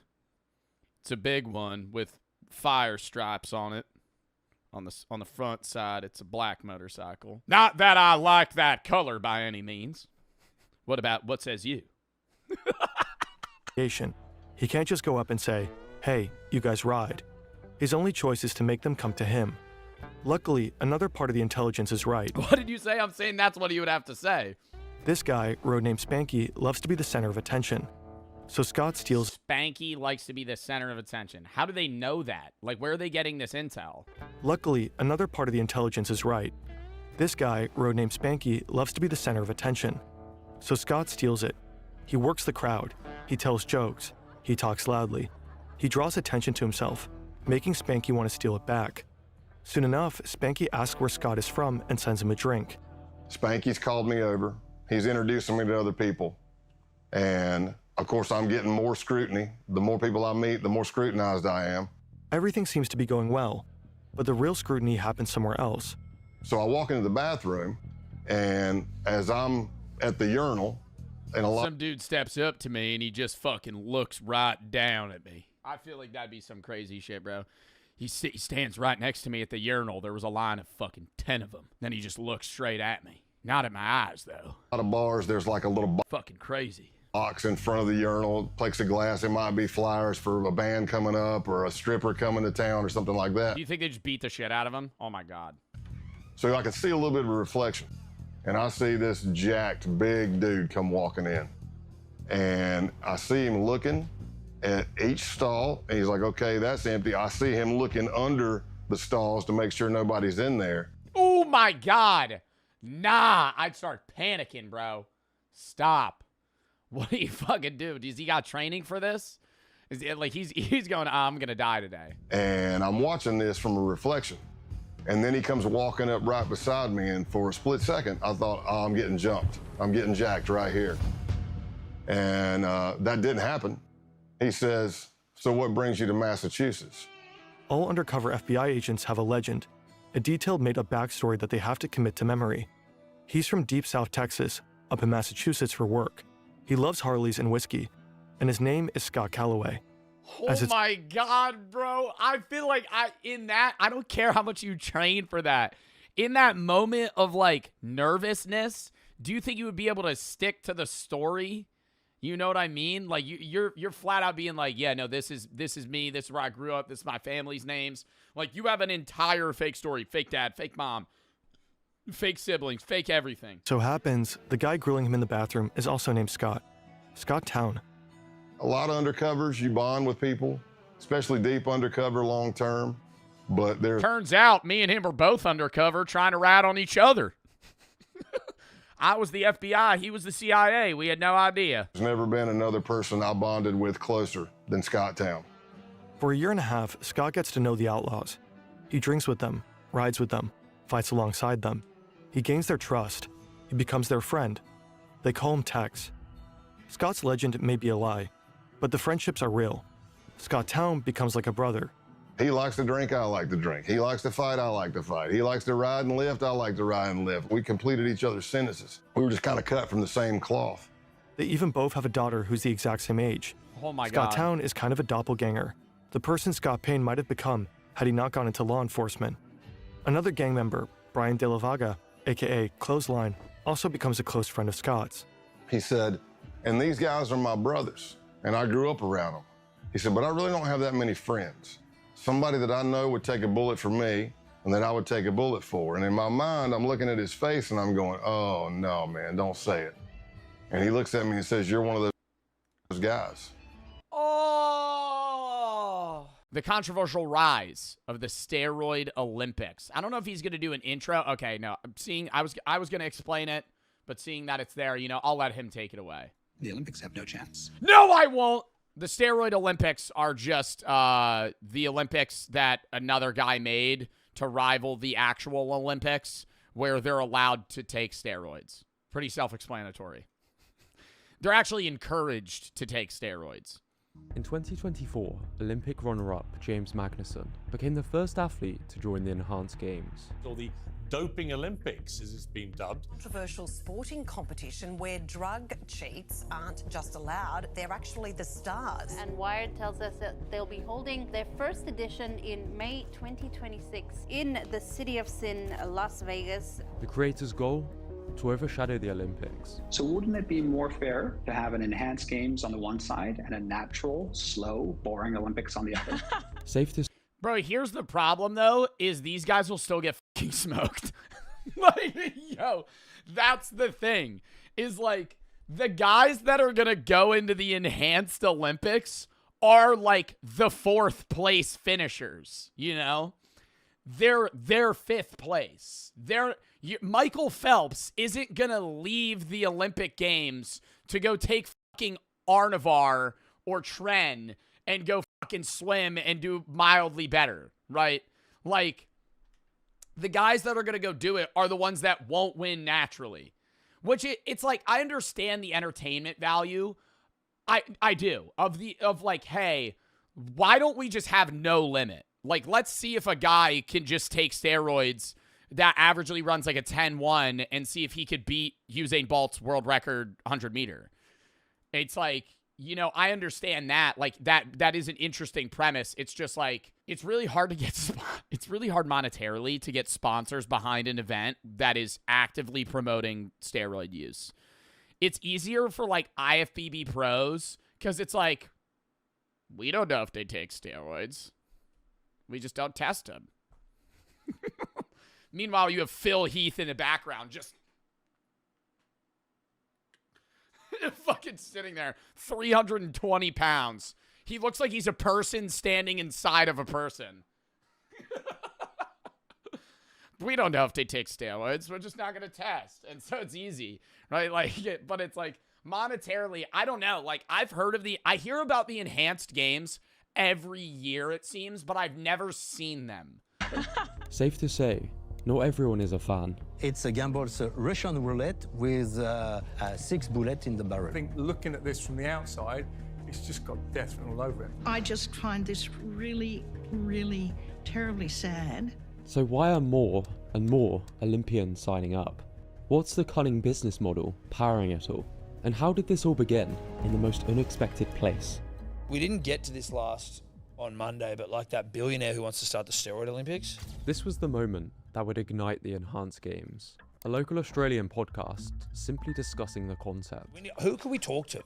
Who would be able to give you a bit of an insight there? Like, well, I tell you who would have some idea, surely, who is a friend of the show, is the missile. They called up a retired Olympic swimmer, not knowing he was about to light the fuse that would set everything into motion. If they put up $1 million for the 53... I mean, do you think that being on roids... See, that's the thing is like, it depends on the event. You know what I mean? Being on steroids in the Olympics, really good for Olympic weightlifting. You know? But like, trained shooters, you know, archery. I'm assuming it's like the steroid Olympics are for the big events, you know, track, swimming, maybe like water polo. But like, are you gonna get a team of guys on roids to play water polo against each other? I don't know. Wrestling, yeah. But I mean, it's like there's a lot of events that there's more events than not that you would probably do better on steroids.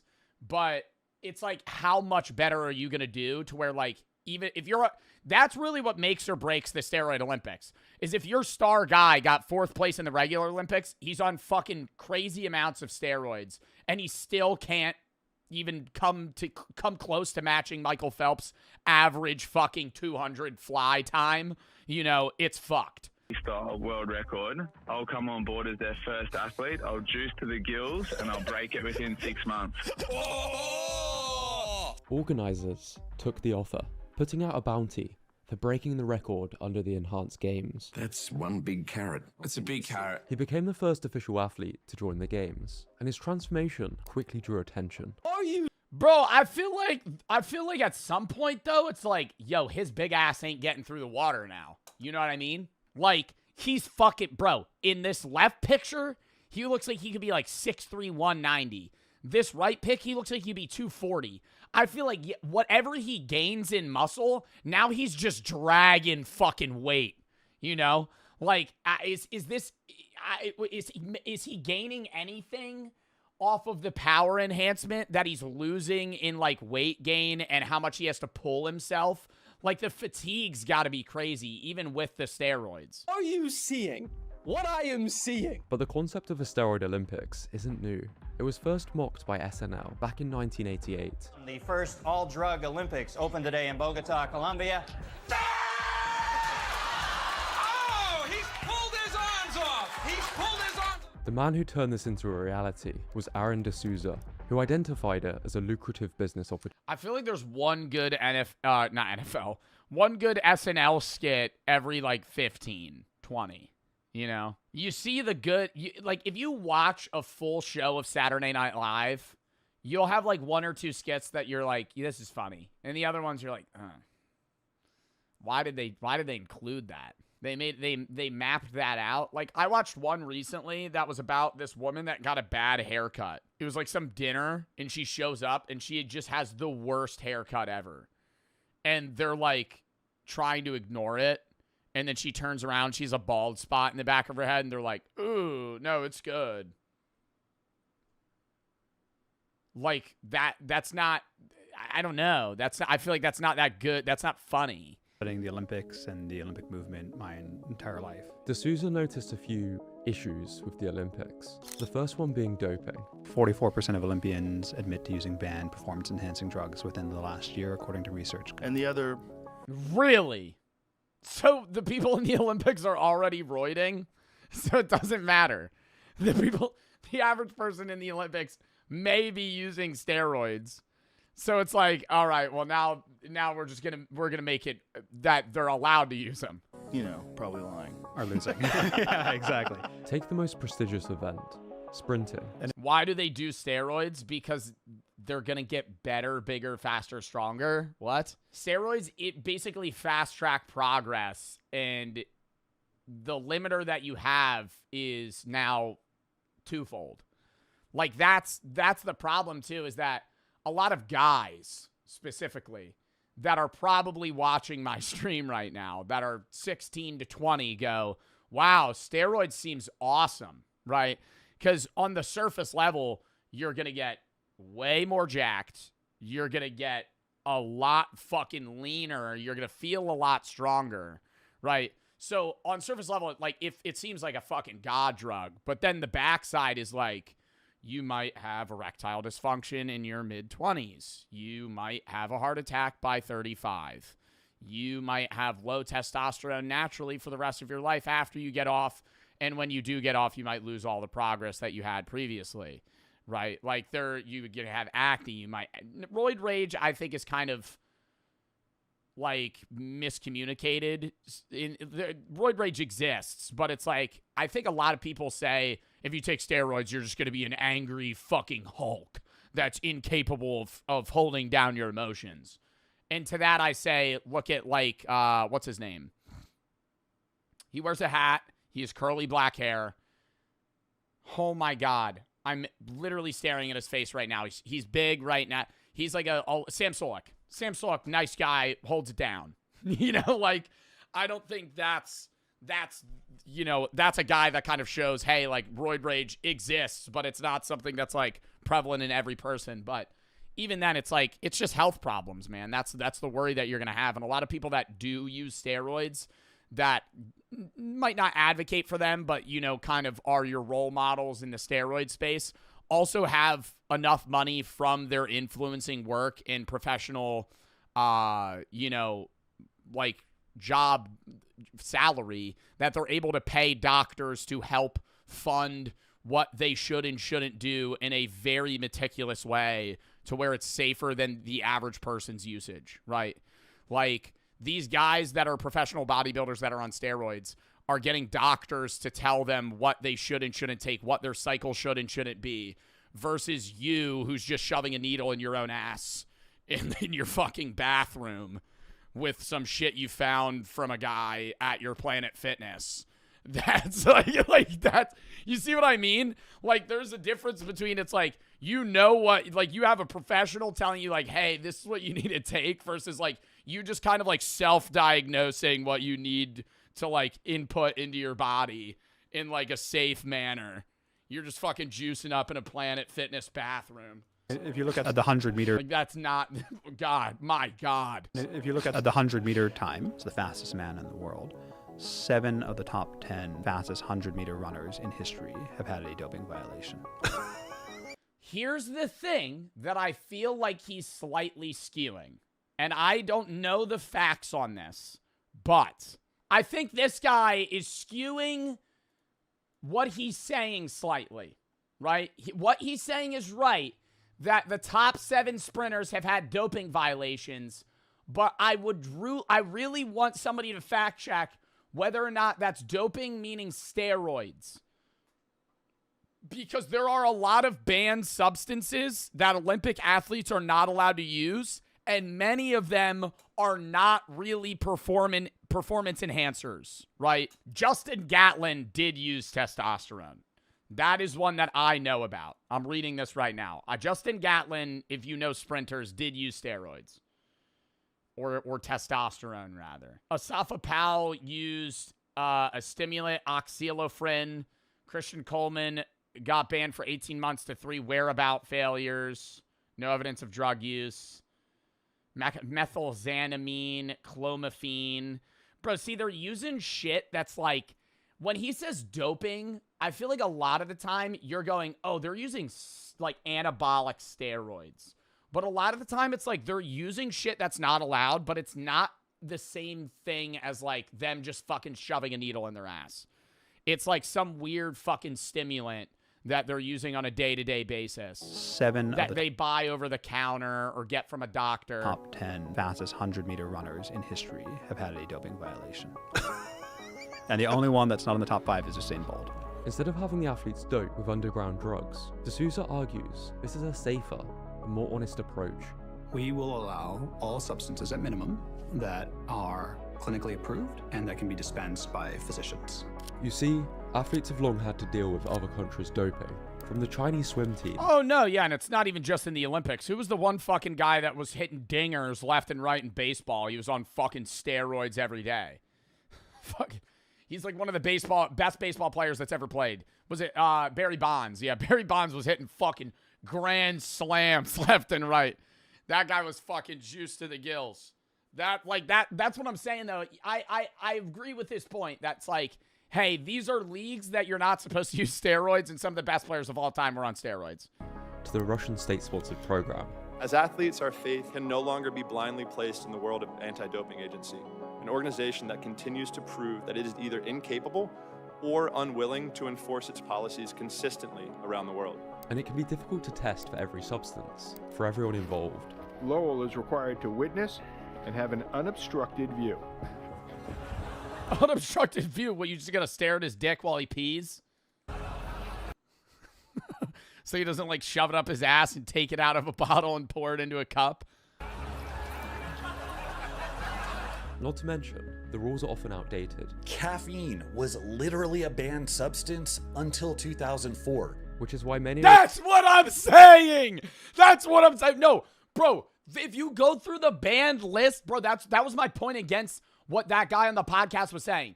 Like, there's shit they'll get banned for where it's like, bro, it's like an antibiotic they had for a fucking illness. And it's like, okay, now that's a violation. We're excited about the doping checks being dropped altogether. Secondly, Olympic athletes are often massively underpaid. You know, and then I learned that the average American Olympian only earns $30,000 a year. The average Olympian only earns $30,000 a year too, because the only it's a house of cards, man. Not a house of cards. That's a bad example. It's a steep pyramid on the Olympic Games. Similarly to the NBA, but the NBA, the top players make the most, but the average players also make a shitload just because they're in the fucking same team. But when you're an individual athlete representing, see, that's what it is. Like, if you're a part of the NBA, you're one of the best NBA players of all time. I was just talking to this about with my friends the other day. Say you're starting player or you're first off the bench. You play every game, every other game. You're a no-name. You know, you're still on the Lakers, but you're a no-name. You're getting paid $5 million a year because you're a part of the team that, you know, LeBron or these other guys are on. You know, Wembanyama or whatever, Jokic, all these fucking crazy players that are like the star athletes. Now you transfer to swimming. Michael Phelps, in his time, was the best fucking swimmer, and it wasn't even close. You know, maybe the second, third guy behind him was known.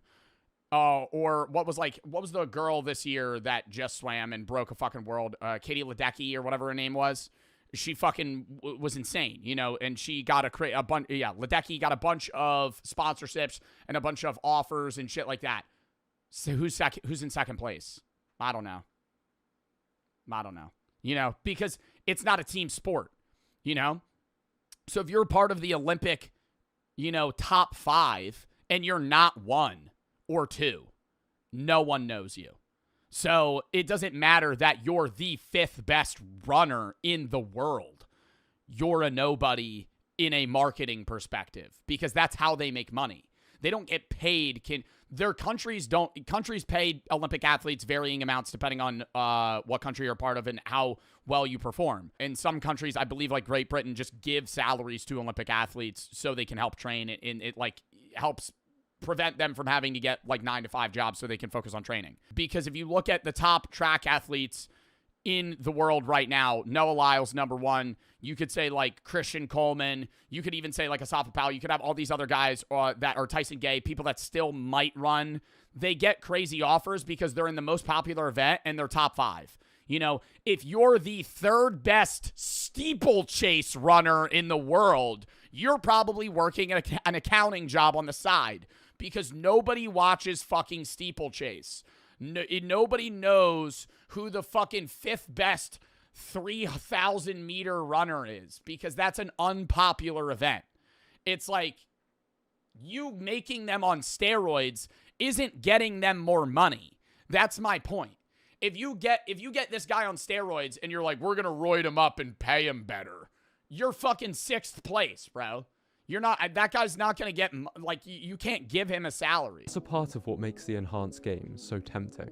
Instead of waiting 4 years for a shot at Olympic glory and scraping by on low pay, athletes here are offered millions, with events held each year, not just once every 4 years. How are they offered millions of dollars for getting like 10th?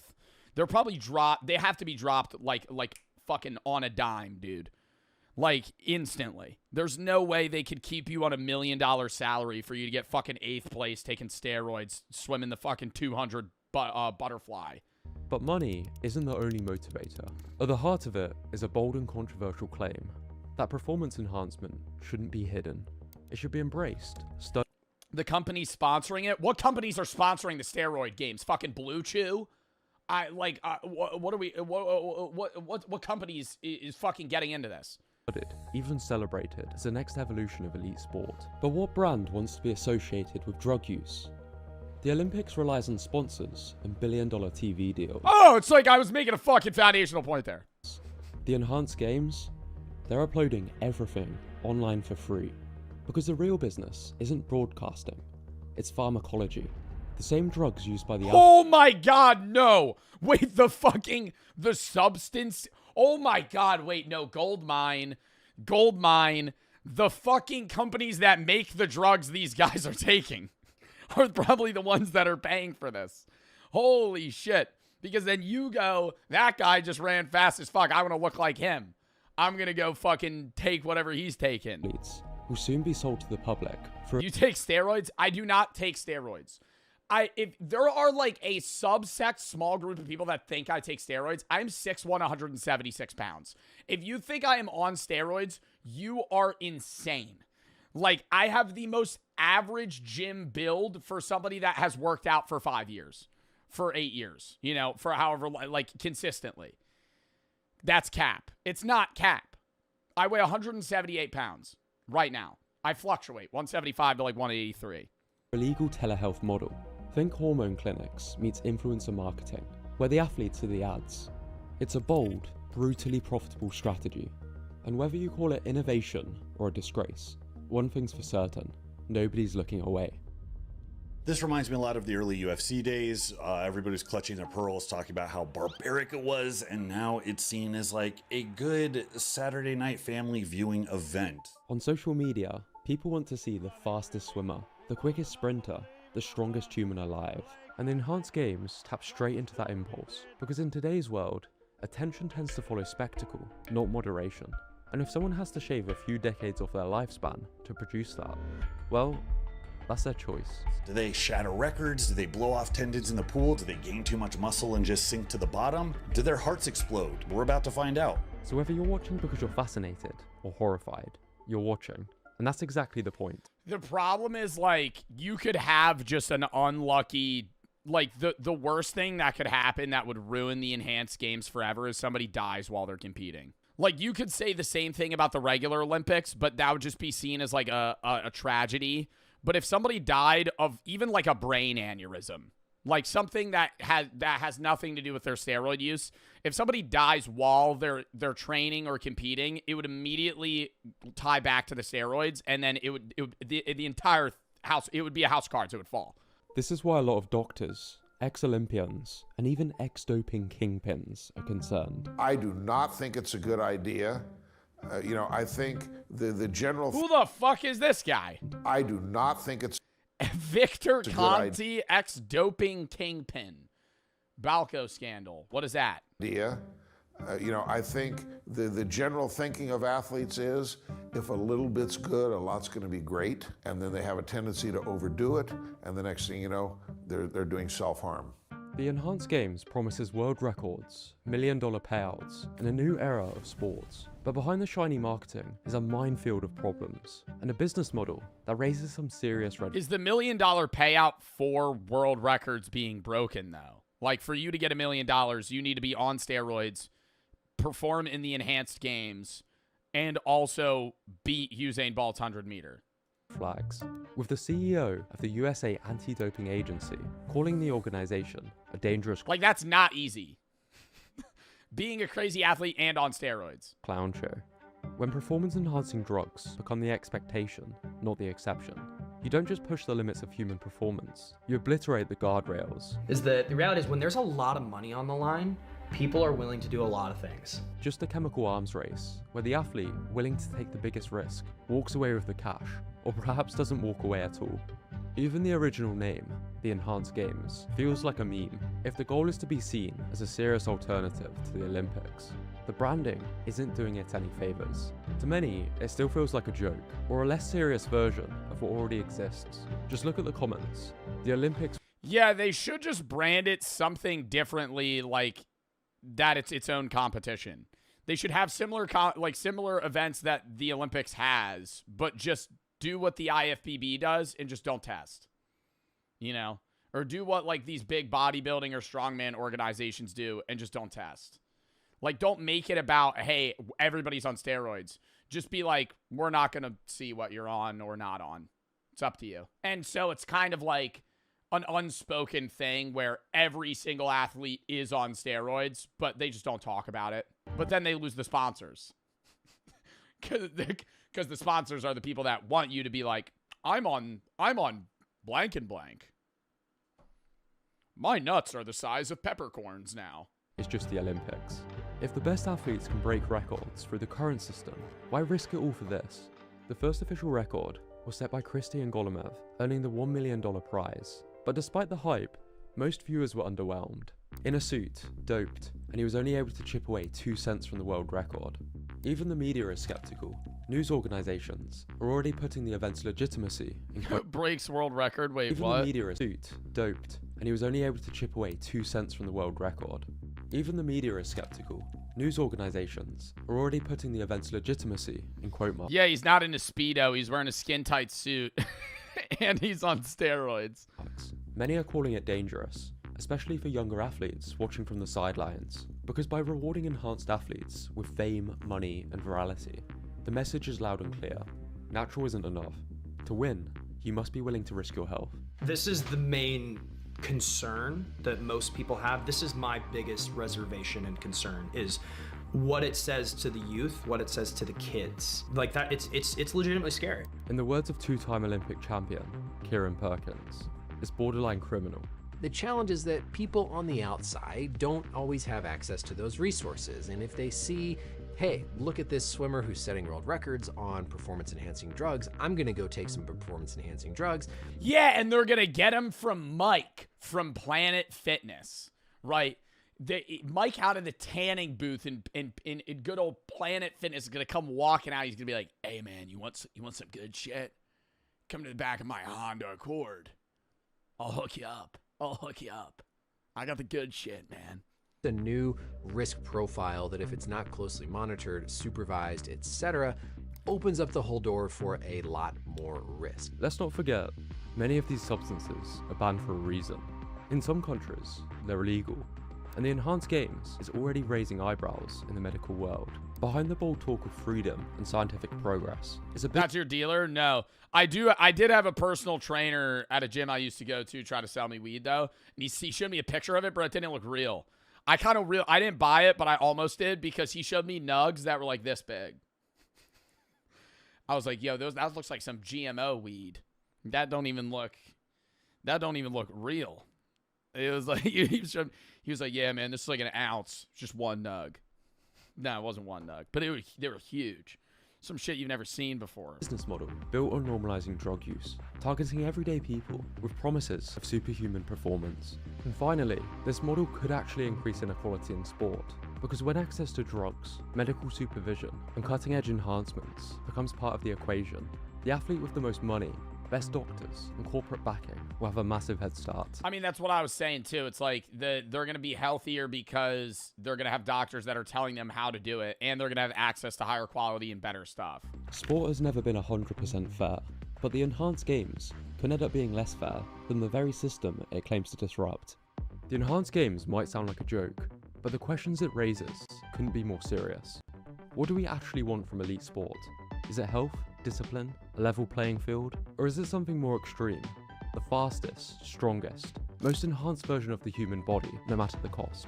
Because behind the $1 million payouts and the— I don't know. I think at the end of the day, it's just entertainment. Like that's the appeal is sports are entertaining. You know, what you get out of that entertainment varies individual to individual.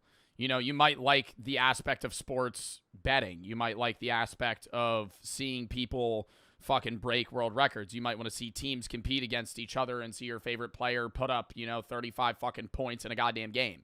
Like, you can't boil it down to like, oh, people just want to see records be broken. Like, that's true. But, like, the Olympics also gets views because it's once every 4 years and it's all the athletes coming together to perform. If you're going to have the enhanced games every year and you're going to have these guys try to fucking smash world records and still fail on steroids, like, dude, you're on a fucking shot clock timer here on this being a failed business. Like, in 2 years' time, if they're not crushing things, like, it's cooked. Then you're just fucking constantly in the red on a business perspective. All right. Chat, next video.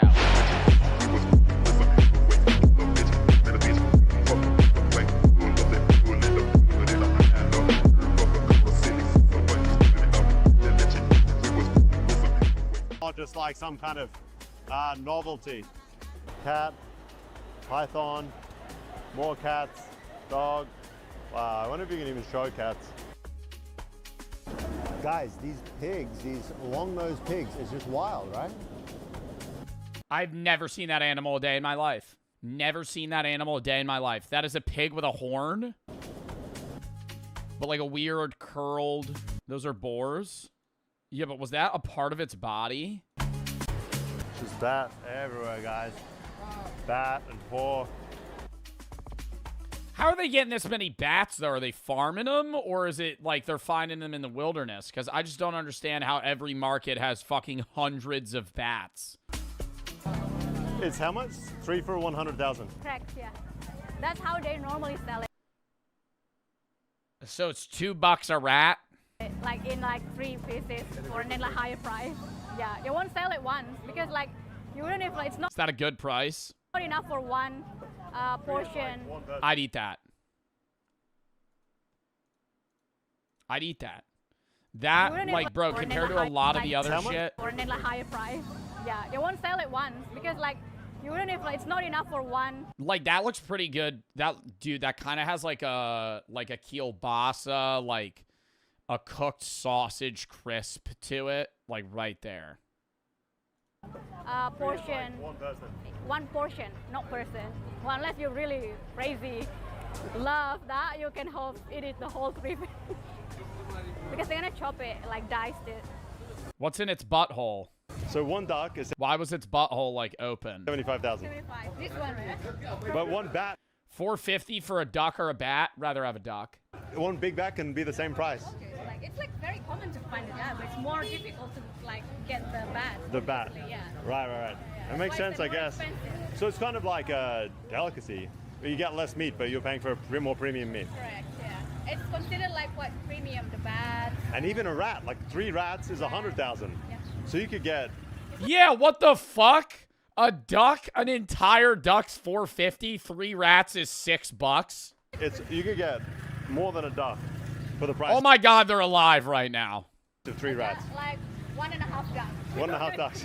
I'm gonna scan this video. I hope they don't kill the duck on the video. I don't think they would show that. What would you prefer to eat, guys? 1 duck or 3 rats? Those A duck. are your options. Hello. Oh my God, they have rats. Wow. Oh, they love it. And these guys, where did they come from? That's from Klabat's northern part. It's about like 2 hours from here. And so they just bought this in to sell it today? Ini beli sendiri atau maksudnya? Oh yeah, they hunt them and some they hunt them, some they get it from whoever that in the village they sell. Got it. These are not city rats that you might be picturing scurrying around the sewers. These are white-tailed forest rats, one of the many semi-arboreal rat species that are native here to Sulawesi. I didn't really know what that meant either. It's kind of like they spend a lot of their time at night in the trees, and then they burrow back down into the dirt during the day. And they are hunted all over Sulawesi. Here, Yo, he's got thermal vision. This motherfucker's a sniper in the woods right now. Oh my God. Here they are a delicacy. They're not cheap at all in this part of the world. They sell for Dude, they're fucking expensive as shit. 100,000 rupiah for 3. You can pick up just about any other meat here for less than that. Chicken, duck, pork, you name it. But come Christmas, Easter, the demand for rat just surges. And it's like almost a special occasion dish. Correct, yeah. But it's also like everyday fare. You can be an everyday fare whenever because it's like one of the only places in North Sulawesi that has selling all these kind of things. But no turkeys. No what? Turkey? We don't even know what turkeys is. For farmers. Yo, low-key, for fucking Thanksgiving, I feel like I would try rat one time instead of a fuck-ass turkey. Just a whole fucking turkey, dude. Just fucking dripping. Dripping, sitting there. It's fucking dry as shit, even if it's fucking wet. Dude, even if it looks wet, you fucking bite into it and make that while you're chewing it. It's disgusting. I hate eating turkey. They're also thieves. These things raid the crops. They get into the cacao, the coconuts. Oh, so it's good they're killing them too.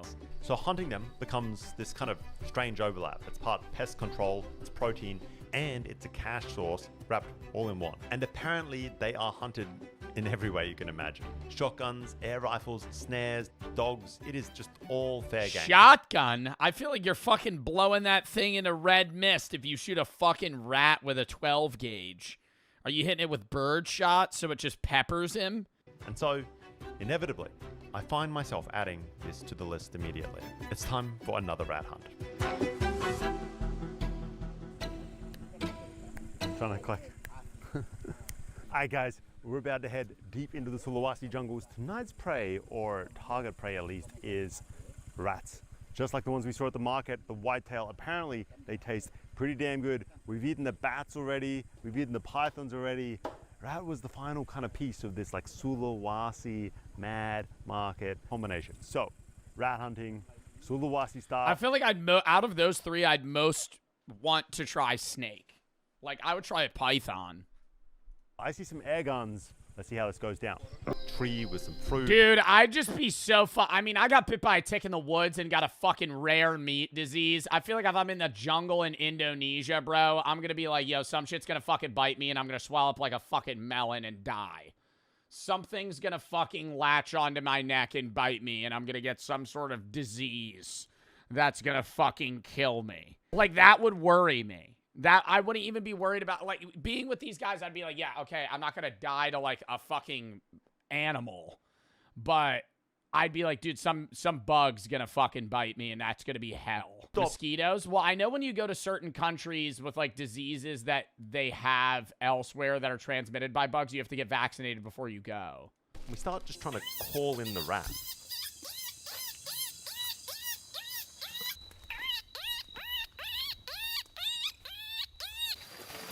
Guys, we are weaving our way through some much thicker scrub right now, heading up this hill. It's kind of like... What the fuck was that noise? He's perfected the rat call. I mean, I don't know if I'd call it thick jungle, but it's thicker. We don't need machetes or anything like that. There's definitely an old trail here, but it hasn't been used in a long, long time. That's for damn sure. Hopefully there's some rats to make this worth it. Must be like a horror game for rats. I think life is a horror game for any animal that isn't a human.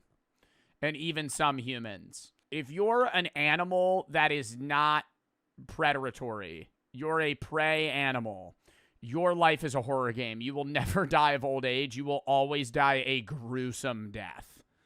Like, genuinely think about it.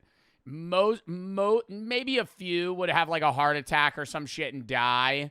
But like mostly all animals that are prey just at some point either get eaten and die, or they survive long enough to where they start getting really old, can't function anymore, get eaten and die. Oh, he's about to clip his ass.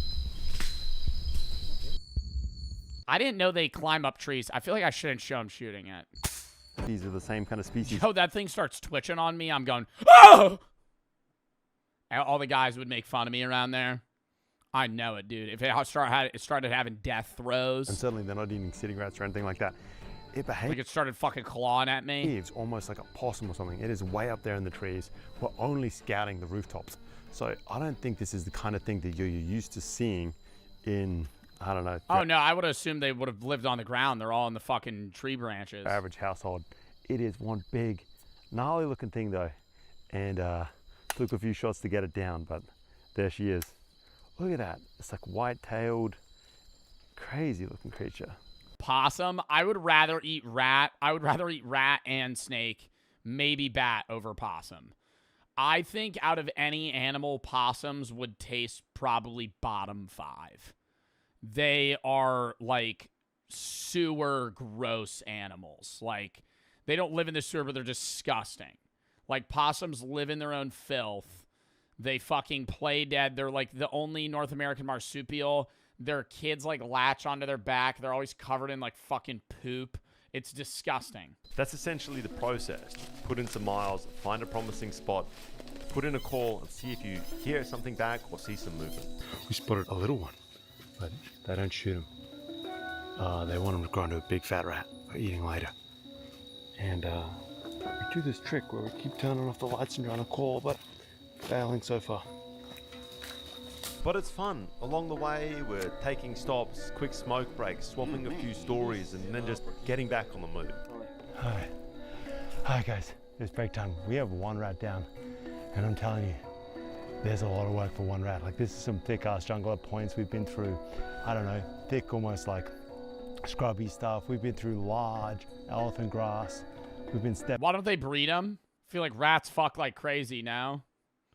Same thing with like rabbits. Like, why don't you like just capture like fucking 10 of them and then breed them? The cacao trees here are everywhere, but nearly every pod that we passed has been ripped open, destroyed by the rats. It's pretty clear that these things aren't just food, they're also a problem. So the local farmers love it when these hunters are out and about.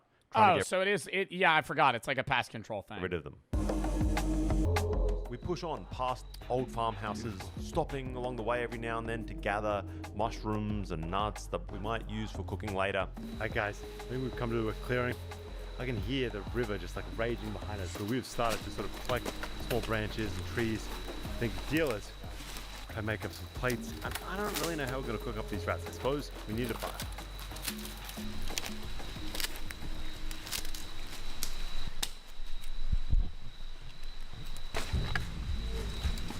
To begin the cooking process, the rats. I would be so nervous to start a fucking controlled fire in the middle of a jungle. Like, I know I would burn that shit to the ground.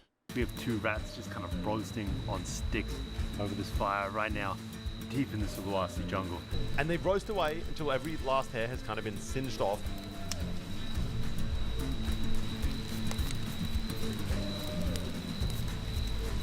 And at this point, you could probably just eat them right away. But we've got a fair bit more prep to go because these guys take even their jungle meals pretty seriously. These guys are blackened to a crisp and they are cooking away. Now that the rat is cooked, they get large sections of bamboo, just really wide chunks of it and start beating it into strips with a machete. They leave just enough fiber in between the different strips to hold it together, and it can be sort of unrolled. Oh my god, into a are they mat. gonna like... Wait. Are they gonna like oven bake the fucking rats? Like over the flame? Maybe not. Tree branches are then lashed together with vines, the bamboo mat. Or like rotisserie, they're gonna fucking... They're making like a makeshift fucking rotisserie thing. Is laid on top. Oh, no. Some banana leaves are added, and I'm guessing terribly. you've got this kind of really cool setup, this jungle table of sorts.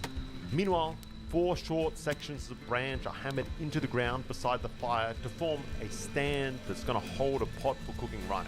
Another section of bamboo is used to sort of split open, creating these large water containers and a makeshift chopping board along the way. This looks so complex. Oh, I think it is going to be like, not like an oven, but they're doing like, I think they're trying to transfer some of the, I guess the taste from, they said the banana leaves to the rats. On the table. Maybe package it up. Oh, it's like a little chopping board. It's genius.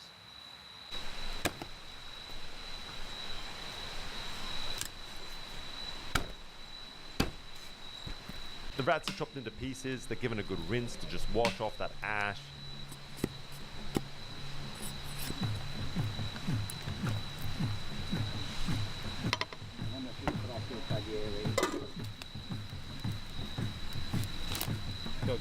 Then we begin preparing the rest of the meal. They slice shallots, local herbs, lemongrass, and toss in some mushrooms that we gathered along the way earlier. Chilies and garlic. Turns out they're hallucinogenic. Garlics are mashed together in this rough. That'd be an experience, dude. You're like, oh, yo, actually, rat's not that bad. Why do you have 3 eyes? Wild mushroom salad going on the side. This chili mix spread out on top. Oh, yeah, dude. They're doing a whole fucking buffet. Kind of a wild dressing, but I'm digging it. Fireside. If you were telling me I was going to be eating this in the Sulawesi jungle not that long ago, I wouldn't have believed you. This looks pretty damn good. And everything just kind of gets mixed together with a pinch of salt. And I sort of thought this was it. It was kind of like some jungle rat salad. But no, there's more cooking ahead also.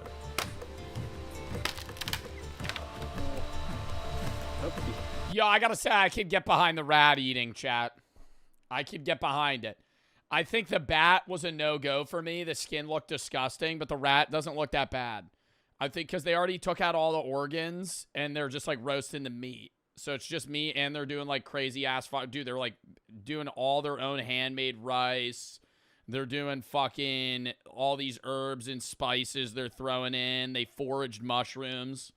Every long day till you're fucking starving. Is then pushed into these long, thin bamboo tubes. Those are set against a rack that's made next to the fire. 2 a.m. They lost me. Sulawesi jungle. Tired as hell. Just want to eat some rat meat. Go to sleep. And after about another 15-20 minutes, this elaborate meal is finally ready to eat. I don't know. That makes me not like it anymore. The like aggressively like pushing it out of the tube and it just making that like plop noise. I know, in fact, that this is standard Indonesian jungle fare. We have this crazy rat salad cooked in bamboo. As long as they didn't do the bamboo thing, I would eat it. I would try it either way. Oh, you're going the whole fucking day. You're rat hunting, bro. I would have to taste it. I don't know, maybe it's like a rat curry. We're gonna see how it's done. What's that? Is that like its torso? Kind of like stomach section of rat here. It has intestines inside it. There's a I thought they took them out. like moving coal away. Damn, do people eat squirrels a lot too? I know people eat squirrels. I've never seen somebody eat a squirrel though either. Half the stable's already vanished. Really, really good. It's a ton of effort. I'm not sure it's worth the 3 hours trekking, having to hunt these. Yeah, I don't know about 3 hours to get fucking 3 rats worth of food. Things out of the trees, cooking them yourselves. I definitely just go to Tomahawk. Could have just gone to the market, bought them for $6. Market, buy 300,000. Best deal out there. Check it out if you're ever in town, guys. I'm Telling you. Yeah, if I'm ever in town, I'll definitely go to the meat market and grab the 3 rat pack. Jungle rats, pretty good. Setuju boleh di kamera, anggaplah nggak ada kamera. Oh, these guys love it. All right, now swing. That was such a fun video to watch. Like that took some turns I did not think it would take. When it was just the meat market, I was like, oh, they're probably gonna sell like poisonous animal. No, it's just bats and rats. Chat, I gotta piss real quick, then we're hopping to the next.